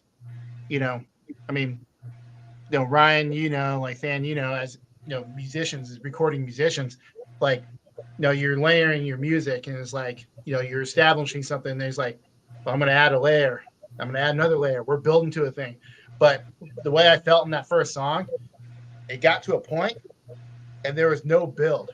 It was like, he did that thing. It was like there was the fiddle and the acoustic guitar. They were doing like the kind of a synchronized harmony thing, but it was the same 4 notes for like 5 minutes. And I'm like, okay, I'm about fucking done. Like, this is dumb. And then it explodes, and then, things get going and whatever. But yeah, it was just, it felt bloated to me. I honestly felt like it's a really bloated album. And I have a theory, and I'm probably way off base, but given the subject matter revolves around death and dealing with death, and the fact that it's such a massive album, I wonder if it's his last album under Panopticon. That is quite a theory. I mean, I'm sure it's probably an extreme hot take, like, what's the name saying that Le Grand Dance Macabre is the best album next to Nightwing. But that's just what it seems like to me. Like, just the subject matter and then how just massive of an album it is. It feels like something that, like, you're going out with bravado. Yeah. I mean, I could be way off base. He could probably drop 2 new albums like next year for all I know. But that's my take.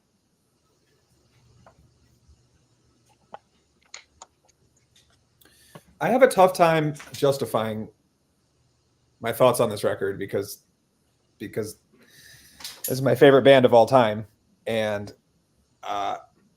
perhaps the most repetitive band I can think of in the black metal genre. So it's not just that, like, the riffs repeat themselves. I mean, there's something more. I mean, I really have a tough time.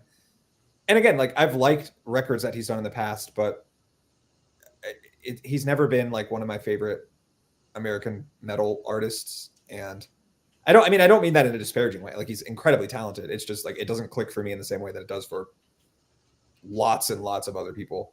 And I don't know why that is. Like, I never really sat down and thought about it, and I don't have a good answer for why I don't love this record. But I mean, part of it is the length and the repetition, but that's certainly not all of it, because I don't dislike those things per se. Well, for that band, the Passage de Haver, like the repetitive riffs, but there's something to the riff that actually grabs your ear. Now there's this sense of melody to it. Like, the one part I was talking about is that one progression where it's like, the violin, fiddle, whatever, and acoustic guitar, the note progression they were using wasn't necessarily pleasing to the ear. Like it sounded like a warm-up exercise is what it sounded like. Early.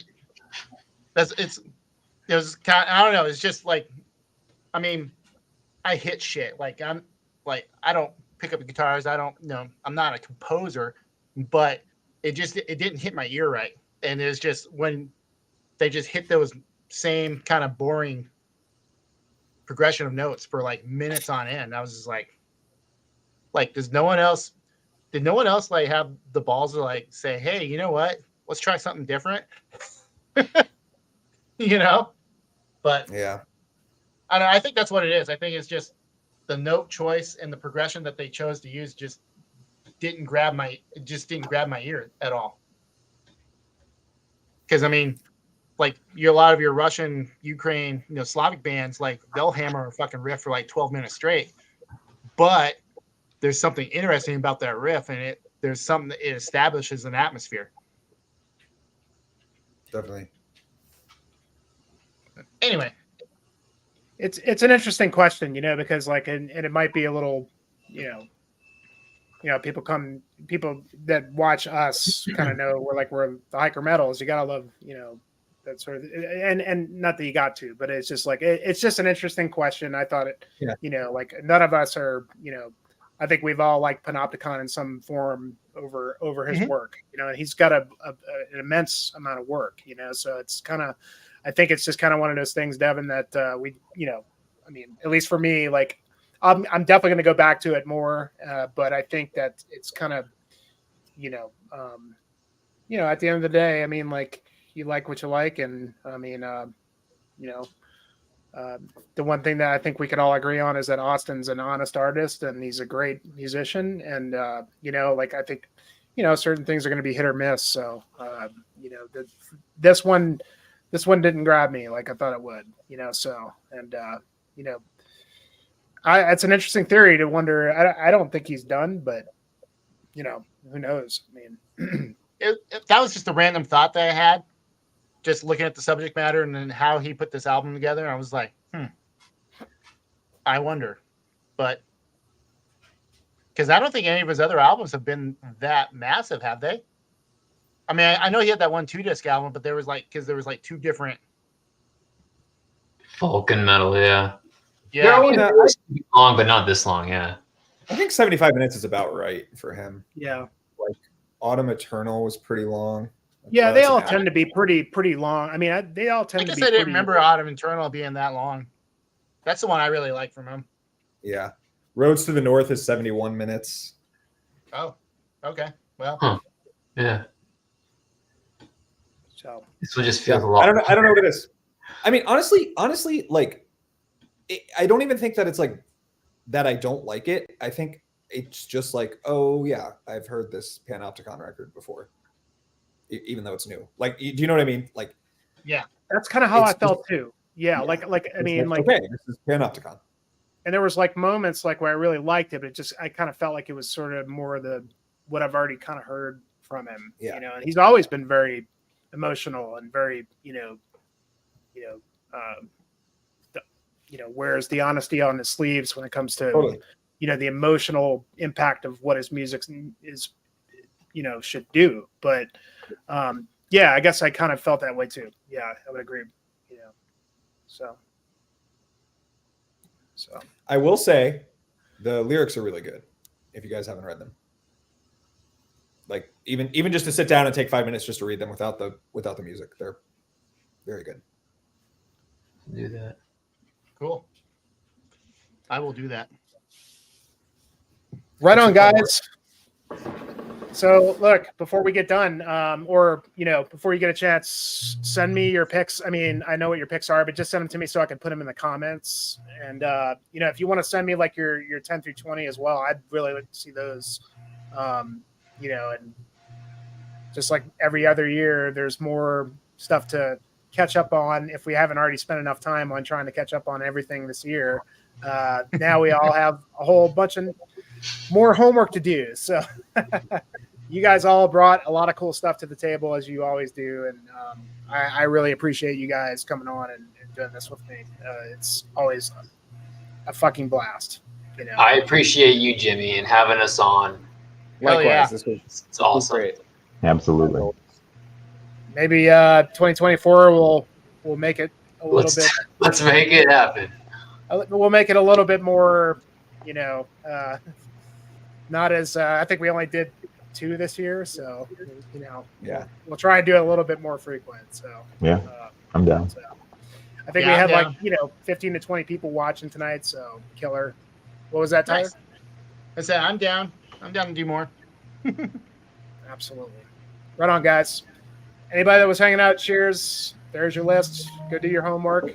Let's see where we stand in a couple months, and we're going to be like talking about the stuff that we didn't check out again. So, and then another year of more.